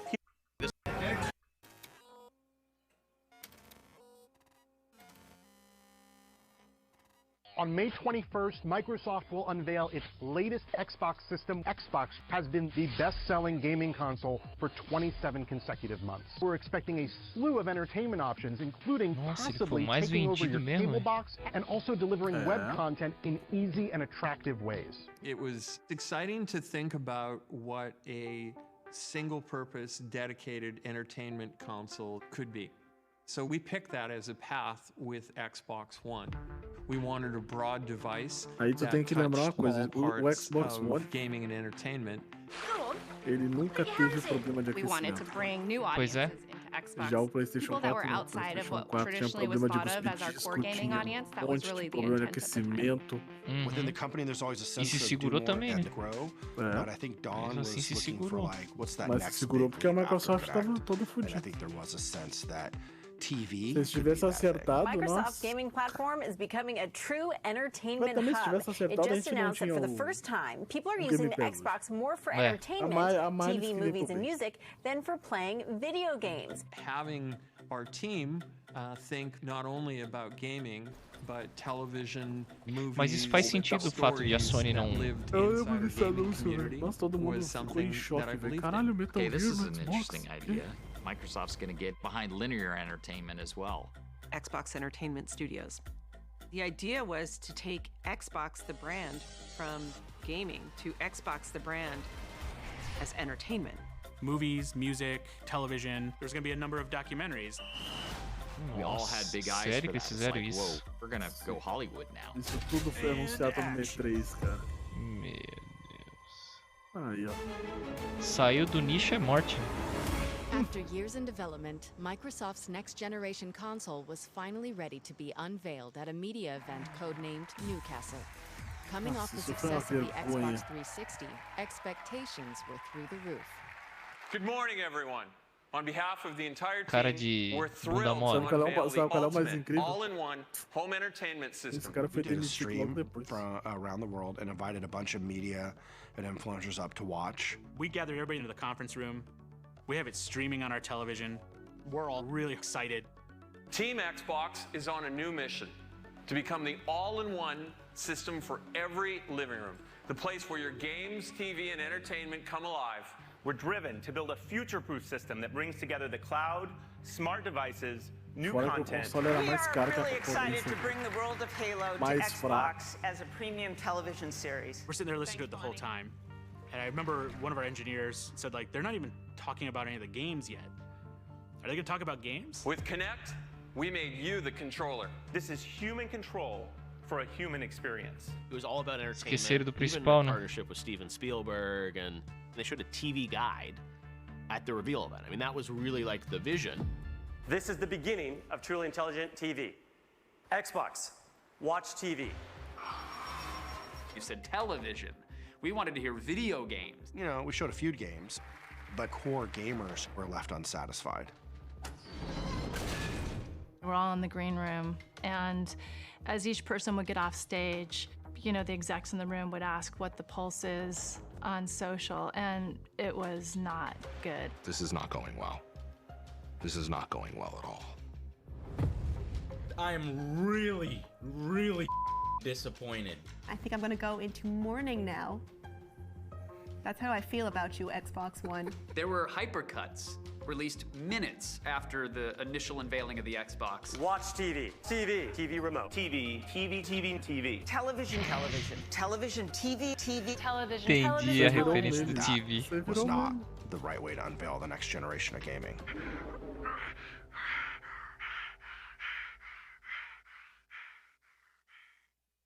E teve bons jogos ainda, apesar de tudo. That was the worst gaming event that I've ever watched ever. Probably could have done a better job of reassuring people that we were committed to excellence in gaming.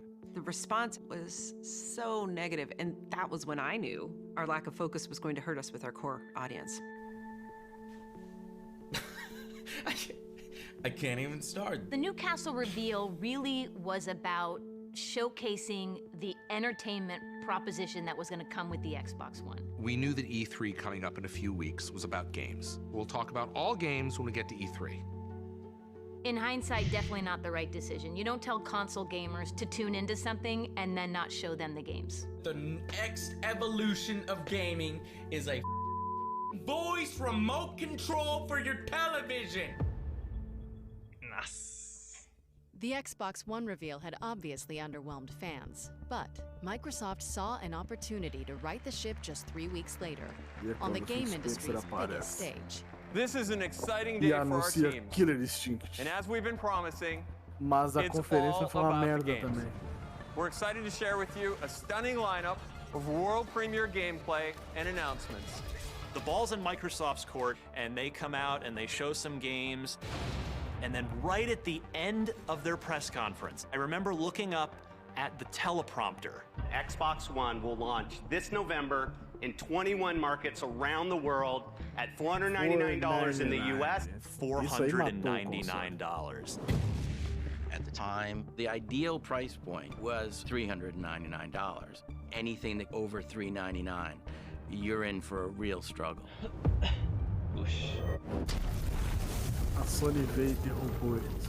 The issue was that with Xbox One, Don's view was the new Kinect was going to be required as part of the box. So it was no longer just a peripheral like the original Kinect. Now you were going to be forced to buy one. This is a terrible mistake, a huge mistake. It definitely caused a disconnect. Why are you charging me more money? I don't want this. Kinect had so much promise. It just wasn't ever going to be a thing that hardcore gamers wanted. Especially when it upped the price by $100. Pagar por uma coisa que não queria. Nossa. And then, essa later conferência that foi day, incrível. Sony announces the price of the PlayStation 4.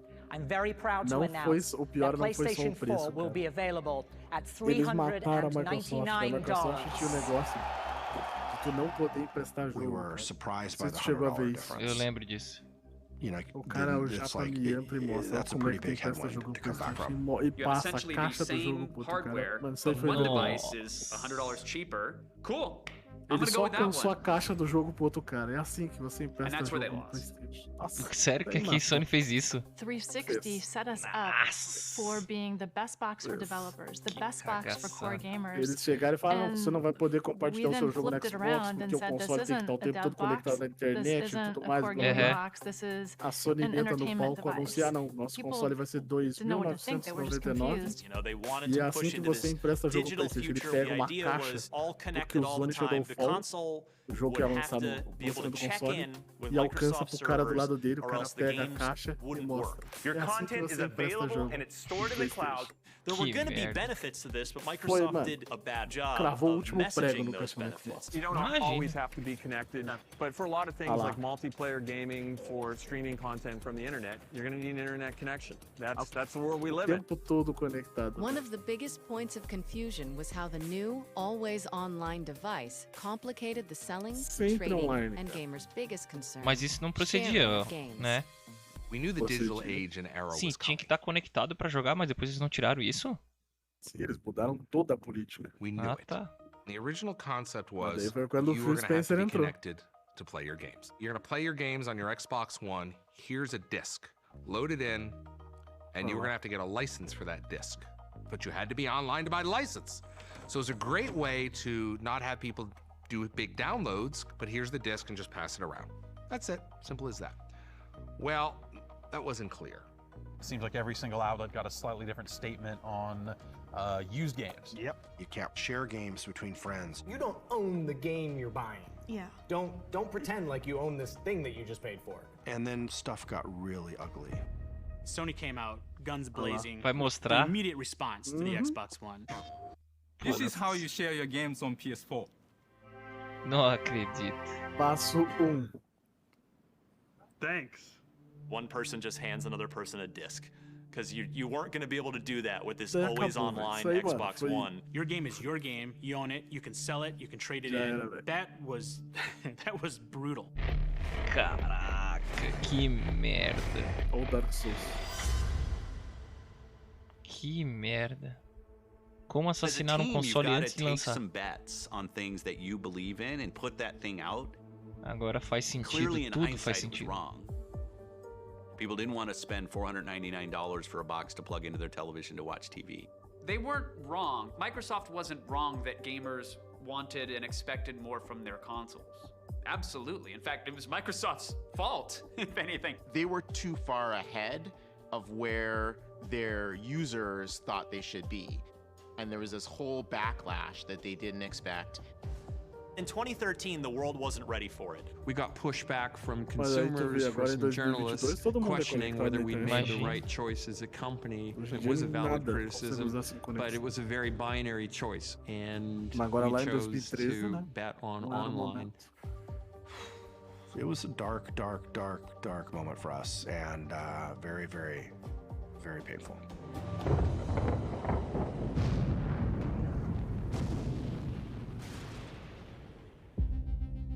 News raced around the tech blogs Monday that the man behind Microsoft's future console, the Xbox One, is leaving the company. Vai tarde. I wish that I would have had an opportunity to stay to execute on the vision and the capabilities that the team had created. But I ended up in the summertime announcing that I was going to be leaving. I just remember getting an email from Steve Ballmer that essentially said, Don Mattrick has left. I think we all just sort of looked at each other and were like, okay, so what happens now? There was no fear, no failure. Engraçado que ele ganhou mesmo um destaque assim, né? Claro.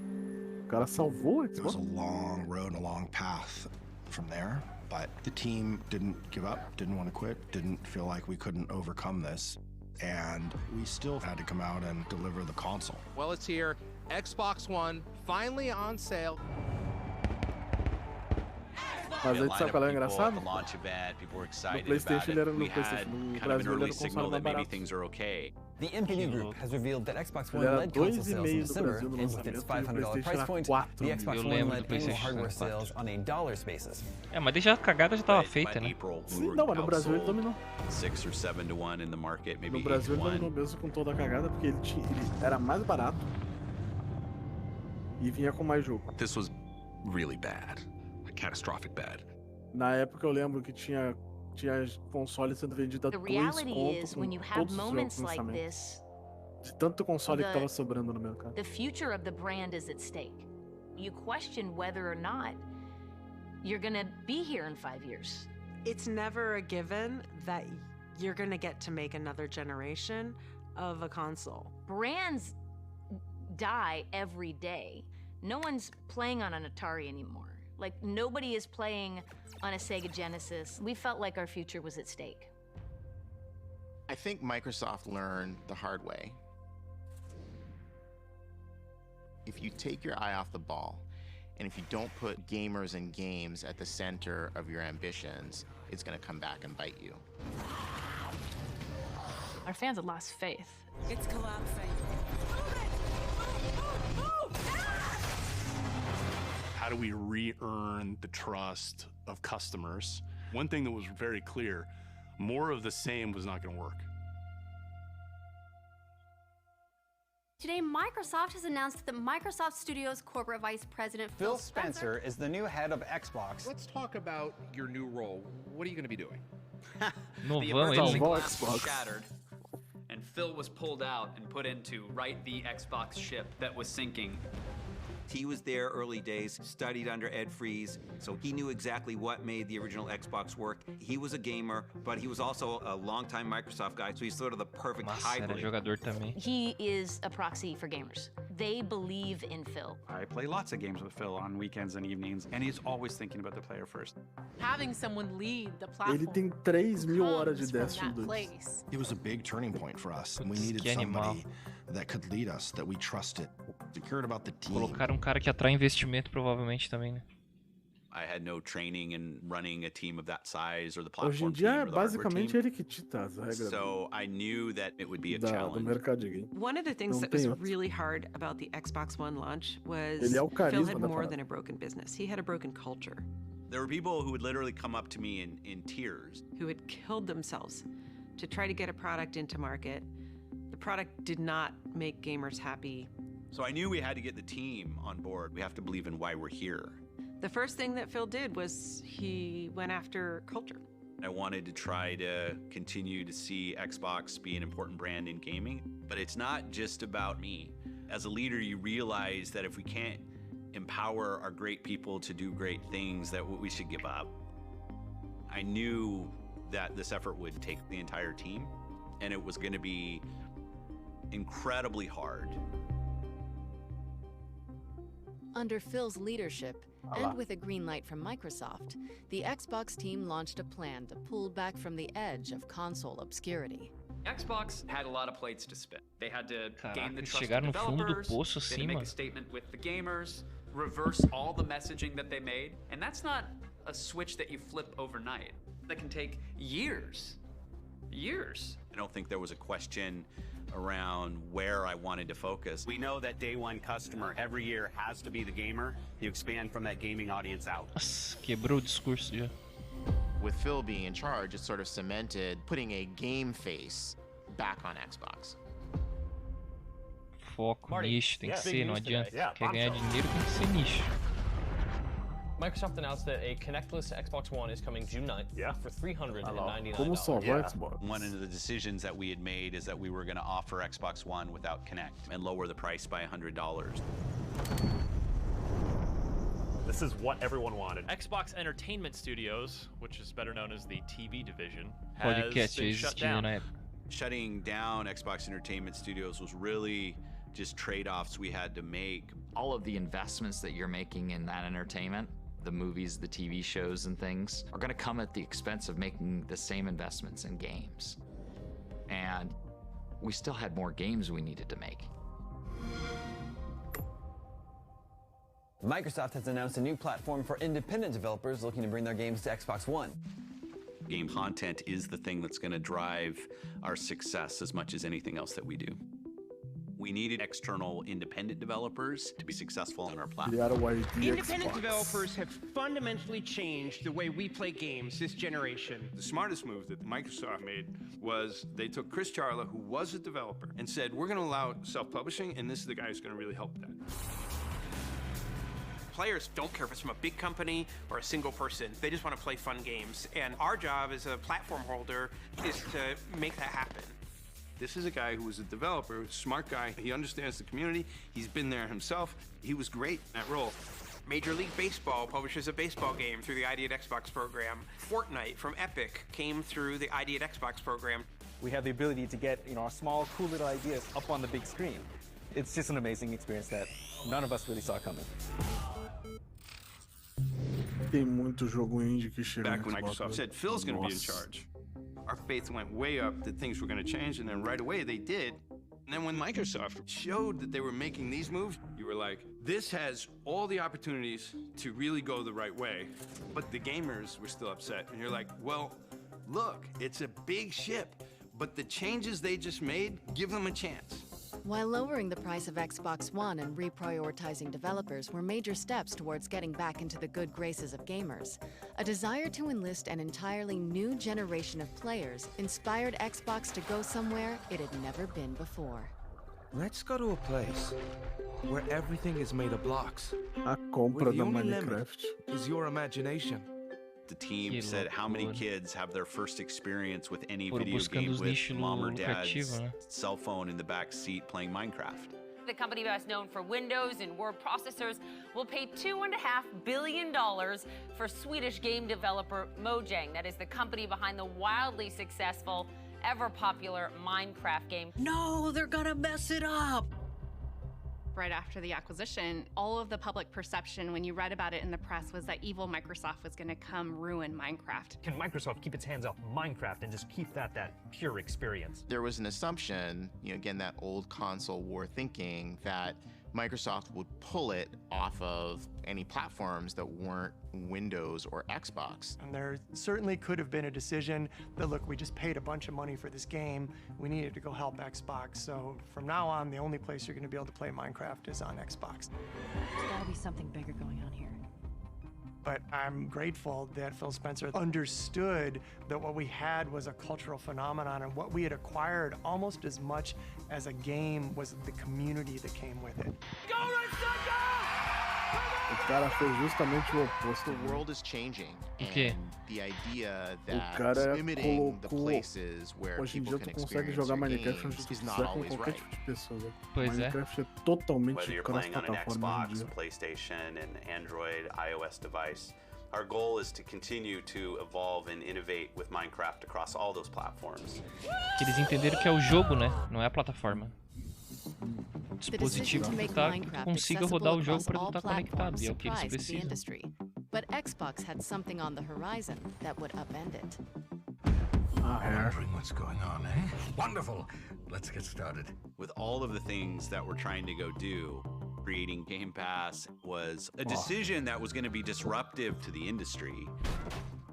Oh, hey! Game Pass was the first service where you'd have access to a library of games and you could download and play the games in their full fidelity locally. We heard from people who said buying multiple $70 games is actually just economically not possible. And people wanted to play across devices. With Game Pass, you now have a shared library with your friends. O pessoal fala and que you can essa just mina aí decide que to vai say, hey, let's go jump on and play this. Quando ele se aposentar. What we learned as part of it was kind of not necessarily E something a we visão knew at dela the é beginning. diferente da do It became filme. as part of the journey. Is it also created enormous Ela é value for predatória, velho. publishers? Developers that might not have had Ela se the deixar, front ela row mata a or Sony. front seat, they're in there and they're on the same Se level as deixar, ela Halo. mata a Sony. Ela é You know, when you're totalmente building a predatória. game, if you're not a known IP, it's really easy to get lost. The biggest thing about Game Pass is the amount of players. I can put a game into Game Pass and 10 million players can show up the next day who might not have decided to plunk down $60 for my game. It lowers the barrier to entry. It makes it easier for you to experiment and choose. The people that subscribe actually play more games. It's just like flick, flick, flick. Oh yeah, I'll play this one for a Essa é while. uma parada que a galera não Now you see other companies considering Exatamente. and moving in faster to the Game Pass model. Game Pass Essa é a is probably the essência, na future real, né? of how we distribute games. Tu tá ali, não quer mais jogar tal jogo, vou jogar outro. É tu jogar mais jogos, pagando Game menos. Pass E revolutionized mais gente the conectada, landscape né? of video gaming. But in Mais order to gente get the tendo most out acesso. of the tsunami of Acessibilidade. new content they were providing, Xbox knew it was time to up the ante. When we launched the original Xbox, we had this tagline. There's no power greater than X. And we were the most powerful. And we owned that. That's what our gamers expected from us. That's what we had delivered early on. We were always the most powerful console. And we lost that with Xbox One. Aí As foi we que thought eles about começaram a broadening comprar what the assim. Xbox One did, we had sort of lost sight of, first and foremost, this is a gaming machine. The PlayStation 4 was a technically superior experience. You know, one friend tells his friends, hey, it's better on PlayStation 4, you should play it over there, and that just spreads. You know, if we were a car company, we always made the fastest car. And that's what was where our brand was. But for us to get back to what we were always about, we needed a console that would be more powerful than any other console. It was about reclaiming One the X. horsepower narrative. Ah, é o Series X, isso é. So Phil delivered Ah, no, Project One X. Scorpio, which they called the Xbox One X. We went back to our roots of being the most powerful console ever built. More power, Isso aí more foi quando entrou a pixels, more mídia. frame rate. Entrou o PlayStation It was Pro all e o about Series core X. gaming goodness. Series True X não, One 4K X. gaming. They engineered the world's most powerful console. They win back a lot of gamer trust with that. This monster was almost like the rebirth of the Xbox brand. To continue to make sure there is no power greater than X as we thought about the future. The most powerful console is a thing of beauty. I think the big thing for me is just games. How do we deliver the best games to people? Get the games that our players love. Comprando todas you know, as content empresas e is botando critical. naquele pé. And one of the best ways to get the best games is to invest in studios. That's what we like to see. But making games is hard, it's Aí quando eles complicated. compraram a Rare, eu acho. It's about, hey, can a group of people actually effectively create something together? We have to be really thoughtful and mindful about respecting the culture and the heritage of the studio, but also infusing, kind of the power of Microsoft. There's no magic formula for that. I think that's more of an art than a science. One of the biggest missteps that we learned from in the past quem was diz que eles Lionhead. vão comprar essa galera aí. We had already published Fable 1, and it was a hit. People loved it. The beauty of that game, it was basically like a moving stained glass window. People wanted more, Eles estão and so we bought fazendo Lionhead. Those were good hack and years. slash. The game was great. Just everything Novo. came together.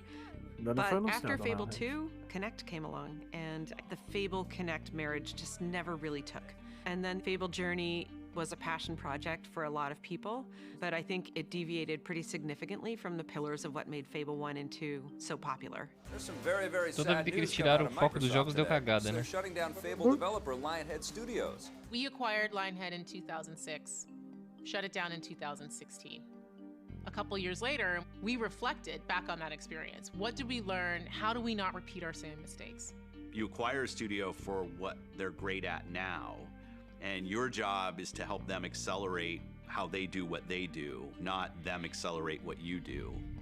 I wish Lionhead were still a viable studio. It is only when you fall that you learn whether you can fly. When we launched Xbox One X in 2017, we knew studio acquisitions were going to be huge for us. The studios we had were creating amazing games, but we wanted to have more. And the challenges that we went through with Lionhead taught us what to do this time. Welcome to E3 2018. So with the many Compra do failures quê, of the velho? Xbox One, they're a distant second to Sony. Ah, but tá, eu to acho their que foi credit, do they had negócio been do... doing everything right. The potential is there Não, o nome at do jogo E3 da estúdio, cara. 2018 to regain that foothold in the upcoming next generation. We know that exclusive games from our Microsoft studios are what originally turned so many of us into Ah, Xbox quando eles fans. anunciaram a First compra de... Acho and que foi 3 greatest estúdios, se eu não me instance of engano. us showcasing what we do for players is what we do with our studios. Phil, he took out the credit card, went on a shopping spree, bought some amazing companies, started promising games. I'm excited to welcome Undead Labs to Microsoft Studios. It doesn't matter what your technology is. If you don't have the games, we were done. Content is king. Ninja Theory, Compulsion Games, a brand new Microsoft studio. The Initiative, Playground Games. Esses caras estão trabalhando até hoje, né? RPG. Yesterday was a huge moment. You brought not one, not two, not three, not four, but 5 new studios. The acquisitions kept Nossa, eles coming at a começaram com um esquema de blistering pace. aquisição forte, né? We'll be acquiring In Exile Depois tem a Entertainment, Bethesda, né, ainda. Pois é. Obsidian Entertainment. We doubled the number of internal studios to 15 Essa internal obsidian studios. aí, We ela had a big trabalhou group of no acquisitions. Fallout. Double Fine Productions. A Double Buying all Fine those studios, 19. Microsoft focused 2020 a back on the hardcore Bethesda. game. We're highlighting 60 games for you. 14 games from Xbox Game Studios and over 30 games premiering in Xbox Game Pass. Let's jump in. This A volley of virada, né? Eles acquisitions meio que created one consertaram of a the cagada largest, nesse, most por isso que diverse eles catalogs in lançaram the o próximo industry. console antes da But Sony. E a Microsoft had Sony its eye on one more target, se and antecipou it para lançar was a junto. big one.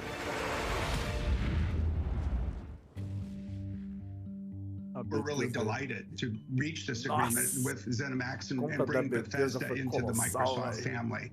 The move adds 8 more studios to Xbox's first-party portfolio, including Bethesda Game Studios, id Software, Arcane, Machine Games, Tango Cara, imagina Gameworks, novo and more. Doom saindo What you só no really see us Xbox. doing is broadening the Imagina opportunity for Xbox people to PC, né? participate Bagunça, in what is one of the world's greatest entertainment and leisure time activities. It's a game changer because it's bigger than anything else we've ever done in gaming. It's the 3rd largest acquisition in Microsoft's history, which still blows my mind.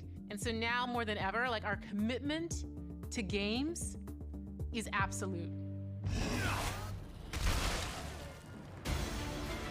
Microsoft's commitment to keeping fans on their toes was also absolute. Cara, eles anunciaram o Series X. Welcome to the Game Awards 2019. I'm Jeff Keighley. Isso foi do nada, cara. Veio do nada isso aí. You guys have a lot of Ninguém expectations esperava. on the internet for things. There are lots of rumors, lots of leaks. It's pretty rare, I think, nowadays that any new tech doesn't leak and like nobody knows that it's coming. And then sometimes there's surprises that come out of nowhere. Eu até não sei Enjoy como this. esse cara guardou isso aí, velho. Hoje em dia tudo vaza. Let's velho. Não é suppose possível. that you were able every night to dream any dream you wanted to dream. A lot of dreams. And that you could have the power. I don't think anybody saw it coming. It was something completely unexpected. Whoa, is this Elden Ring? Even the video was deliberately designed, talking about power your dreams and the visuals of that. Let's have a surprise. Bioshock? And then, wait a minute, what was that? Wait, what? I just saw a car race through, and then there's like a soccer scene, and then by the time I saw Master Chief, That's Halo! Halo. That's what I want. And finally, you would dream where you are now. seeing the streamers that were streaming and their reactions, that element of surprise is so magical and so powerful. That's it. Oh, the Scarlet! Oh, yeah! Xbox! This is not the new Xbox console. Wait, this is not the new Xbox console. What? They're showing their new box? What the heck? É lindo esse For 18 years and 3 generations, Freezerzão, né? we've designed Xbox eu acho consoles lindo to esse power desenho. your dreams. Oh my boy! Pena que não tem a ver nessa You porra. dog. Meet the Xbox Series X. Manda uma fotinho do teu Xbox qualquer hora, mano. I had no clue it was coming, and I was there. Nunca Our vi. fastest, most powerful Xbox É will pequenininho. set a new bar for performance. Games are going to look É o better. tamanho da mão, You know sinceramente. games are Sério? going to play better. É. It is in fact the most powerful console É do you tamanho can da have minha in your mão. living room right Do now. dedão ao mindinho. Uma ponta outra. Yes! When we talk about freedom to play, Project Scarlet is the formation of our future in cloud. Microsoft Nossa, knew eles while entraram launching com a o cloud, video game esqueci disso streaming também. service, Meu all your Deus. games can be streamed Isso aí right into foi your phone or your colossal computer. Vieram pra dominar Same mesmo, way cara. the Não tem que original fazer, não. Xbox Só se bridged eles the gap errar from alguma coisa, mas early parece que tá adopters with tudo muito broadband. ajustado, né, cara? This powerful Ah, beast of a esse é o machine meu, that do can lado. play Branquinho? games locally.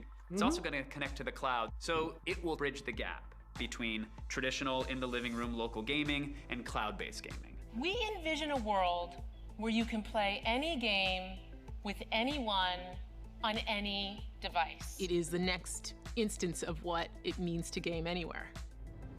We're streaming from data centers around the world to people's cell phones. We have thousands of people doing it in 3 continents. Like, that's just crazy. And I'll be damned if it doesn't actually, I mean, it works. It actually works. Where are we? Essa parada da nuvem é uma loucura. I'm Tu a big acessar um believer Xbox lá in no the servidor dos technology caras access story é um of troço. Project X Cloud. Think about the way you could unlock community. One of the things we were really focused on with this generation was making Xbox available and appealing to the widest audience. I think we have some unique responsibilities to bring people from different O controle de backgrounds acessibilidade, into the experience. And in order for us to succeed in that, we need to have the right services and content and creators building things for all kinds of players.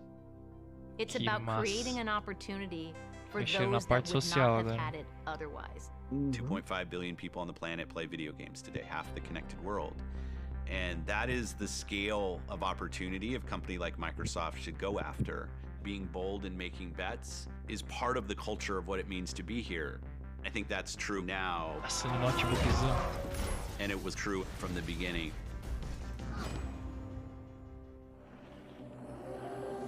Where are we going? Back to where it all began.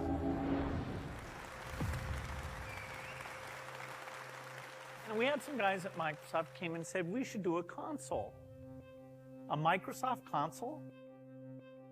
It's insane to launch a game console. When you're Microsoft, you made frickin' Windows in a spreadsheet. Bill Gates took a bet on us.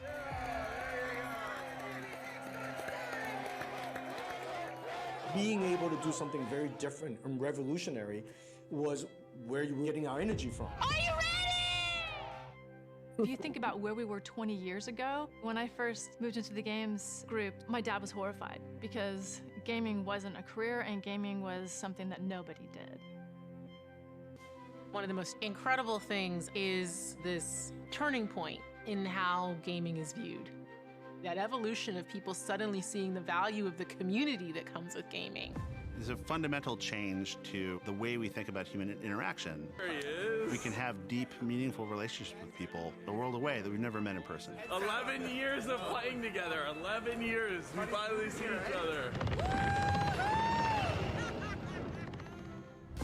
Even in recent history, throughout 2020, we saw that people recognized this as a way to have a social experience in a time when we had to be distanced. The pandemic got people to rethink how they think about video games. Children can sit and play Minecraft with friends and build and create something and connect. And at the core, that's what Xbox is about. As Xbox continues to grow, I think it's going to continue to shape the future of the gaming community. It goes beyond how many units they sold. It goes beyond which generation they won or were dominant in. I think a company like Microsoft, we should stand for something more than just what place we're in. And I want Xbox to be around forever. And I want to be able to look back on it and say, we really use this opportunity to shape culture. So I'm announcing the Xbox, the future of console gaming, a whole new platform that all of you are going to take in directions that we can't even imagine. And the empowerment that comes out of this is going to be amazing. The power of X. Cara, certinho a leitura que eu fiz no início. O que ele tava falando no início parecia que era o que tava acontecendo agora. Eles finalizaram com o que ele falou lá no início. Que loucura. É. Pô. Isso é Xbox. Maluco.